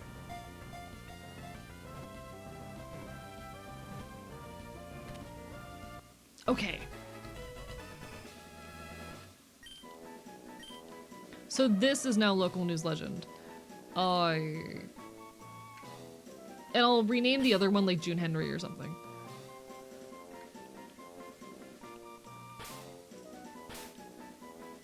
Local news legend. Okay.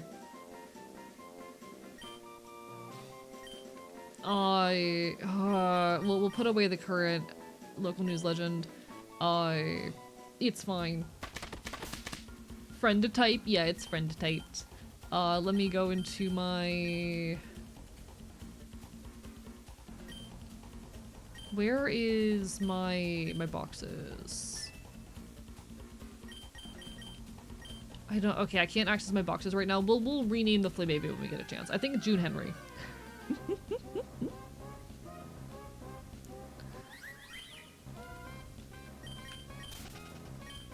I think June Henry will fit for this one. So what's Too Many Types 2? So this is a Pokemon ROM hack in which they added too many types. Thank you, Connie, for the hydrate. There are now 80 Pokemon types. 80 of them. So you'll have Pokemon like Bonsly, which instead of being, you know, the normal types that it is in the original, I can't even see, oh my god. Let me go into my Pokedex entries. So, you know, instead of your Pokemon being the types they normally are, Sprigatito, for example. Why do you hate me?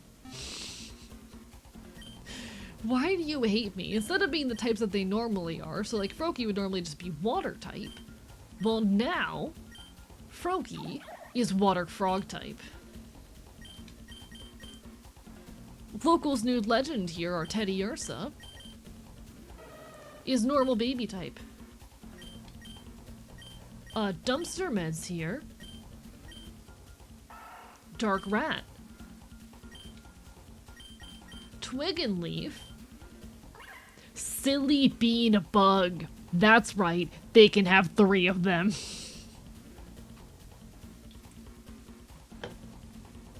It is incredible.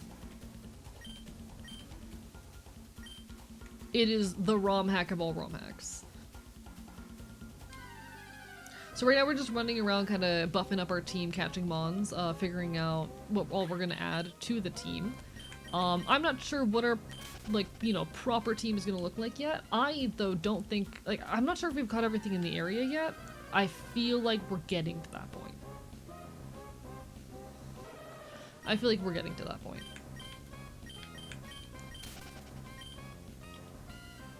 How did the type interactions work? Good question. We haven't figured that out yet. We'll find out eventually.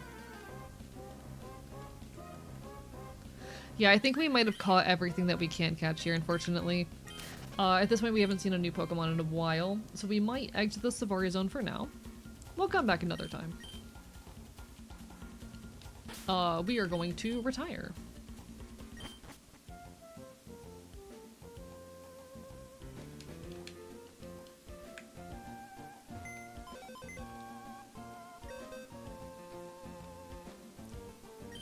so I do want to move my Pokemon around. First of all, we are going to, what types are you?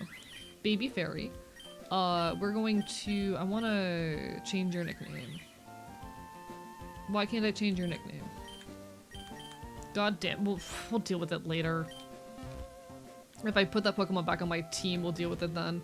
For now, our team consists of these gamers. We have Pigeon Pit, Twig and Leaf, Frog Legs, Dumpster Meds, Owen, and Local News Legend. Okay, throw up punitive damage, not quite folk, but still punk. I might have to open it up to general punk bans later. I've returned with substance from my flesh cage, congratulations! I might have to later open it up to just punk bands in general. I want to try and stick to folk punk for as long as I can, but we'll see how far we get. But it is an incredible ROM hack, and I'm having so much fun with it, and I'm so excited. This is generally, like, I've been so excited since I heard that this released, to get to play it on stream. So hyped.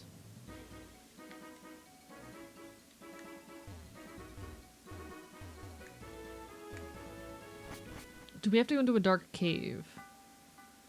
Oh, Mount Pyre immediately? That might be a problem. Let's see if we can get anywhere here, but... Alright. You use band member names too? I would like to avoid that personally and just name that for the bands, if that's just me. Gust, Disgust. What does Disgust do? Okay, none of those are damaging moves. Only Gust is a damaging move. It's probably not going to do much because you're presumably still a rock type. And very bulky. God, Propagandhi. I am so sad that they pulled out of Festa this year. I would have gotten to see them otherwise. It's incredibly disappointing. Let's see if Pigeon Pit can take this guy out.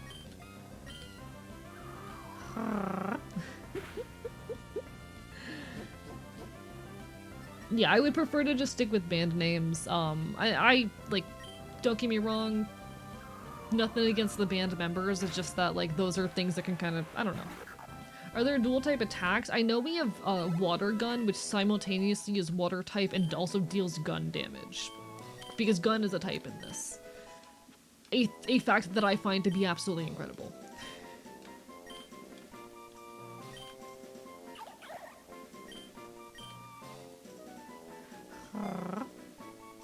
Poor Geodude, hope they'd be more than a boring ugly rock this time. Yeah, unfortunately, still boring ugly rock. I feel like that's just mean. So what Pokemon are gun type? We'll have to find out. I'm not sure if we can progress because I don't know if we have the Rock Smash TM yet, but we'll find out. I guess Artillery is water gun. I think so. That sounds right.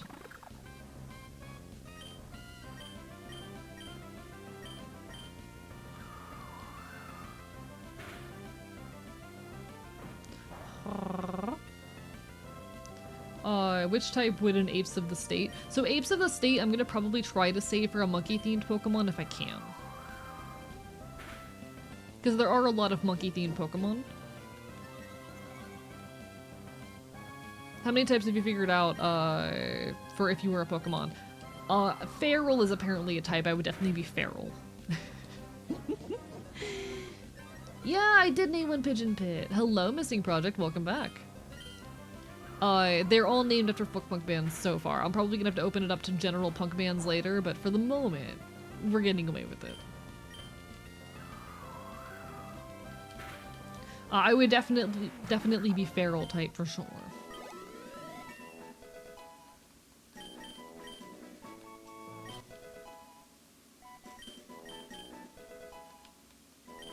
I love how everyone's just casually leveling up in the background.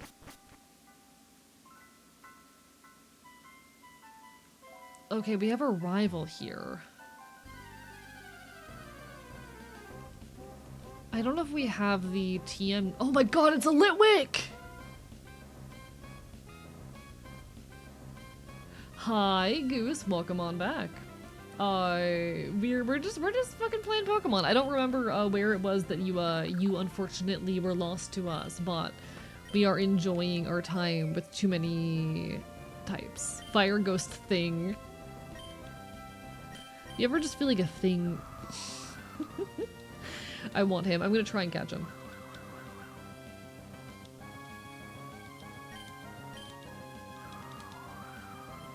I'm gonna try and catch him. I'm trying to think what I'm gonna name it. Something... some punk band that's kind of fire themed or candle. I feel like...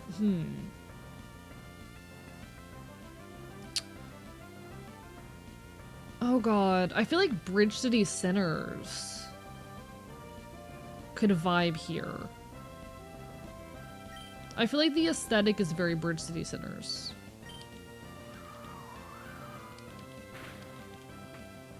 Want to say something? Want to say about half an hour ago? Alright, so it was a little bit before we started the game. You haven't missed all too much. Welcome to Pokemon Too Many Types 2.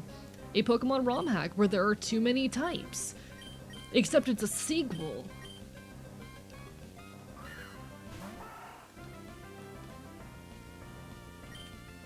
Thank you for the text to AE. And for his neutral special, AE wields a gun. I don't got this AK for nothing. Okay, I'm just gonna tackle and hope it doesn't... Oh fuck, I forgot that's a normal type move. Whoops.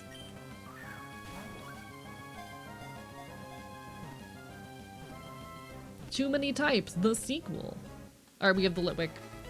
I think Bridge City for this one. I think Bridge City. They have a very aesthetic where they would enjoy this.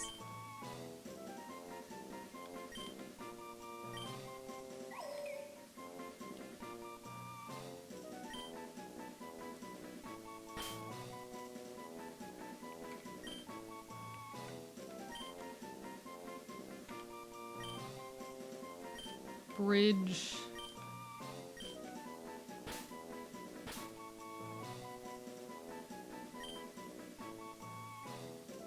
City.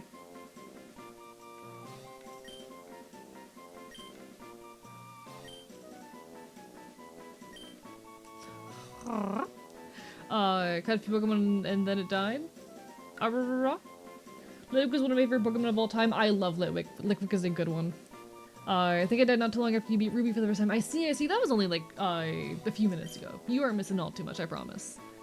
Who am I trading out? I feel like I have a duty to keep Pitch and Pit on the team. But I guess I'll put Twig and Leaf away for now. Eventually we'll have to figure out a good, like, type balance. But we'll get there in time. We'll get there in time. Oh, they have Grivard in here! I love Grivard! I don't need it, but I want it!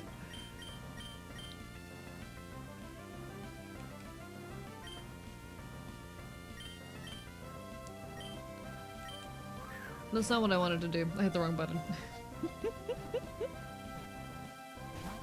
Grivard's a relatively recent Pokemon, and I like it. It's a very cute one. I don't know. This might be Spoon Boy. I might name this Spoon Boy, which is more of a reference to a Spoon Boy song. But I think it could be a cute call.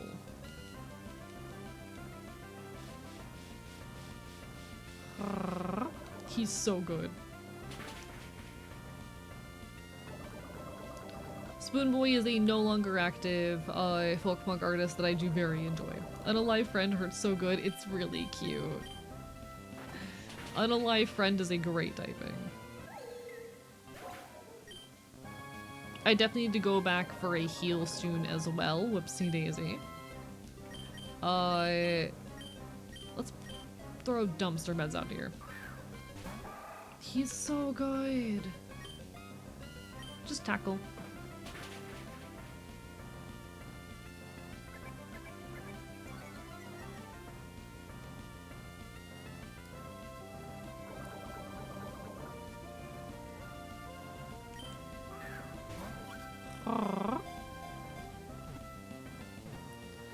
Grivard, for those who are unaware, is from, I think it's Scarlet Violet. I'm pretty sure it's a Scarlet Violet mon. Am I incorrect? Did he come before Scarlet Violet? Because I am pretty sure he's Scarlet Violet. Ghost dog Pokemon. You are Spoon Boy.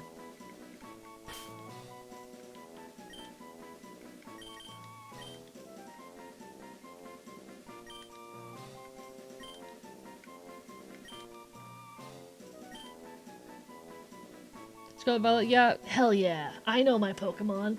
Was looking for Pokemon band names, found a band named I love Harley-Po. Absolutely love Harley-Po.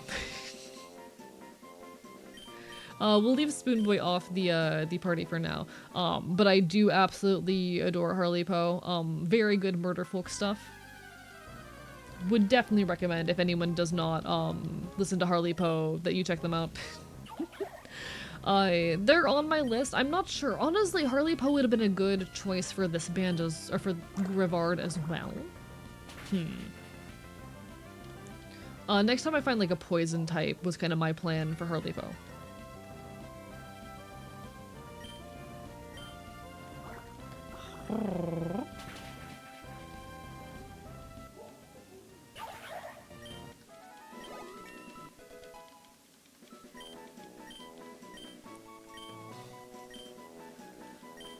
Do I want to replace a move with Lick? Sus. I don't think I want Sus, actually. I don't think I want that. No thanks, I'm good. Sus.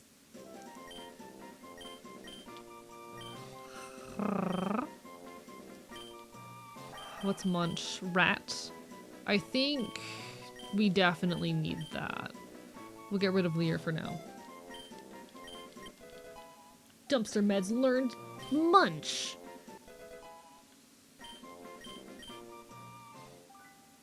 Alright, we need to go heal real quick. But no crime or shame in that. So we're gonna wander our way back to town, heal, and then continue on. If Among Us is in this until there's a sus type, most likely. Go frog legs. Alright, I don't think I need a Zubat. Unfortunately I can't catch every Pokemon I see. I don't have got enough balls for that.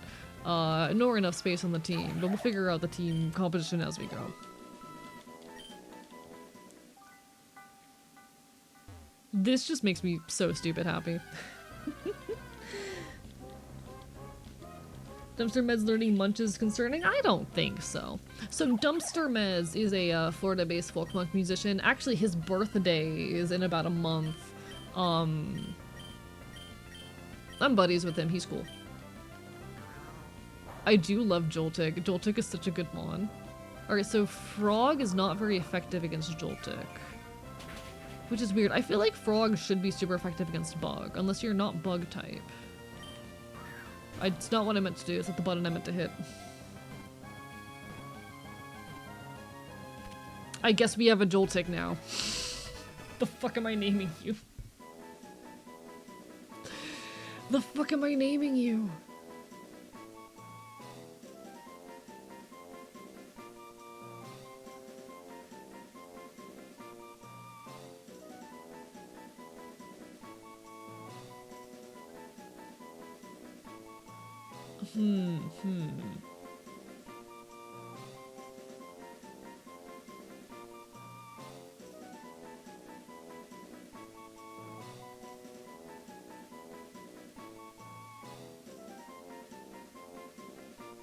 I'm scrolling through my playlist right now, chat. I'm scrolling through my playlist.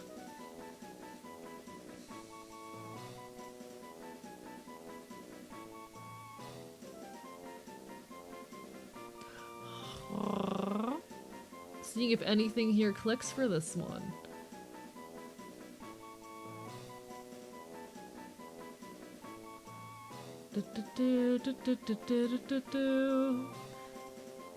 Maybe Foot Ox?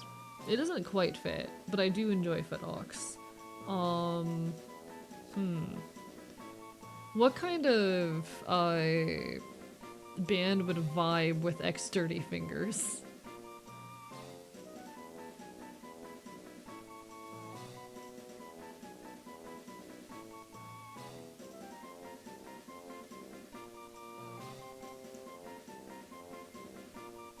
Hello, Artificer Neptune. I need a folk punk band to name this fucking bug after.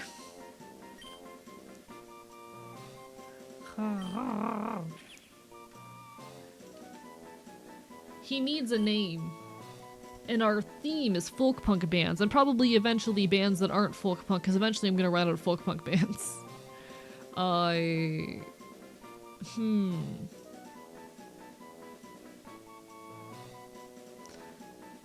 I'm struggling with this one.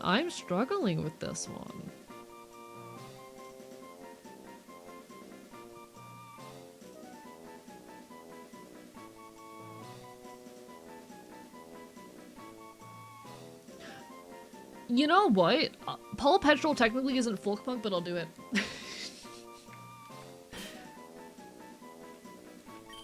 I don't really consider him folk punk, but I'll do it.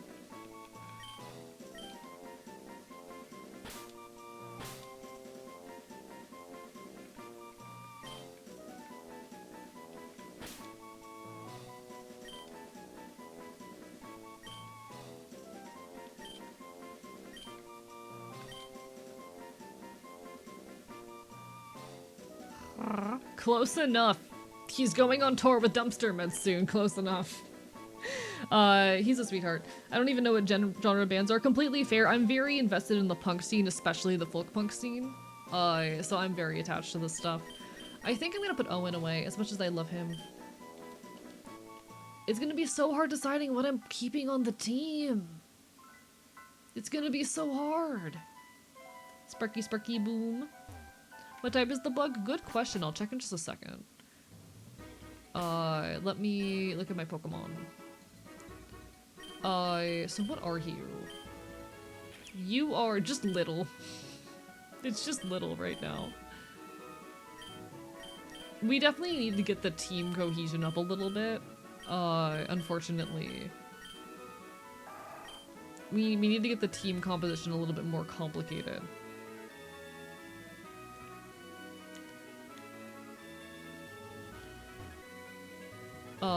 The team composition is a mess right now.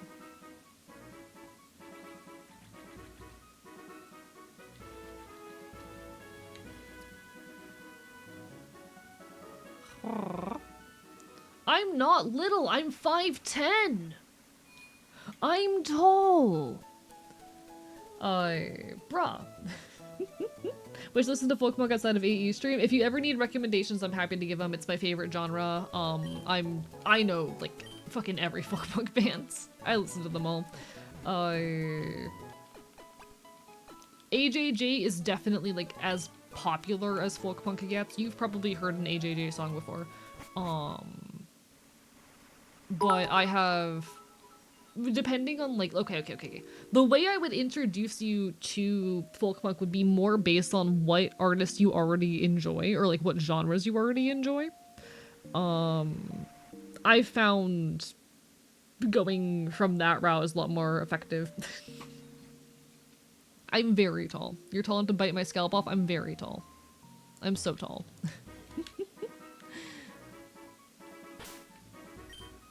5'10" is a respectable height, chat. Fuck y'all. Paul Petrol needs to level up, but he's not going to be very useful in the cave. Oh, let me take your item. Item, take, because you have the full heal. We're gonna put probably Dumpster Meds up front. Give you a chance to be effective. BRB, you take care. I hope you're having a wonderful night, my guy. Is it a Waffle House night? In any case, do what you gotta do.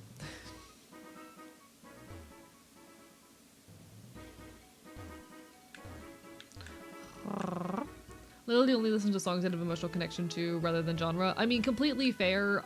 You probably have preferred genres that you don't really notice. But I'm very attached to folk punk as a genre. The sound of it and the messaging behind it, like, folk punk is about as grassroots as music can get. It is primarily, like, people recording stuff in their bedrooms, over acoustic guitar. It is extremely, extremely authentic for that reason. it's also a relatively small genre, both in, you know, the size of the bands and the number of bands within the genre. So you end up with this very tight-knit community. Extreme focus on mutual aid and whatnot.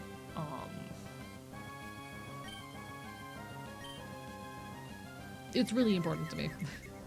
I enjoy how tight-knit the Pokemon community is and how grassroots it is. The fact that, like, my tiny local bands that I love are opening for the big name Pokemon bands all the time is really cool to me.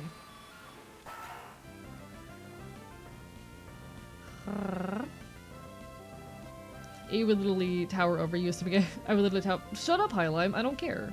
I'm still tall. 5'10" is a respectable height. Hello, welcome on in, Psycho. Hope you're having a wonderful evening. Lovely to see you. Tend towards metal and jazz overall in video game OSTs. Okay, Sacksmith, you might end up fucking more with, if jazz is more your vibe, you might have an easier time getting into, like, Bridge City Sinners or Days and Days. Because they bring in some more, like, bluegrass elements. More bluesy stuff. For me, it's like 1 AM. It's about 11:31 for me. It's not too late. I'm planning to be up late tonight.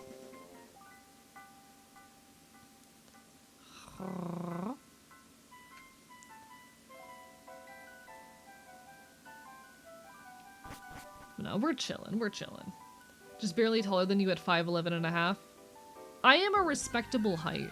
I don't understand, honestly, why people keep going like, oh, 5'10 is short. Because it's quite literally not. It is quite literally not. I am a respectable height. Something in there is super effective. How much weight can you lift? Because we need to know who in chat can get uppies. Good question. I haven't tested in a while. Is this Pokemon Quetzal? Nope, this is Pokemon Too Many Types 2. It is a Pokemon Emerald ROM hack in which they added a ton of types.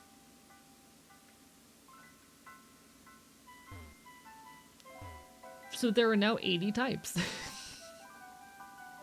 5'10" is 4 inches taller than me before I started estrogen. Yeah, like, it's a respectable height. 5'10" is a respectable height.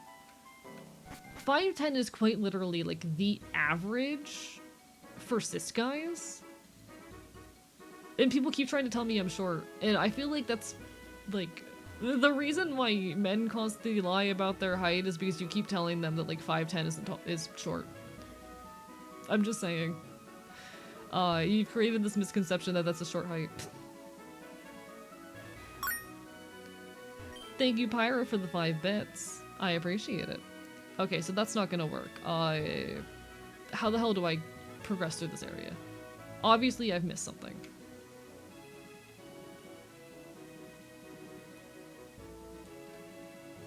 I'm just saying the bullshit notion that, like, 5'10" is not a normal and average and tall height is, like, bullshit and wrong and stupid. I'm just saying.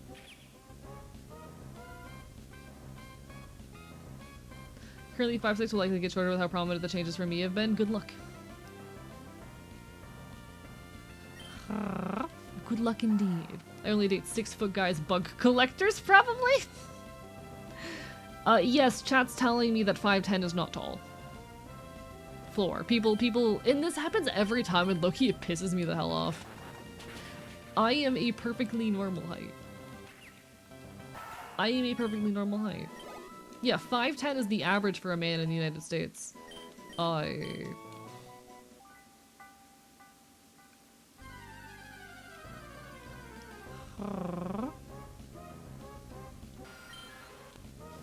Send a reminder from a trans mask. Yeah, I will be so honest. As a, like, this is dumb, but, like, being a trans mask person, I don't like to bring this up because I don't want to be, like, that rude. I don't know. I feel like there's the stereotype online of, like, okay, I've seen a lot of trans masks get accused of being, like, whiny when speaking up about a lot of shit, and being told to just, like, man up and take it and shit, and it bothers me, so I don't tend to say shit like this. But yeah, as a trans mask person, people going like, oh, you're short, etc., etc., I'm like, hey, Can you not put me down for one of the few things that I'm not dysphoric about? Like... I don't know, maybe that's a shitty thing to do, especially to a trans mask person. The reason I do get so defensive on it is just genuinely, like... Yeah. Like, damn, maybe I'm lucky to not be dysphoric about this one thing and be in a position where I don't have to be. A lot of it is just internet culture in general.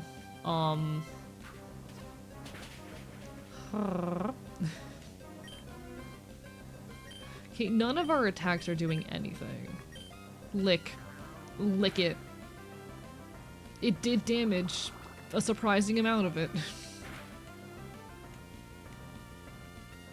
But no, I get scared speaking up on like the gender implications of things that people say, but like, I don't know. Sometimes as a trans mask person, it feels a little bit shitty to be told that.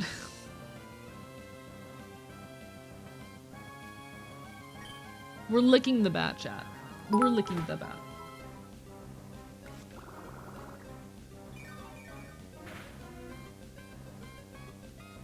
I am not Christian, but you know what? Thanks for at least gendering me correctly. Thank you for at least gendering me properly. Damn. I'm gonna be so real, I was almost gonna let him fucking, talk for the sake that he fucking gendered me correctly.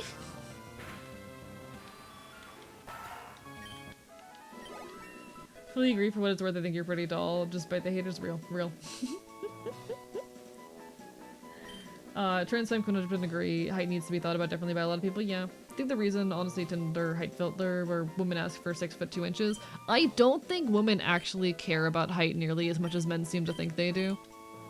But also there is this skewed cultural notion, that like, 6 foot is bare minimum to be tall, and like, 6 foot is just average, etc., that I think does, even if it's mostly joking, I don't think is helpful.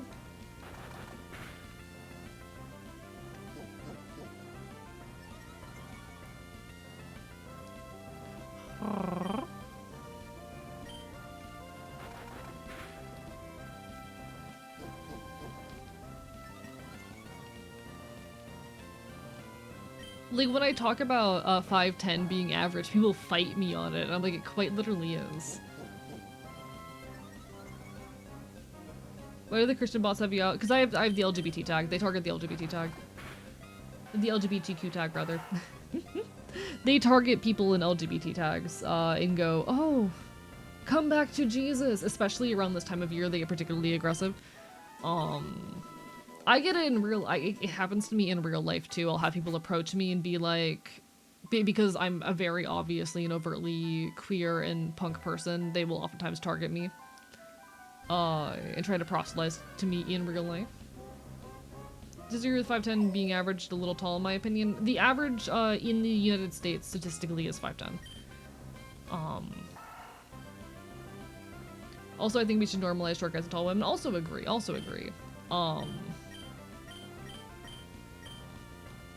I don't know. I'm just like, damn, I'm incredibly lucky to not be in a position where I'm dysphoric about my height. Don't make me, like, there has been moments where it's gotten to me and I've started to feel a little bit dysphoric about my height, despite being a pretty fucking, I'm very lucky to be as tall as I am.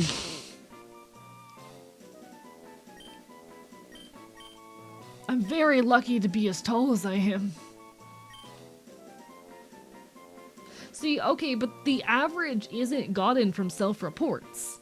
When it comes to, like, averages and height and whatnot, we're not getting that out of self-reports, we're getting that from medical data.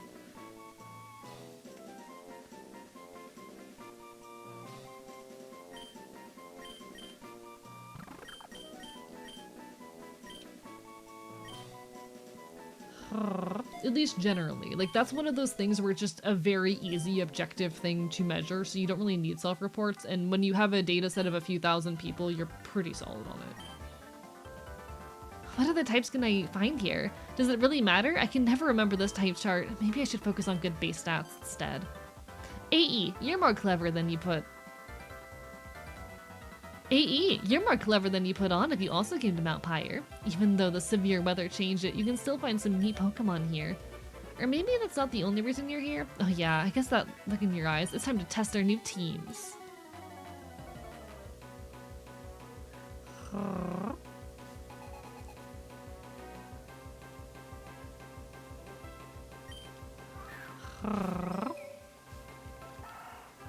It's just a thing. Alright.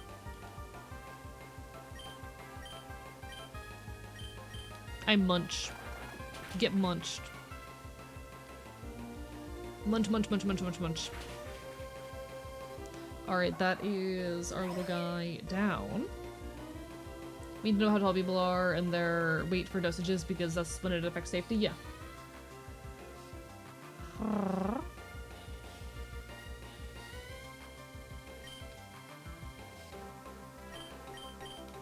I don't know. It's one of those things I don't get. You're tall as a short person, I can confirm this. Thank you. Thank you. It's just like when I say my height, people immediately have the need to be like, I'm taller. Medical data sometimes given gender bias. I've specifically been overmeasured by 2 inches as a guy. My 5'6" measurement comes from the doctor that recognized me as non-binary, but is measured 6'8" as a growing teenage boy. I will say, it is the case that some I have also seen in some doctors' offices them incorrectly measuring height. Because they how do I say, they set up their things wrong. I'm struggling so hard with words right now. They set up their tape measures incorrectly. So it can also be that case. It's a thing that I've seen happen. Where like doctor offices will have their thing at an angle where it under or overestimates height.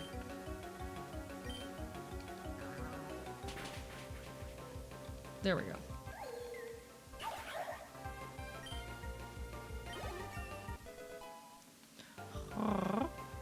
There are sometimes medical biases in those data, but like, when it comes to scientific study, they're gonna fucking usually be better about that. Not always, but you know. I, at least in my day-to-day life, find that I'm a pretty standard height.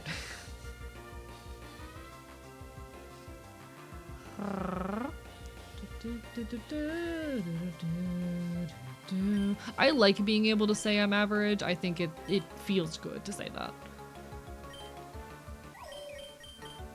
I don't care. There we go.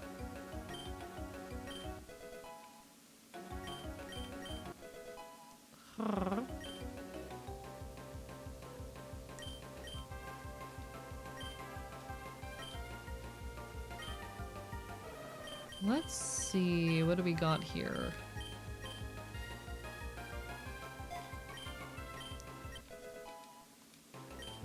Even if I'm not the exact average whatnot, I like being able to say it. It is comforting for me to be at a relatively average height. Gonna call it a nighty night. You take care, Thomas. Bark, bark, bite, bite. All the best. Have a lovely rest of your evening, okay?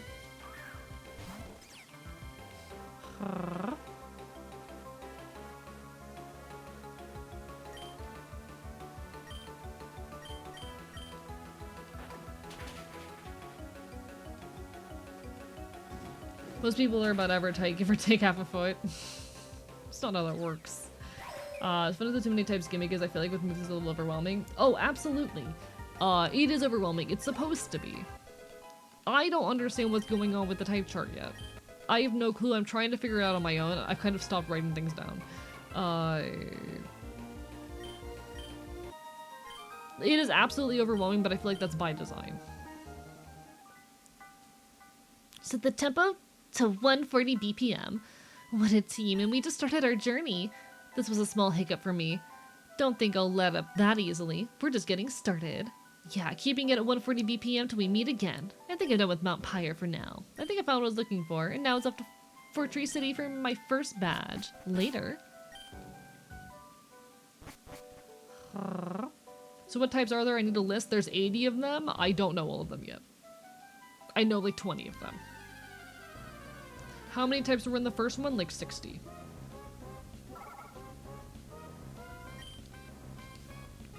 Hi, Whismer. What type is Whismer? Whismer is Little Yapper.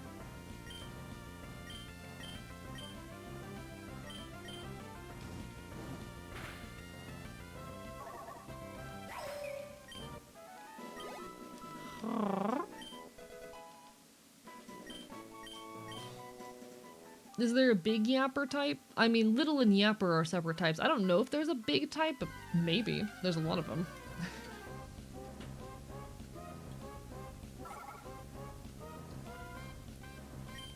I think my favorite type that I've seen is Gun.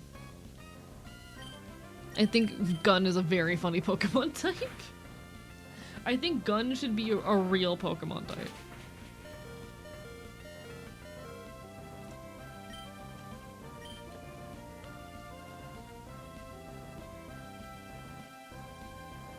I'm at the E4 and unfortunately haven't seen a penis type. Why choose you, Gun?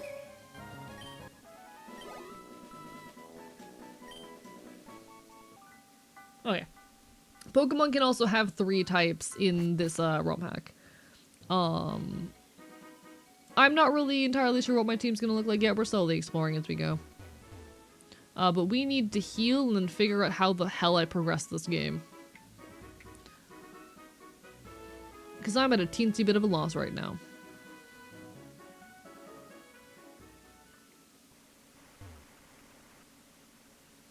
I never played the original Emerald, so the map is a little bit unfamiliar to me. Good luck with the shower, Monster Kicker. You got this. Enjoy your shower. Ah, rah, rah, rah.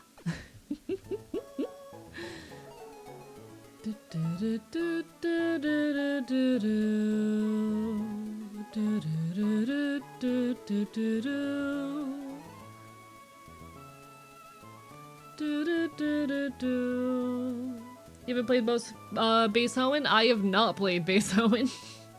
I'm kind of going in blind. Did you rate your character? This is the default male character. Gun, another type for dragon to resist, but super effective against fairy, but also vulnerable to it. Please don't spoil anything with actual type interactions, by the way, chat. Unless I'm already, like, dealing with the interaction and specifically asked, don't spoil any type interactions. I don't think you've played this Saxman, so I don't think you're actually spoiling, but, like, just for the sake of the whole of chat.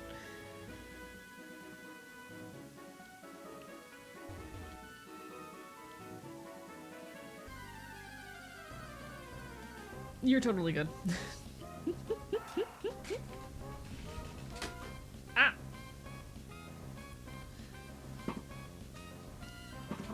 My webcam just fell over. No! I tried to adjust my sitting position because my back started to hurt. And I knocked over my webcam. No! No! Ah!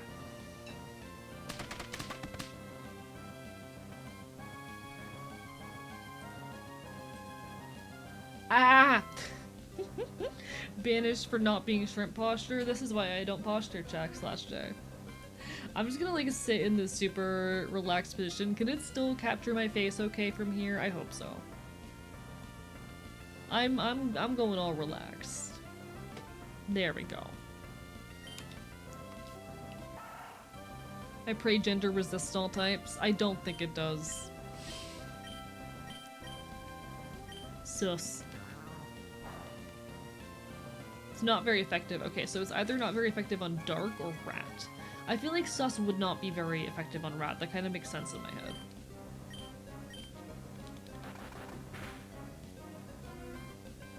We're normal against ourselves. Interesting.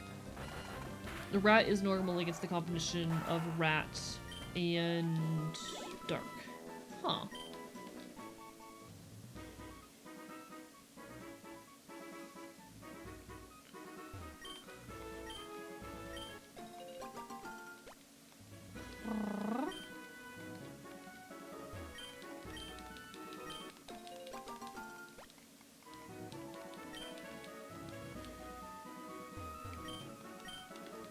Okay.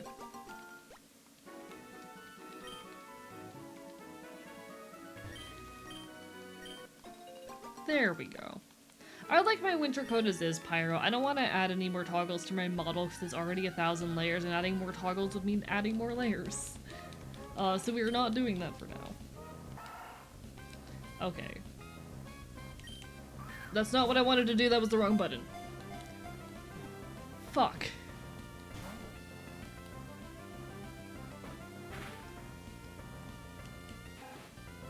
So you're just rat. So here we find out, is a rat neutral against a rat? Rat is neutral against a rat. Okay. Yes, this model is over 1,000 layers.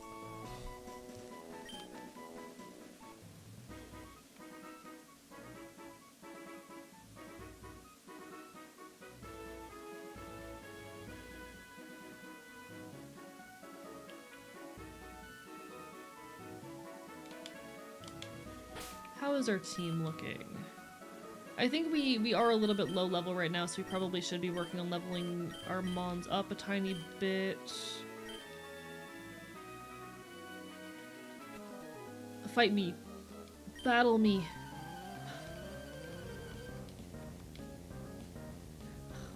So much tail. Yeah, most of it is my tail. Most of the stuff is my tail. Our enemy info, little ugly bug. Don't be mean to him. Actually, what type are you, Paul? Oh, you're just little type, right? You're just little.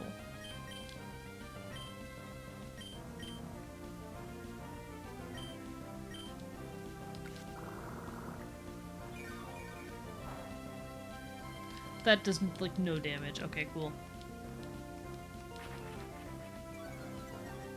Doltig is big when following you. He is so cute.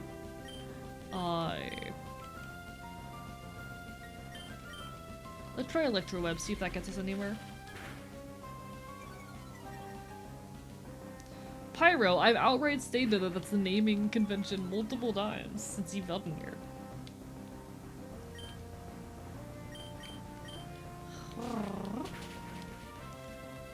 Interesting, super effective. So is Bug super effective against... Jesus!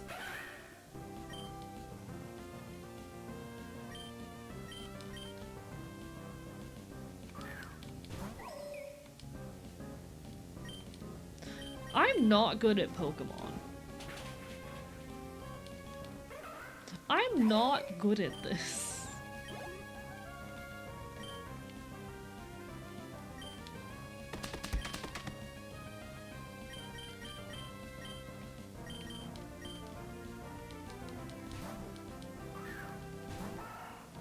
Yeah, I did not know that because I've never watched JoJo and I'm not really interested in watching it, low-key.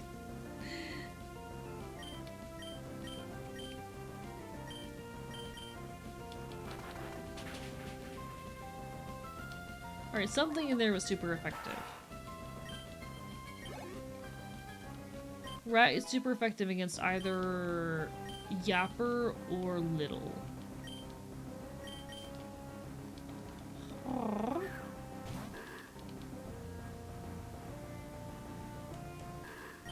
Boring and stinky. Rat's probably not going to be very effective against... I don't think Sus is going to do much either, but let's try Sus. Yeah, didn't really do all that much. We did get the paralyzed though. Huh. Some of these types just sound mean. Yeah, I think it's sad that they're calling some of the mons ugly. Interesting, Rat is super effective.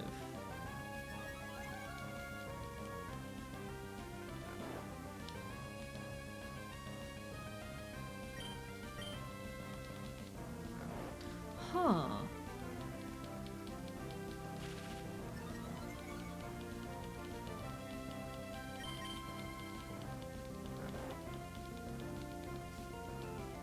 I did not know that JoJo Part 6 takes place in Florida, but also I have no interest in watching it. I'm just not interested. You know? Ugly but affectionately? Maybe. I do sometimes call things ugly in an affectionate manner. You might have a point. You mayhaps do have a point. There was a mon I really wanted to use, but its type was boring, ugly bird, and I'm shaking crying. Yeah, I'm so mad that they keep calling Pid a boring bird. It makes me sad. It makes me very sad.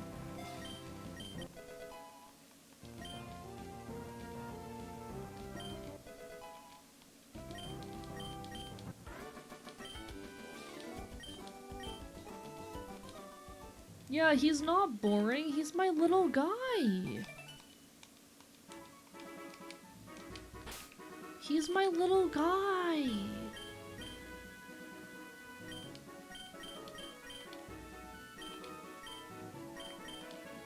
How dare you call him a boring bird?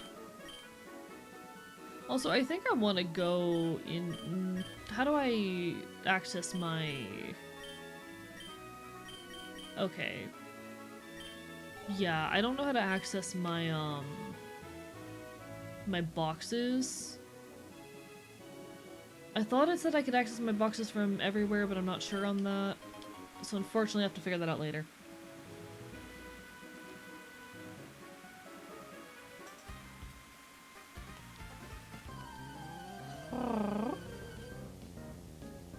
It's in PokeNav Plus? Alright, I'll take that in a second. Thank you. Because I wanted to switch out Local News Legend. Because I think I could probably use a better mod in that slot. As much as I love Local News Legend. Amazing artist. Actually, what type are you? Fire... whatever the fuck that means.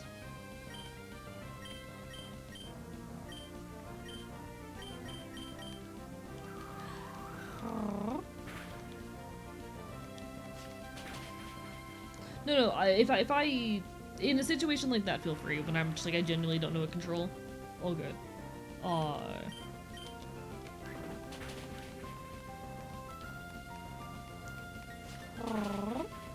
Alright, alright.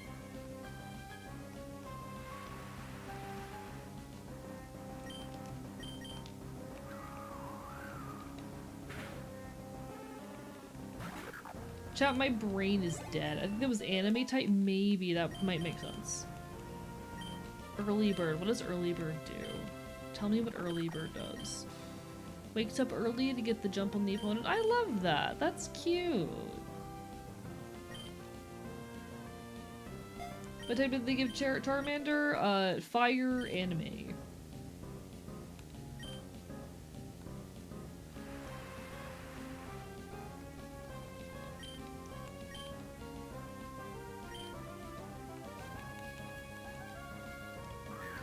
Seems the outdoor trainers Pokemon ready for the outdoors. Oh, they've got more.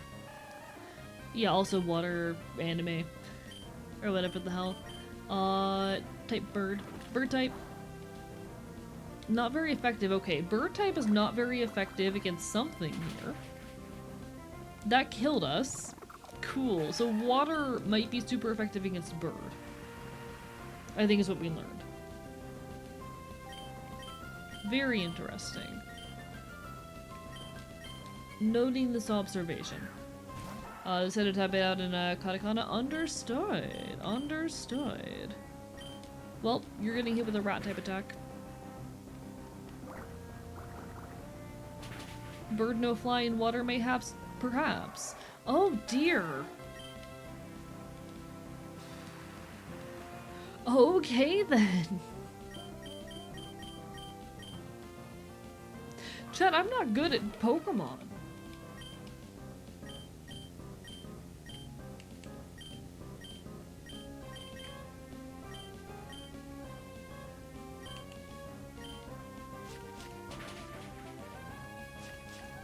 There we go. You're dead. You're down. Is a water gun? Water gun? Yes. True gun? Oh, you're right. Gun might be super effective against bird. That would make sense. That would make sense.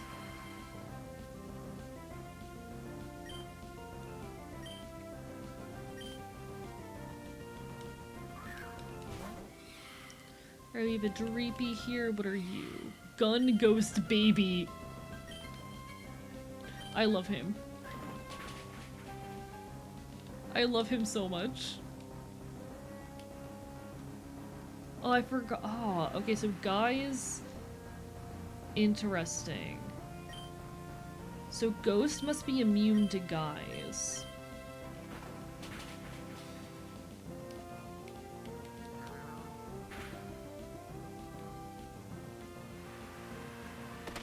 Thank you, Baphomet, for the raid! Mods, can we get a shout out?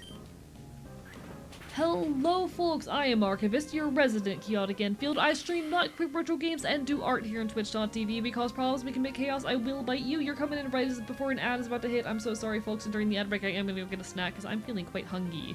But it is lovely to see you all. Hope you're having a wonderful evening. Hope you had an incredible stream. Everyone on my end, make sure you give Baphomet some love. I am a loud punk bastard. I talk about all sorts of queer punk shit, leftist shit. I never shut the hell up, and we're currently enjoying our time with Pokemon Too Many Types. I'm having a very, very good time with it. Welcome aboard, everybody. As soon as the ad hits, I am gonna go get up and grab myself a snack, because I have only eaten one meal today. Whoopsie daisy. Whoopsie daisy. That's how it goes. Sometimes you just only eat one meal. It's fine. I'm fine.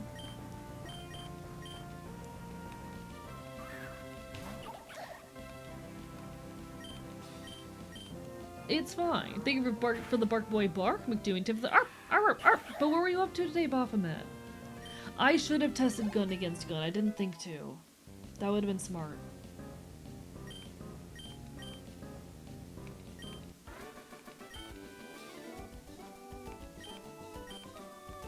It's okay, I'll make a pot of rice after stream.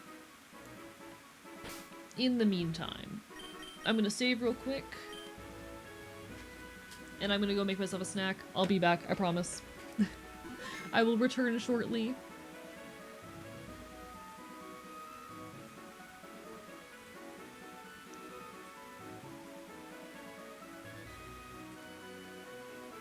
A lot of types.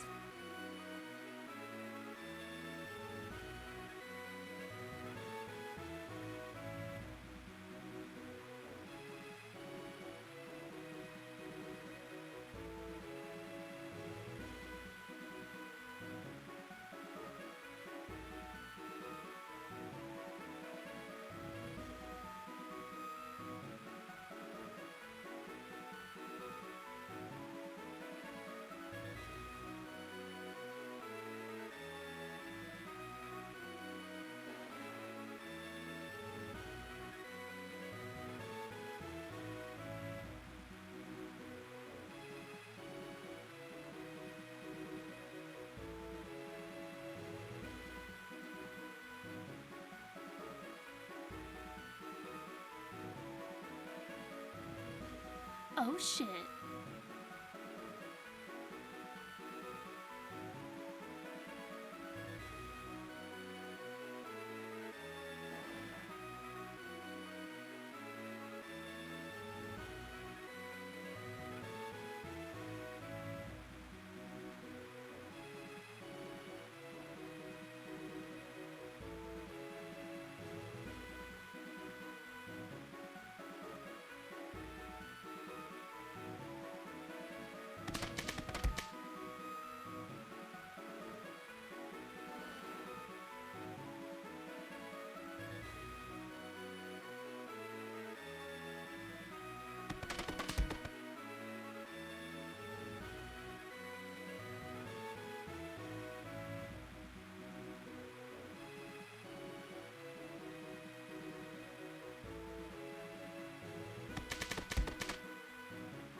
Return. How dare you? How dare you, Peru?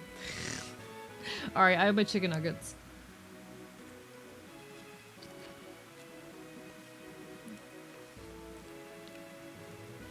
Sorry for the delay, chap. I was fighting with this new container of sauce that I bought while I was grocery shopping earlier. The new sauce was weirdly hard to open. He was being mean to me.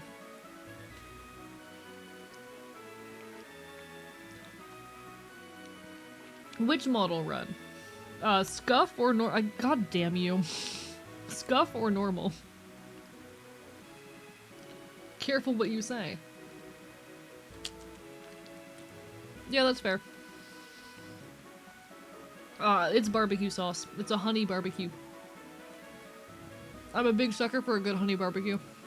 Really, like... I've been kind of stuck with the cheap barbecue for a while, but it's still tasty. There's not a winter scuff, no. Not currently. Been to Carolina barbecue lately?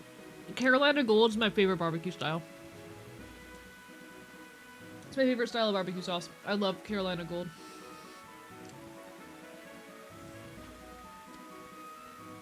Oh my god, I am so hungry. I apologize, chat.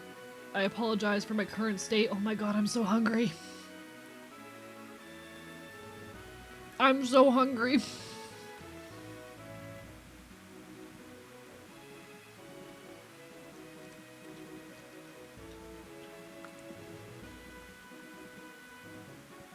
Yeah, play around with your fun little toy.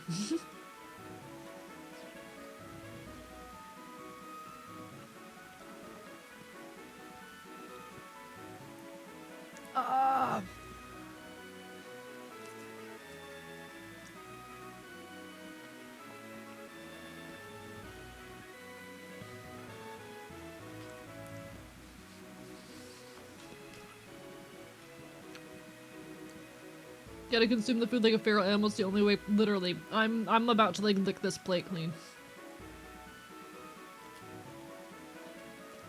This is not me shapeshifting. It's like a camera filter.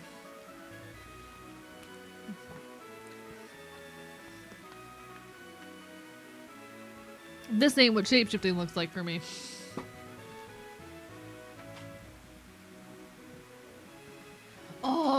Oh, that was so good. Chat, sometimes when you've only eaten, like, when you haven't eaten in like 10 hours, you just eat a meal and it hits different. That's me right now. That's me right now. I haven't eaten in way too long and that, Alright. You're going to stumble around with your shift when I shift between like, you know, human and not human-ish. When I shift between like Enfield and human passing form, yeah. They do that. They do in fact do that.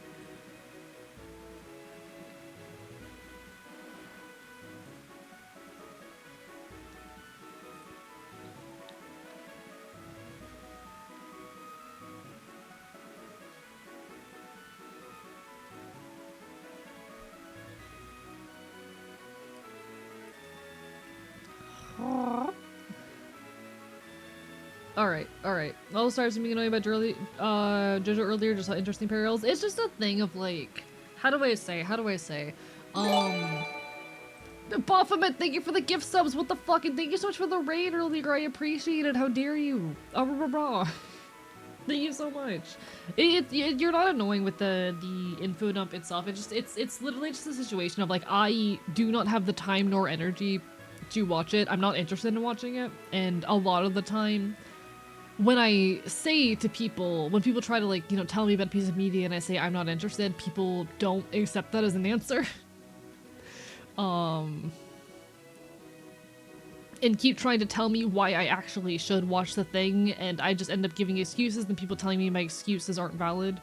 It's a dumb, stupid, gross pattern that happens to me a lot. Merry Christmas, thank you, Baphomet. It does mean the world. Any amount of support means so much to me, thank you. Don't care if you watch it, I just info dump. I get that. I know it's not intended that way. I'm a little prone to getting defensive because of all the times in my life that has happened to me.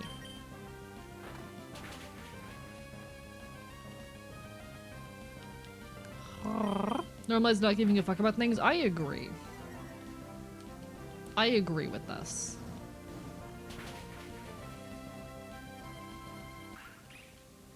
Thank you for the he is so normal. Hello, Jasper. They're currently fighting over my my body at the moment.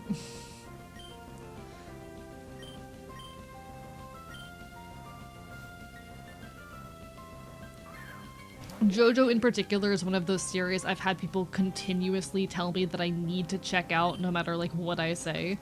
You know, oh, I'll try to explain, no, I just don't have the time or energy to watch something that long. And they're like, well, you only have to watch these particular arcs.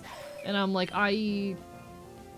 it just ends up this endless back and forth of people telling me why I should and have to engage with this thing and why any excuse I bring up for not wanting to engage with it isn't valid. Which is really similar to things that have happened to me in other contexts of my life. And I understand why people do it. But it's a thing. Oh my god, we have a Ralts. I don't know what I would name you. But it's a pattern magic brat. It's a pattern that I've been victim to a few too many times.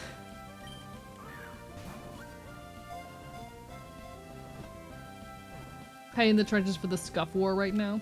Yeah. I struggle if people push me over to watch engagement stuff over and over because I want to do it less. See, okay, I have a particular problem. I don't know if this is going to be relatable to anyone else. If someone asks me something over and over again, every time they ask, it gets harder and harder to say no. Every time I am forced to reset a boundary or communicate the same boundary again or express my not in desire to engage with something, every single time I have to, you know, reaffirm myself, it gets harder and harder.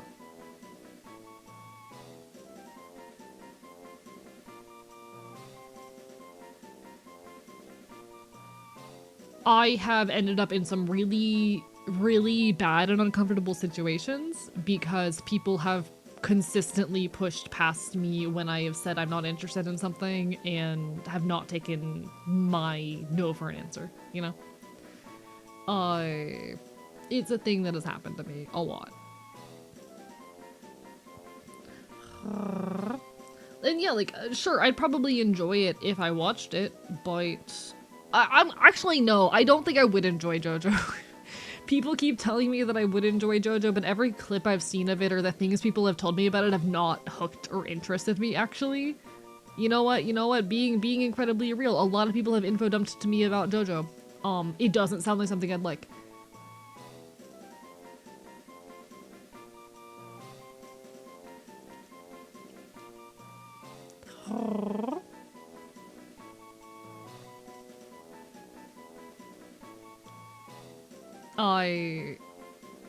And I think people forget that taste is a matter and that people can have very different like tastes. Okay, Pyro, you're doing the thing though. Affectionately, you're doing the thing. Ultimately, I don't want to, or I don't have the time or energy or capacity to engage with a piece of media that is that long, and I don't think it would be my vibe based off everything I've heard, because people tell me things about it, try to tell me why I would enjoy it, and everything they say furthers the perspective for me that I would not. Whenever people info dump to me about it, I'm like, this is not a show I would want to watch. Just based off the things that people share about it. And that's okay. And that's allowed to be the case.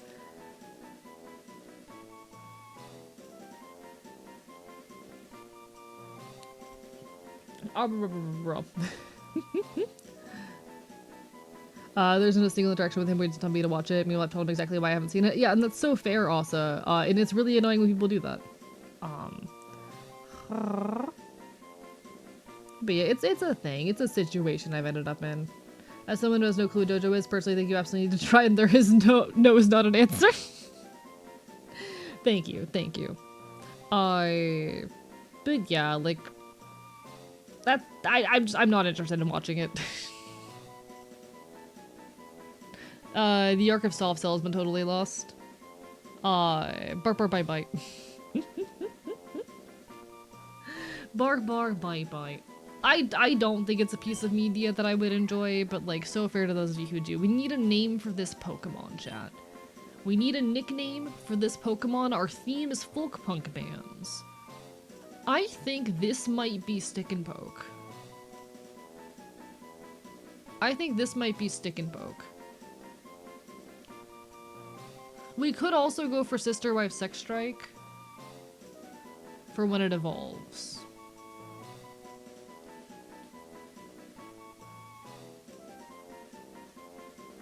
I'm looking through my options right now. I'd make it fit. I'd make it fit.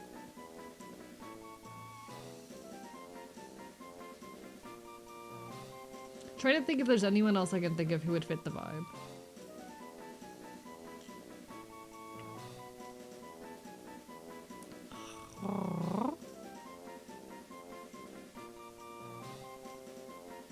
I'm gonna do Stick and Poke.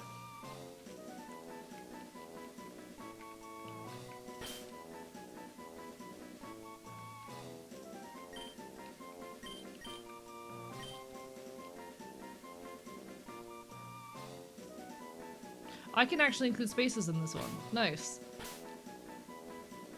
Stick in space poke.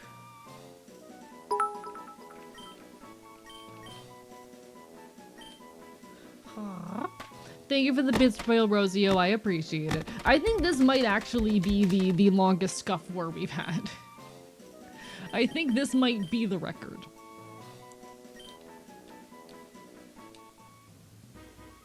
Christ. Alright, I just want to get back to town so I can heal, because I don't really know where I'm going.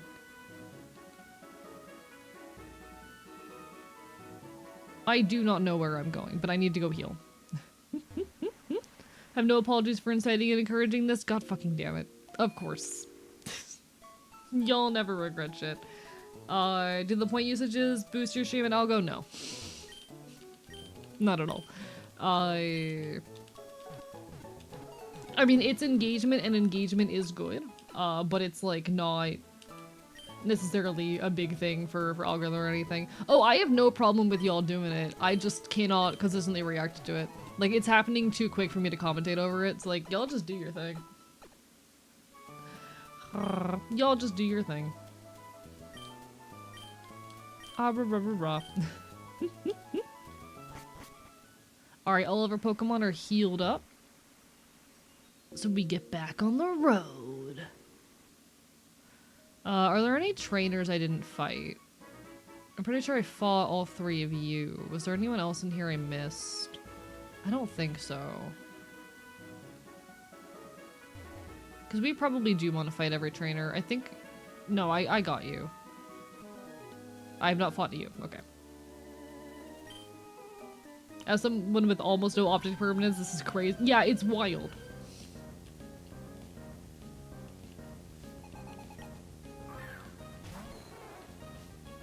The sideways Pidolph looks up. No, I love him. Oh, they have a Dratini. Little dragon friend. Oh, I love that. That's so good. That's so good. Bird. So Bird is super effective against something in there. Probably either friend or little. I could imagine it being little.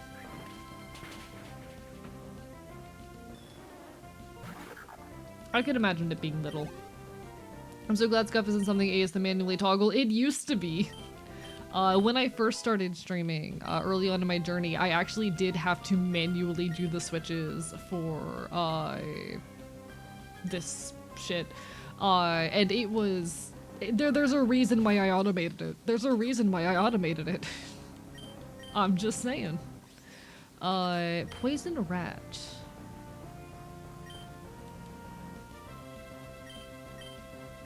So you have a poison rat type. I don't know if bird's useful against a rat. Seems so. I don't mind if people info dump to me, Pyro, at all. It just like, I might not be able to read the whole of it and I might not have much to say. You know? Just because someone info dumps, I completely welcome the info dumping. Just because someone info dumps does not mean I'll be able to properly address it. And I do ask that if people are going to drop a big, like, jump in topic, that they wait until I'm not, like, actively in the middle of something. So if I'm actively in the middle of a tangent, that is not the time to do it. Wait until, like, I'm relatively late on tangents, or we're, you know. I think it's easier to info dump when I'm doing the gaming portion, because I'm generally a little bit, less yappy during those times. But yeah, like, don't do it if I'm in the middle of an important conversation, but info dumps are totally fine.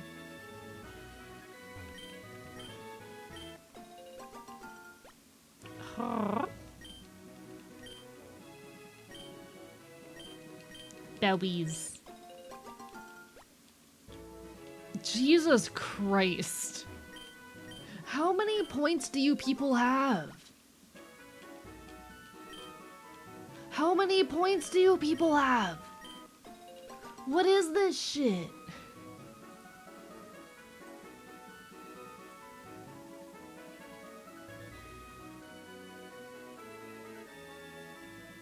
What is this?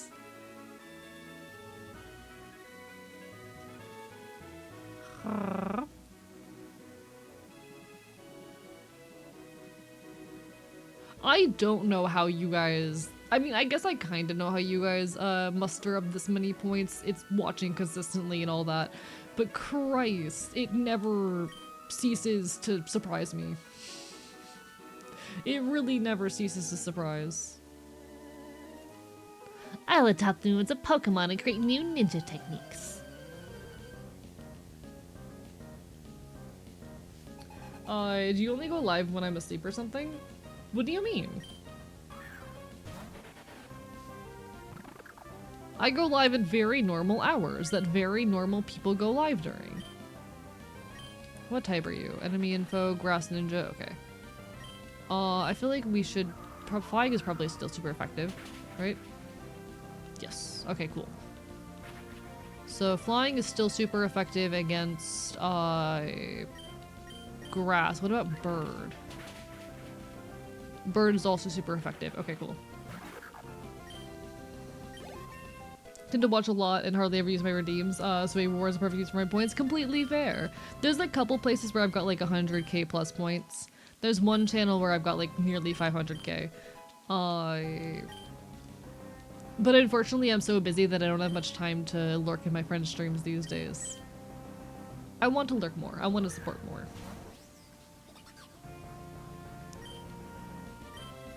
Unfortunately, a little bit easier said than done.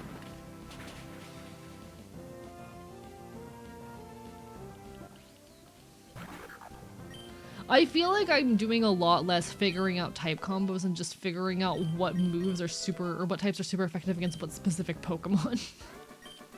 I don't know what the pattern is at this point.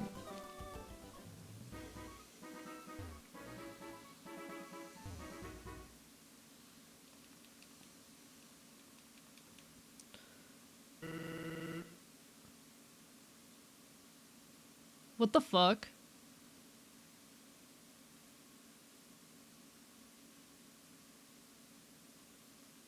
What? Hello, Sans Undertale?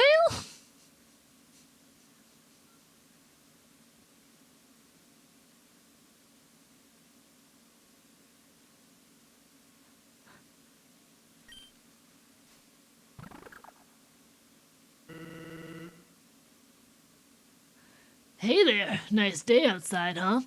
Haven't seen a human in a bit. Birds are singing, flowers are blooming. On days like these, kids like you should be burning in hell.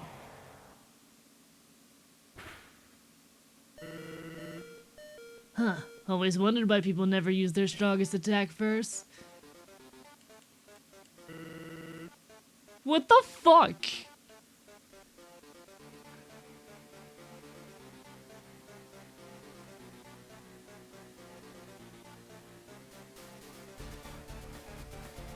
Why am I listed as the original trainer too?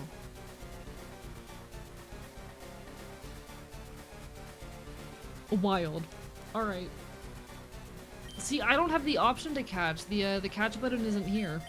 And I don't think I can go into my balls. Cannot be used right now. Yeah, I can't catch him. At least not currently. Well, shit. What? You think I'm just gonna stand there and take it?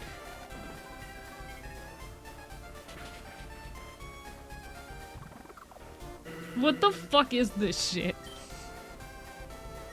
What am I playing?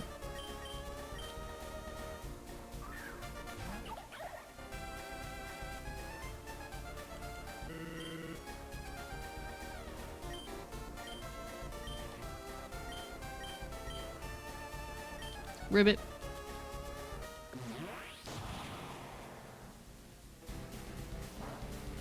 It's Sam's Undertale.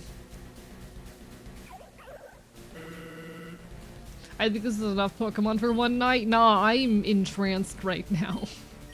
I'm also about to die.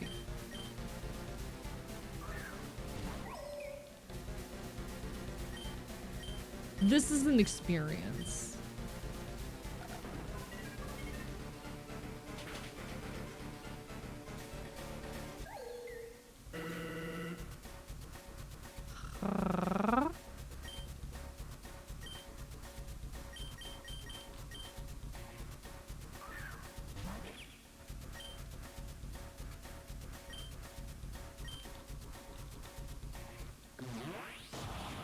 Literally just dead.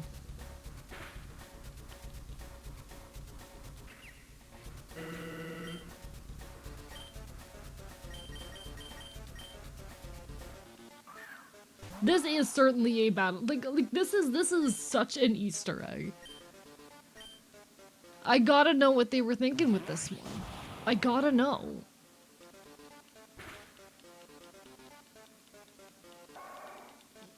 I'm having a time. Did you try running? Fuck it, I'll try running.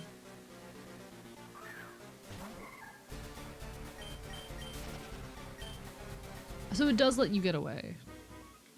Alright, well now I need to walk all the way back with one Pokemon.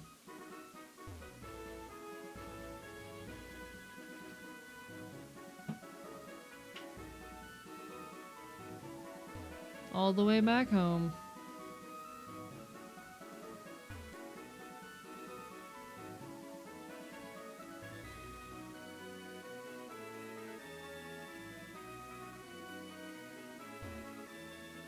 That was a time. Safari Zone is a healing spot. I keep forgetting about that. You're so right. You are so incredibly correct. My bad.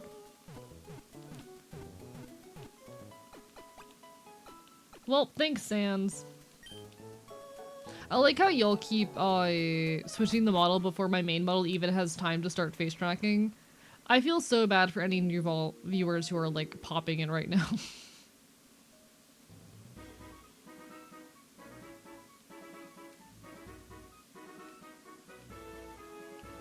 This must be a terrible first impression.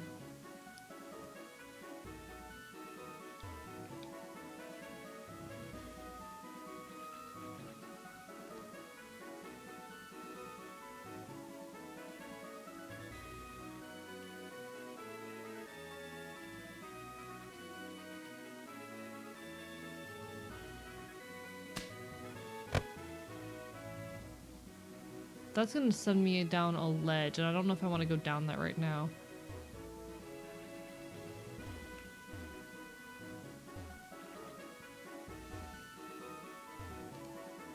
Screw it. We're going over the ledge. Now you were attracted by Sans Undertale, but we saved. I noticed. I just didn't comment on it. I noticed. It's okay. You don't need to tell me when you save quotes from me. I promise I notice. They're pretty big chat messages.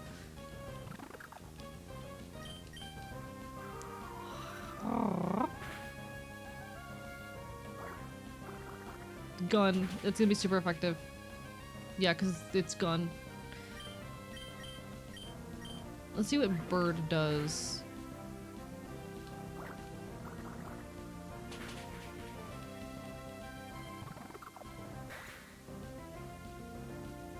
You might have missed with the war hydrate was redeemed. I appreciate that. The hydrate does have a sound effect, but it doesn't trigger when the model's switching back and forth, so I don't get to hear the sound effect.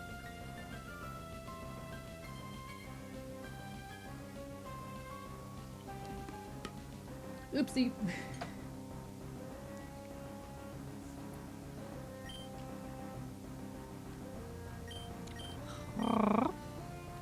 Alright. I can't steal it. I'm sorry, Mel. It belongs to someone else.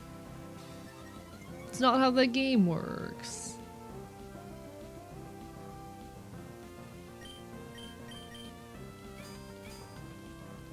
I can't consume the bug. That's not how the game works, chat.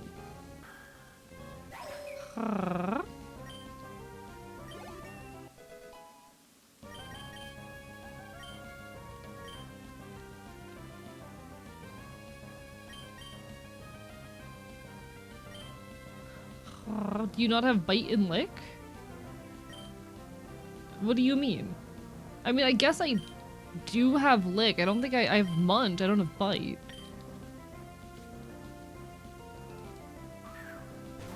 I think for the skeleton encounter, I'm gonna lay down for the night. You take care, Kodokan. All the best. All the best. I'm not sure how late I'm gonna be going tonight. It seems like a lot of folks are starting to head to bed. And we're getting close to the 6-hour mark. I want to try and go a little bit past 6 hours, but probably not too much past. I still want to be taking it easy given everything recently. But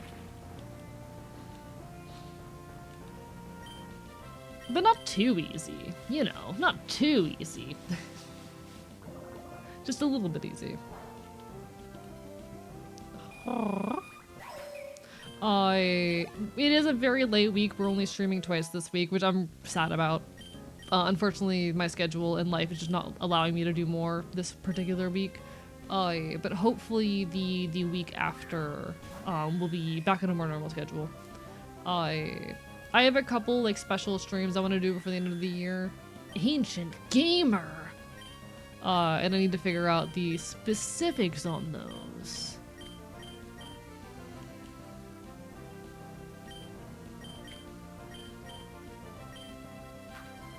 But alas.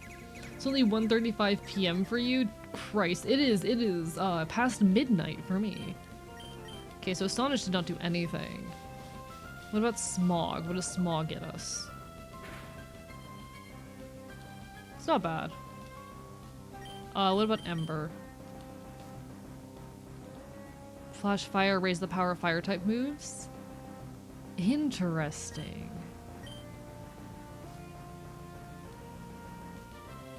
Oh, ineffective. Okay. So that just doesn't do anything. Understood.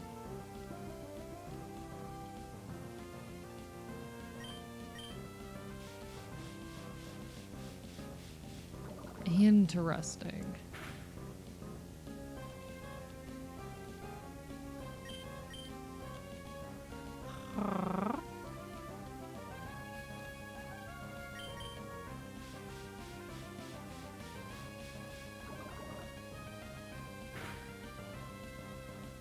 I cannot keep up with what's going on in chat anymore. I just know that too many types makes brain go burr. It'd be fun to try and get at least one badge tonight, but I'm gonna be honest, I don't know the route to get to the next like area or town. I'm kind of wandering around aimlessly. Which is fine. We're allowed to do that. Do I have access to my map? Hoenn map. Okay, I should be on my way to the correct place. I should be on my way. What happens if I jump this ledge? Oh, never mind. I can cross that perfectly fine. That looked like a ledge that I could not come back from.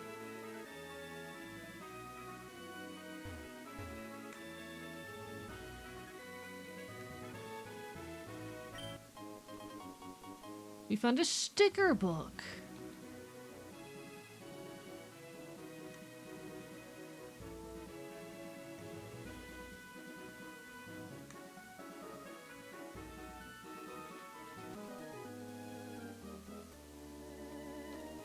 We ninja concealed ourselves under our camouflage cloaks, but you didn't know where I was.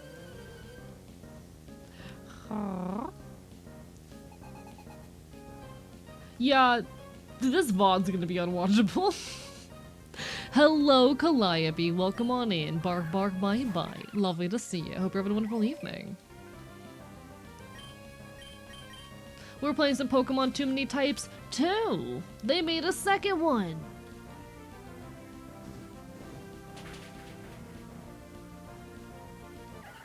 I did not even check what type Budu was. Yeah, this is the longest Scuff War we've ever had on the channel, and honestly, I'm frightened by the power on display. I think it's been well over 100 redeems at this rate.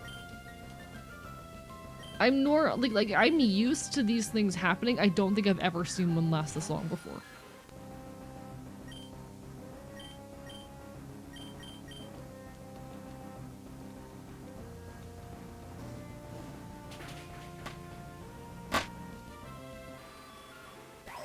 I love how the Hydrate just tried to hit me because you left me still just long enough for them to finally throw.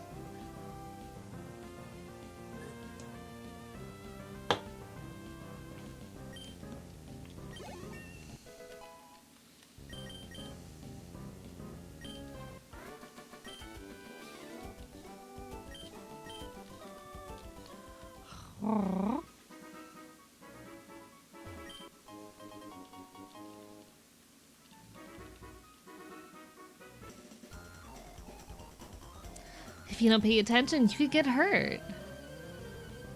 My children, Reggie and Reggie Steele, are here. I can feel it. They're somewhere in this game, I'm sure. I don't know where.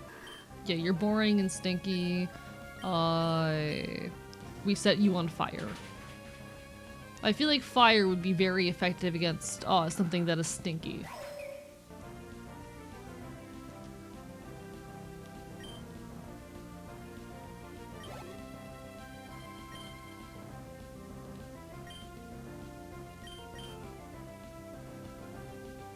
Alright, we have Brawler coming on in. What type are you?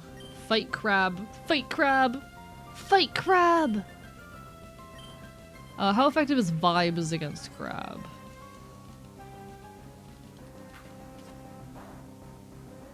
Not very effective. So Vibes are not very effective against Crab. Let's see how Fire handles against Crab. I remember Crab being a very tough type in the first game. Fire is very good against Crab, looks like.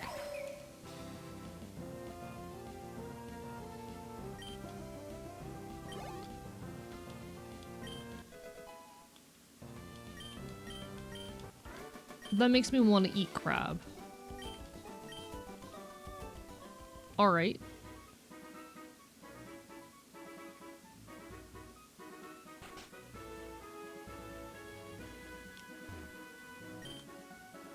Oh dear, dear. Aren't your Pokemon exhausted? If you'd like, rest up here. If you're not a tree monster, why are you weak to fire? Because everything is weak to fire. It's fucking fire! And so the war ends, thank fucking God.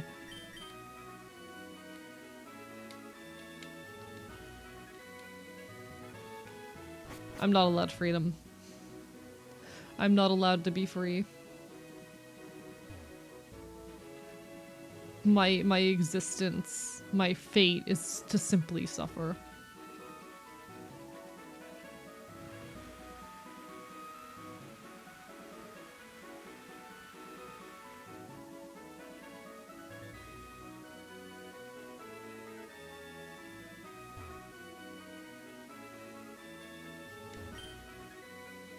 Alright, we're almost to Fortress City.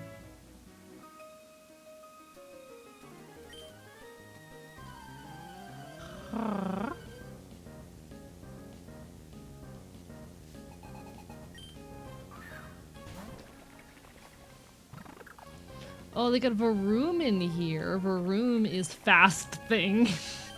Incredible. How's Bird do? Bird does not affect it. Okay. So Bird has no effect on either fast or thing.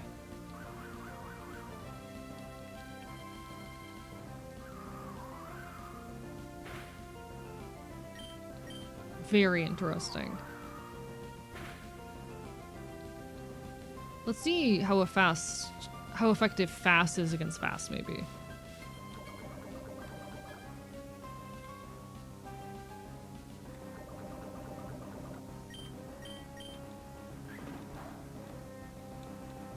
It is so late in the stream that I would not be honoring an icon this stream. I just want to say, if we only have like an hour or so left in stream, I'm not going to give y'all an icon. Like you'll stalk and save that for another stream. With all the love in the world, I'm not letting you waste your points that much. I feel like you gotta redeem that in the first like 3 hours of stream for it to be valid. Or else I just save it for like the next stream. Oh, you get Outlast anymore. Okay, understood. Understood. My bad.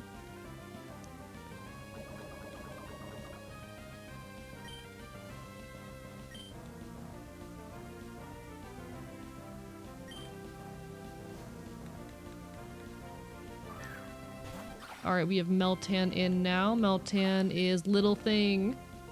Now here's the question. We will find out if thing... Okay, so bird does not affect thing. Bird does not affect thing. We figured it out. Bird has no effect on thing.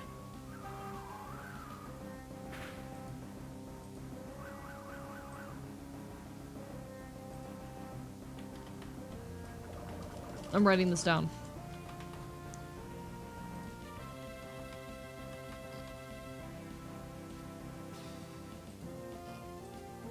Bird thing. Yeah, so those are both 0. There's no effect.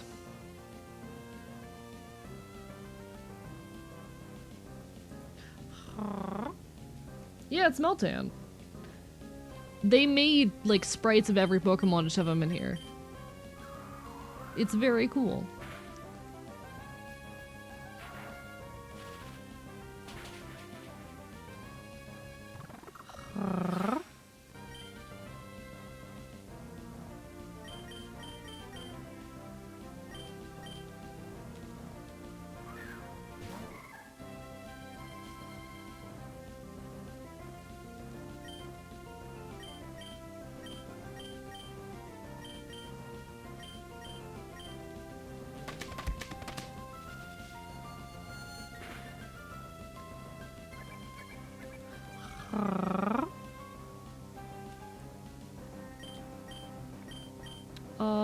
How much damage do you do?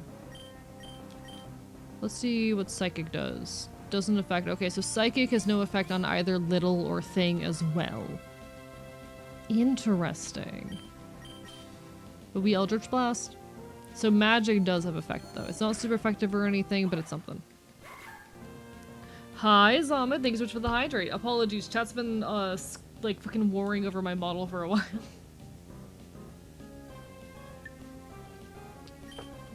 They refuse to just let me be normal.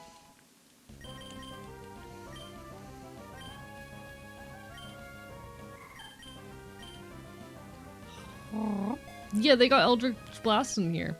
It's a really good ROM hack. It is a very good ROM hack that I would recommend.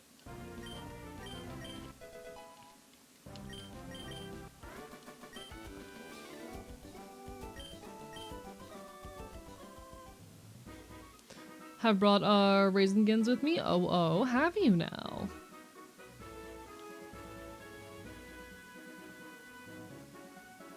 Alright. Are we at Fort Tree? Did I make it? We made it! We made it to Fort Tree City!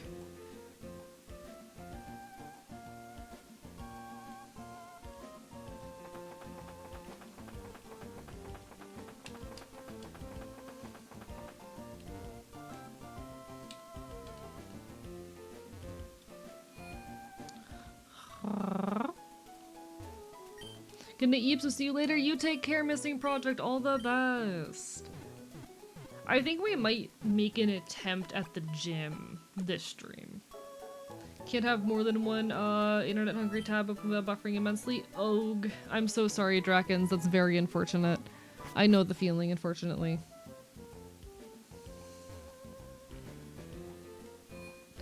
I hope whatever technical difficulties you're having, they're able to be resolved. But unfortunately, sometimes it's just a matter of internet bandwidth.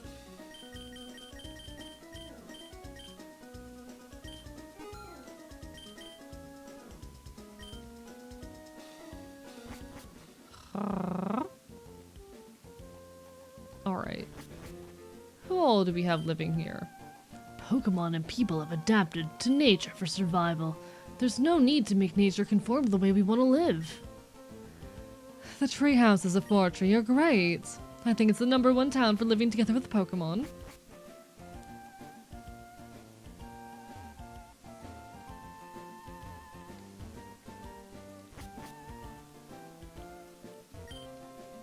Trading Pokemon with others, as if you're trading your own memories with other people.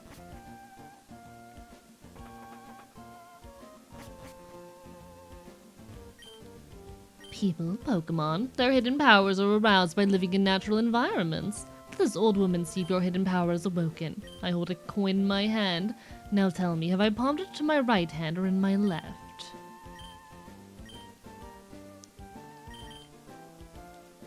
Huh. My wife relies on hidden power to stay awake. She should just take a nap like I do and sleep talk. I can teach your Pokemon how to sleep talk instead.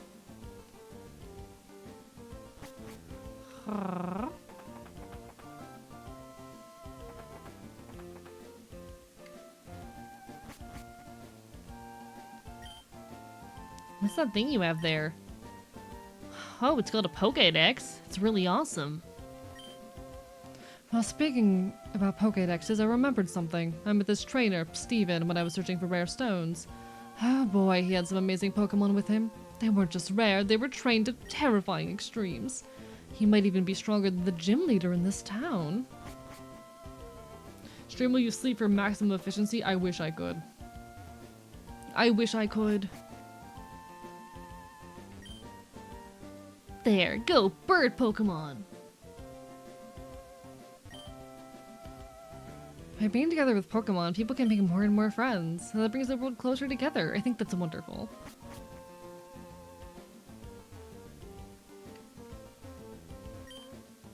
No one believes me, but I saw this gigantic Pokemon in the sky. It seemed to squirm as it flew towards Route 131. By the way, you, smell fishy. Were you at a beach or something? Alright, I wonder if we can go in for the gym challenge, because I kind of want to. Dance shoes. Nice. We don't have any dance moves right now, but cool.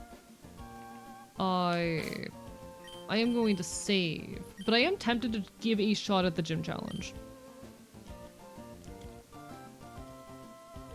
Power of friendship, go!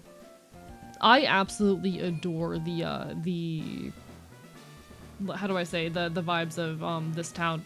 I've always loved the notion of like living in a treehouse. New trainer, are you familiar with Master of Song, Winona?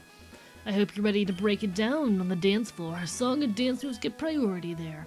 Normal, rat, and silly moves to gain the advantage to bust down the dance floor. Alright, so we're interested in normal, silly, I don't remember what else was said. Rat. So, dumpster meds is gonna be a big help here.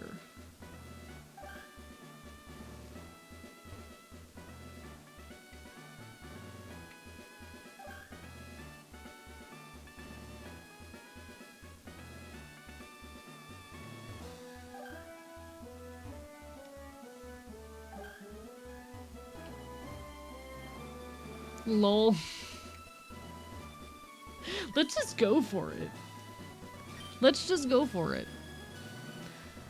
I have become one with Song Pokemon and have danced like no tomorrow. However grueling the battle, we have triumphed with grace. Witness the elegant choreography of Song Pokemon and I.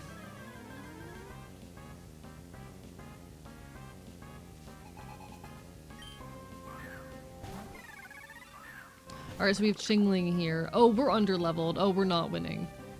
Cool. We're scoping out our enemy at the very least. Alright, just song type.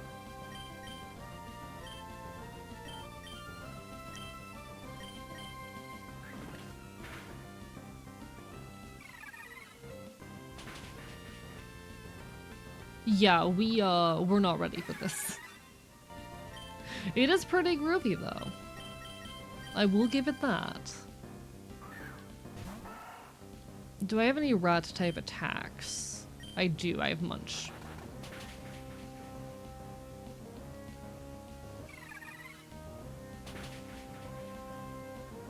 Why was that super effective? Bruh.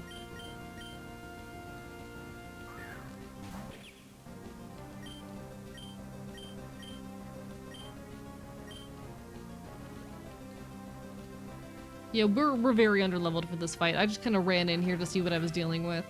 I should have known I was underleveled. I kind of ignored like a ton of fights on the way here.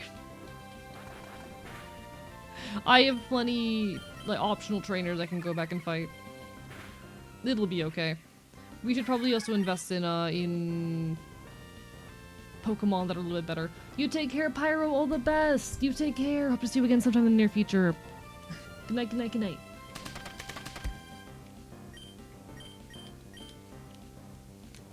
Thank you for the hydrate, Lament, bark bark bye bye.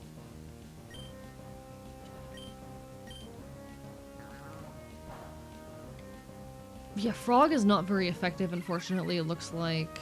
Ouch.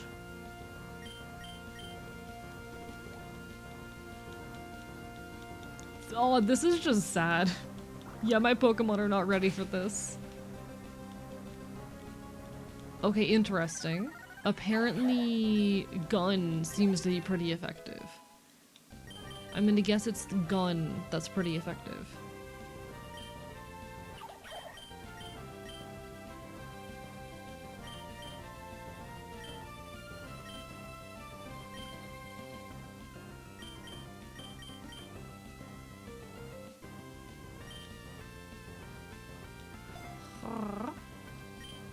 You must vor the opposite Pokemon. You're so right. It's vor time. Yeah, guns. I mean, yeah, guns are pretty effective. This is true. Alright, Cricketune, what are you?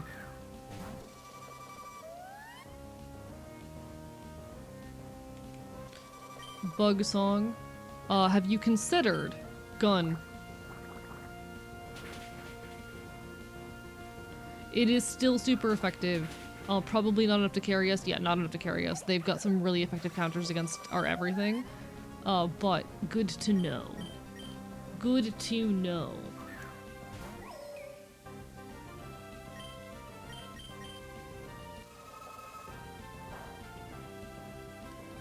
It's not very effective against Bridge City, good to know. Bridge City has a shot against this thing. Huh. Thank you for the Curse of Scuff. It begins again.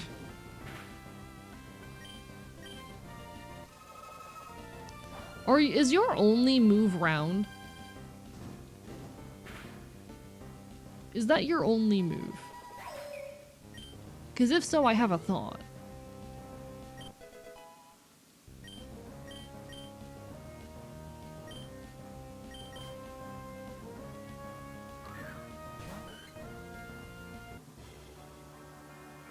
Let the dance floor soar due to greater heights, Swablu.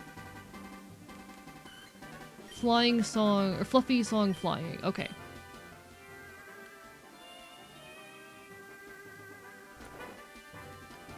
Oh no.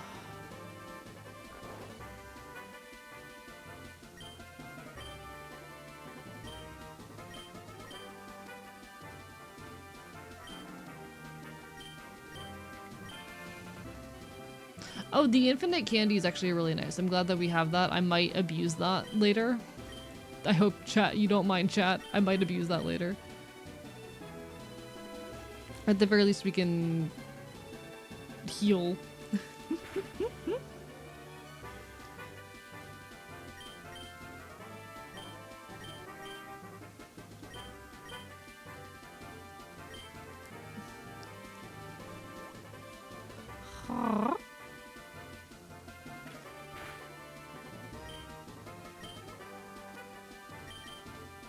Please wake up. Please wake up. Please wake up. Please wake up. Please wake up. Beautiful. That did not do nearly enough damage for what I want.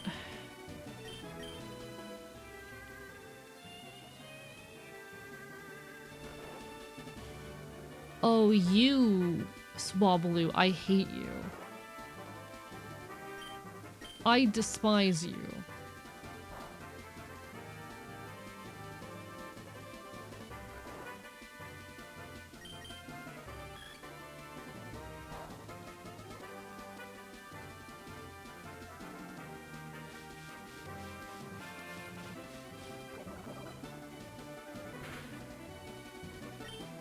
Yeah, none of these are doing a whole lot of damage. It's unfortunate. You have any Chesto berries? I mean, I do, but I wasn't planning on winning this fight anyway. And I would just get put to sleep the next turn anyway, so. It's unfortunately, there's not much point.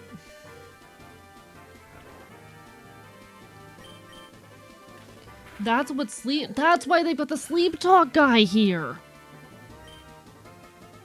Oh, alright, I have some thoughts.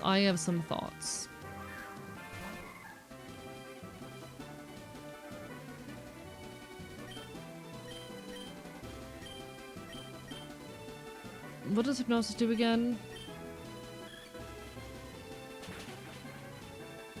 Fuck me.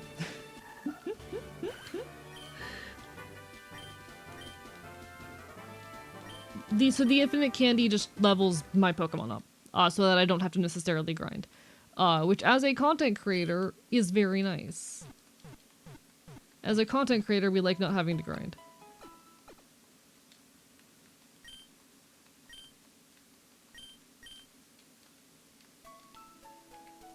So I should just be able to abuse those, and I am going to abuse them, I'm sorry. There will be an ad hitting any second now. Hang on in there. I will abuse that to make my life easier.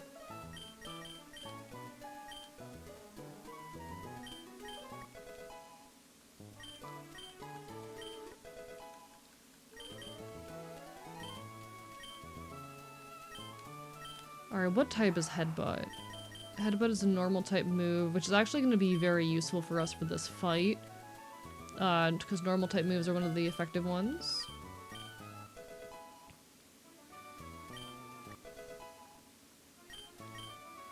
But yeah, we basically can just infinitely level up our Mons, which is useful for me right now. String Shot's not very useful.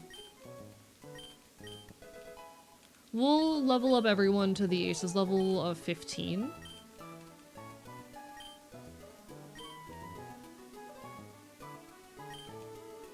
Or something like that. We'll go with 14 for now, because I'm going to try to do some of the gym trainers this time.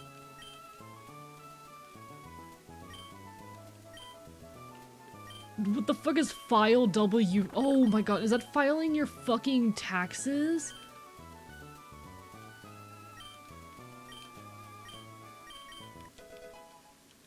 Does this fucking Pidove need to do his taxes? Or her taxes, rather?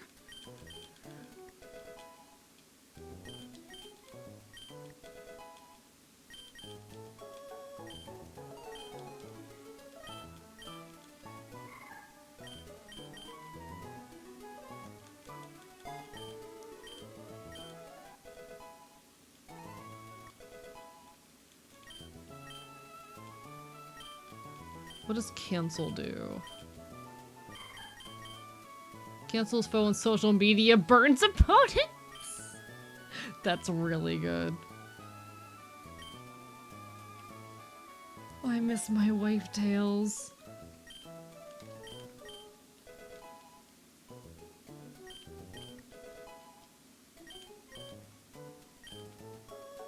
I see why the sleep talk person is here. I just don't know if there's an easy way for me to, like, relearn moves afterwards. Let me see who on my team can learn that in the first place. Was it this house? I think it was this one.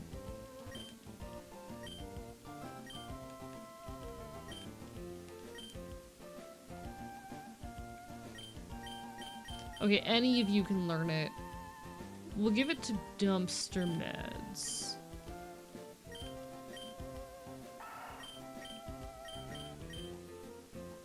And we'll replace Aldic. There we go. They really added all sorts of new attacks in this game. They very much did, and I love it. It's so dumb. It makes me very happy.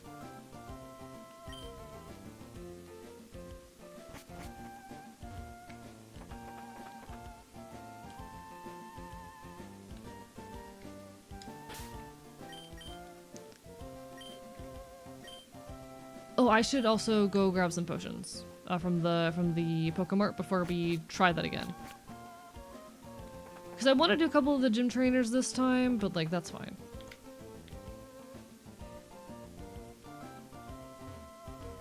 All right. Welcome back from the ads, everybody. Apologies, folks. Twitch just forced me to run ads. Lovely to have you back.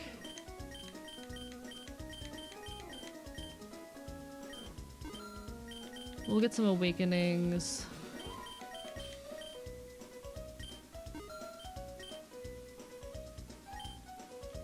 There we go. And we'll give that another shot. We're going back into the gym, folks. Welcome back. All right, we're giving a second attempt at the gym here. Just 'cause I think it'd be fun to complete one gym challenge at the very least before we 9-9. Let's try some of the trainers. When Winona takes the battle, her face shines with beautiful determination. I'm not letting you witness that lovely sight. This should be doable. We should be fine. Oh, why are these guys... Chat? Chat, why is he kind of hot? Why is he kind of hot?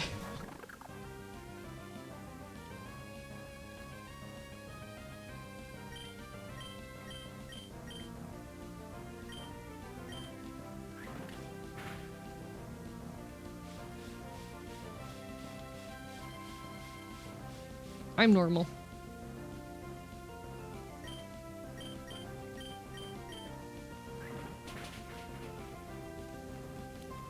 Okay, so fast is very effective. Why was that super effective? Are flying type moves super effective? No? What the hell?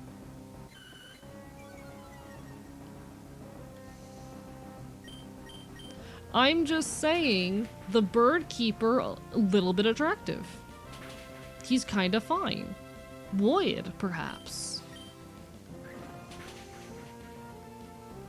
I'm just saying. I like men.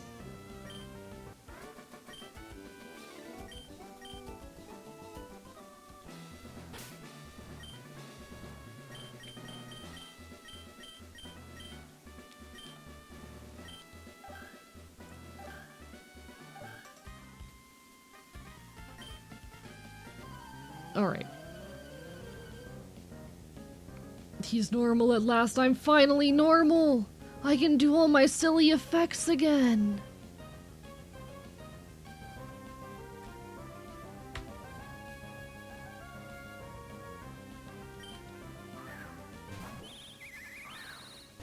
Are we a Rookidee? I love Rookidee. Rookidee is such a good Pokemon. You are flying bird type. I think bird is super effective against a rat. Whoopsie daisy.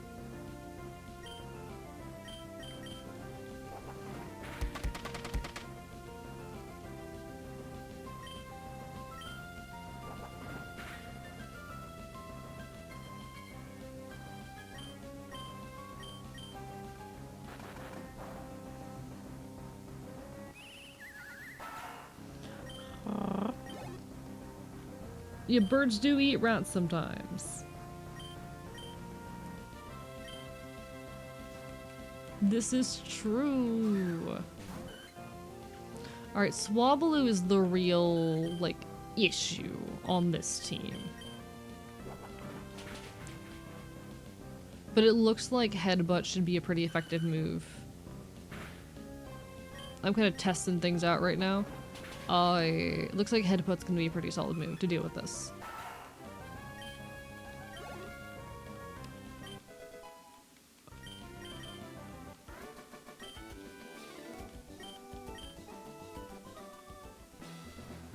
Alright, so I'm gonna go heal real quick, and then we will attempt Winona again.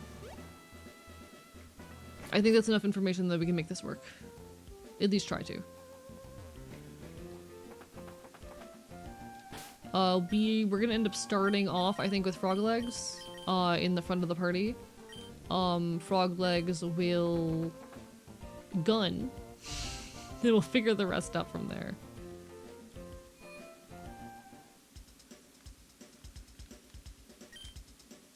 Oh, hello! Rat yummy, rat yummy. This is the wrong room. But hello, Ray. Rat yummy.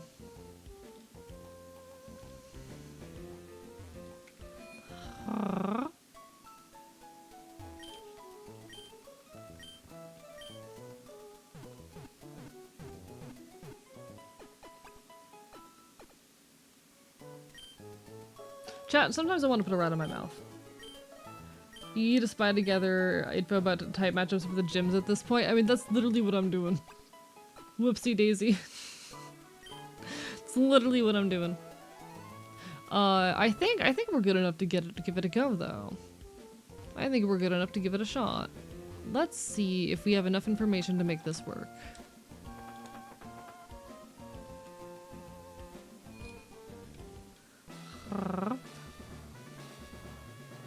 Someone get this man's mouth a rat, you're so right.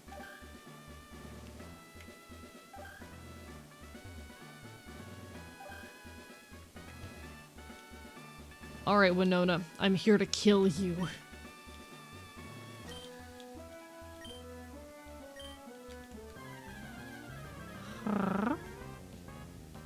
So because we might glad to finally meet. Glad to meet you too. Hi hi. I'm very locked into Pokemon right now, but it's a pleasure to make your acquaintance proper. I hope you've heard good. I hope all you have heard is good. Hee hee hee hee. We are 6 hours into stream, so I am a little bit iffy, and I'm so excited about this game, low-key.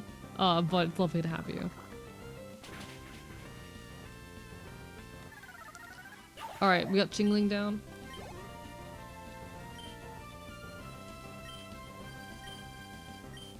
We'll keep Frog Legs in for now. See if Frog Legs can get a hit or two on Cricketune, and then we're gonna want to switch to our Rat for Winona's last Mon. That is...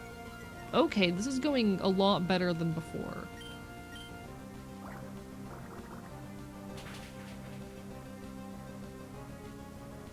Okay.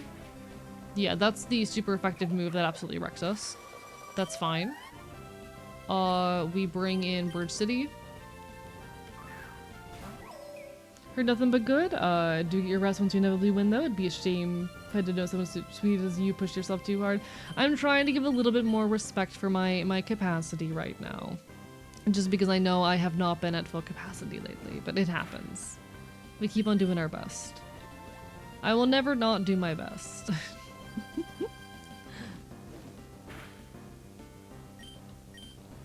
Just keep embering.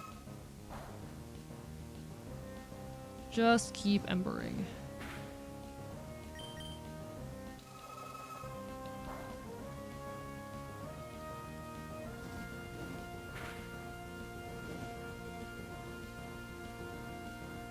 Of course you end up the victim of the burn.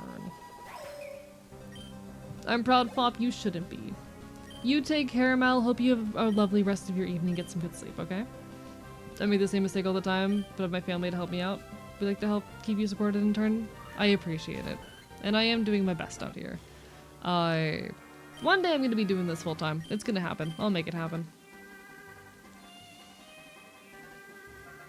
I just need to keep on fighting and creating. Whatever that ends up meaning.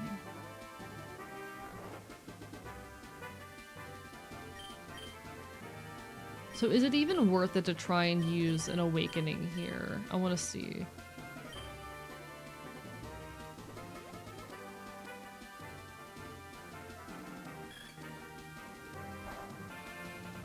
Or is it just going to put me back to sleep immediately?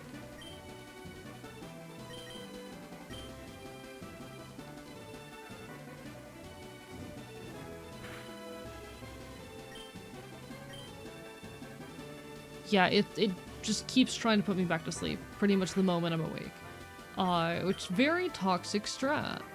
I'm just saying. We're getting extremely lucky with our invasion checks here. Unfortunately, we've been hit again.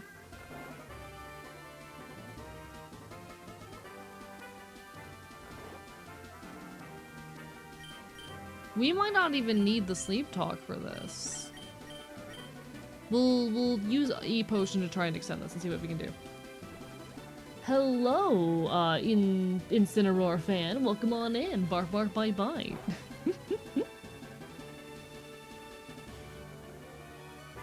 Welcome on in. Yeah, Bridge City might pull through on this one. Potentially. Even though I prepped an entire rat specifically to deal with Swablu. I prepped a whole rat just to deal with our Swablu problem.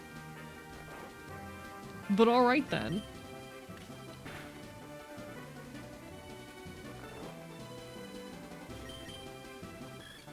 Yeah, I prepped a rat for this. It's not a Rattata, but it's a rat type Pokemon. Okay then. We win, I guess. You defeated Leader Winona. Never have I seen a trainer command Pokemon with more grace than I. In recognition of your prowess, I present you this gym badge. Winning, I guess. Alright, alright. We love to see it. We got the Feather Badge from Winona. With the Feather Badge, all Pokemon up to level 19, even those received through trades, will obey your every command. You'll be able to use the HM move Cut outside of battle. And this is a gift from me.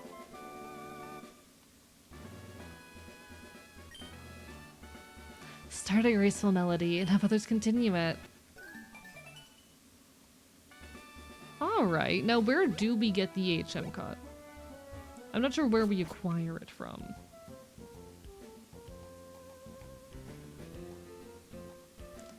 That is a separate question, I suppose.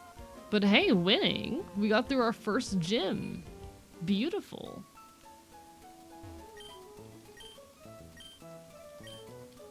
Gonna pretend I didn't accidentally throw a pizza roll into my water? Aw, poor thing. Poor pizza roll.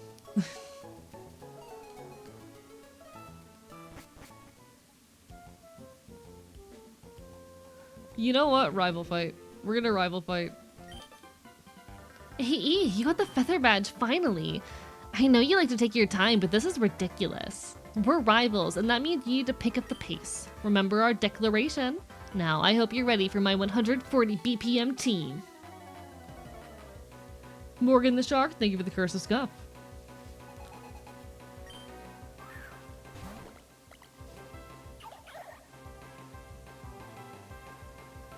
Gym badges symbolize our strength and speed. We won't lose this time. Family type is so good, actually. Family type is so incredibly good. Anyway, gun. Shoots you with a gun. The Froakie sprite is absolutely adorable. They did an incredible job with all the sprites for this ROM hack, and I'm having the time of my life with it. This is a wonderful, wonderful ROM hack that I would absolutely recommend checking out.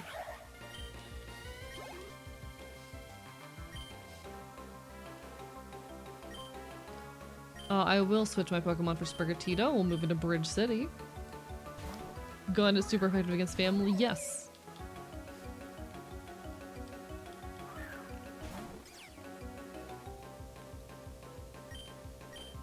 We Ember you.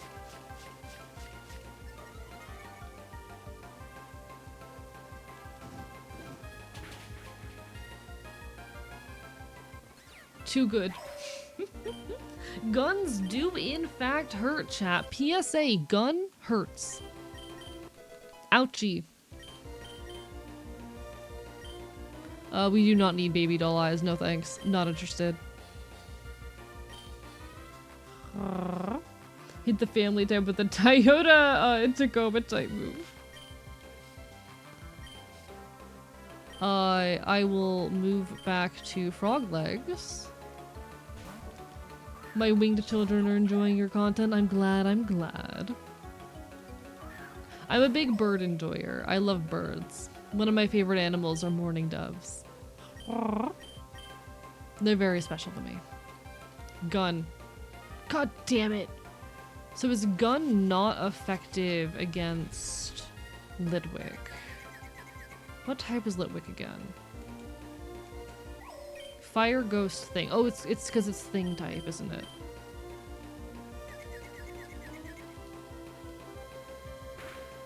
Thing is a kind of hard type to end up against, I am finding. Are you the only stat we care about is altering the enemy HP stat to 0 type trader? Yes, very much so. There is no strategy to anything I do. It's why I've never beaten Nuzlocke. My strategy is kill it. There are no status moves on my teams. It is all deal as much damage as possible.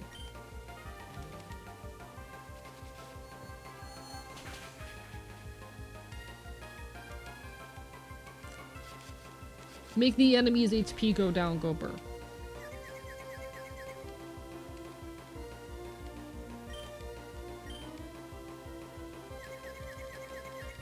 My curse will stick with me for a long time. We're the black feather source of a family.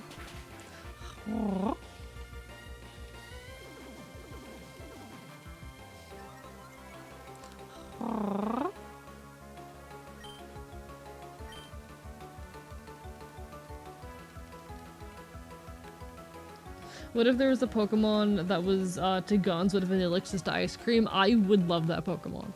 I think we need a Pokemon that is just a gun. I would love a Pokemon that is literally just a gun.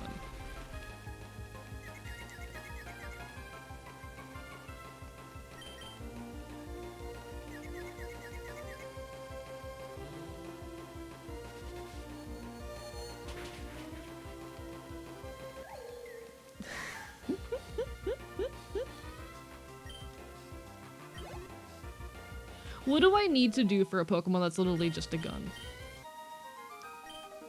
And we beat our rival. But I was at 140 BPM.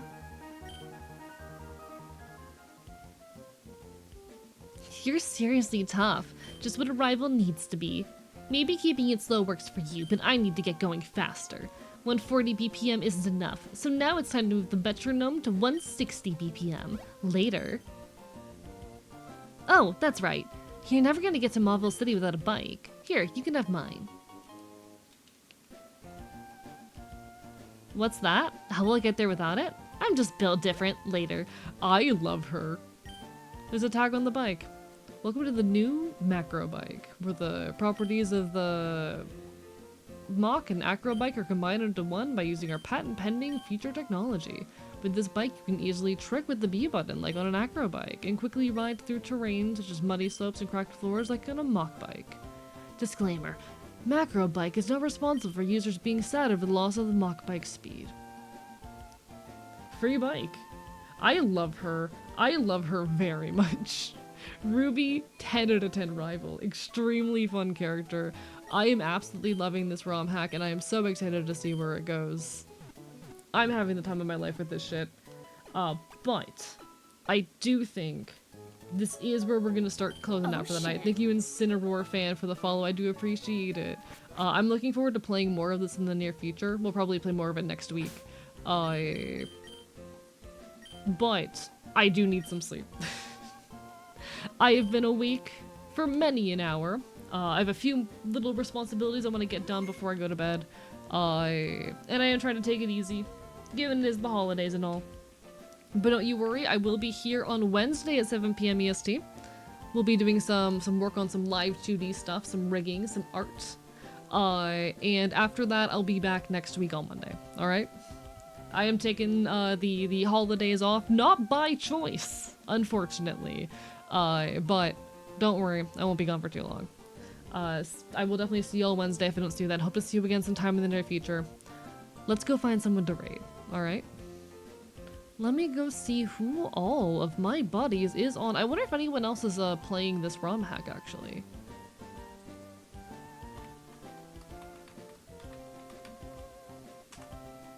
Is anyone else playing Too Many Types? There are a couple of VTubers doing Too Many Types.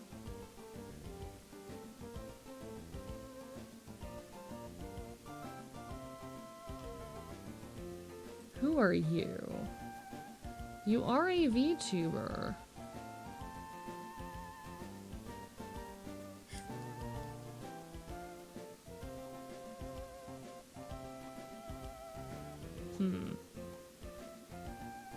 They're a VTuber, but I don't know if they're queer friendly, which is always a big question for me. I'm like, I don't know if this content creator is going to be super LGBT friendly. Go for one. Who are you? Alright, here's another person. They are LGBT. Okay. Nice. Let's go after this stranger. Why not? I found another VTuber, a PNG tuber, who's also playing Pokemon Too Many Types. Let's go say hello to a stranger.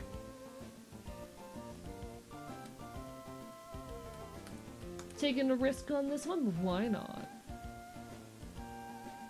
It's been a while since I've rated a total stranger, so like we might as well. Like I said, I will next be live on Friday at 7, sorry, not Friday, on Wednesday at 7 p.m. EST. I hope to see you soon. If I don't see you then, hope to see you again sometime in the near future. Wednesday, Monday, Wednesday again, Saturday, we'll figure it out. Schedule's posted in the Discord and on Twitter. Also Blue Sky. Y'all take care of yourselves in the meantime. It has been a wonder being here as per always. Thank you so much for just allowing me a nice chill evening tonight, chat. Signing off from the archive. Good night.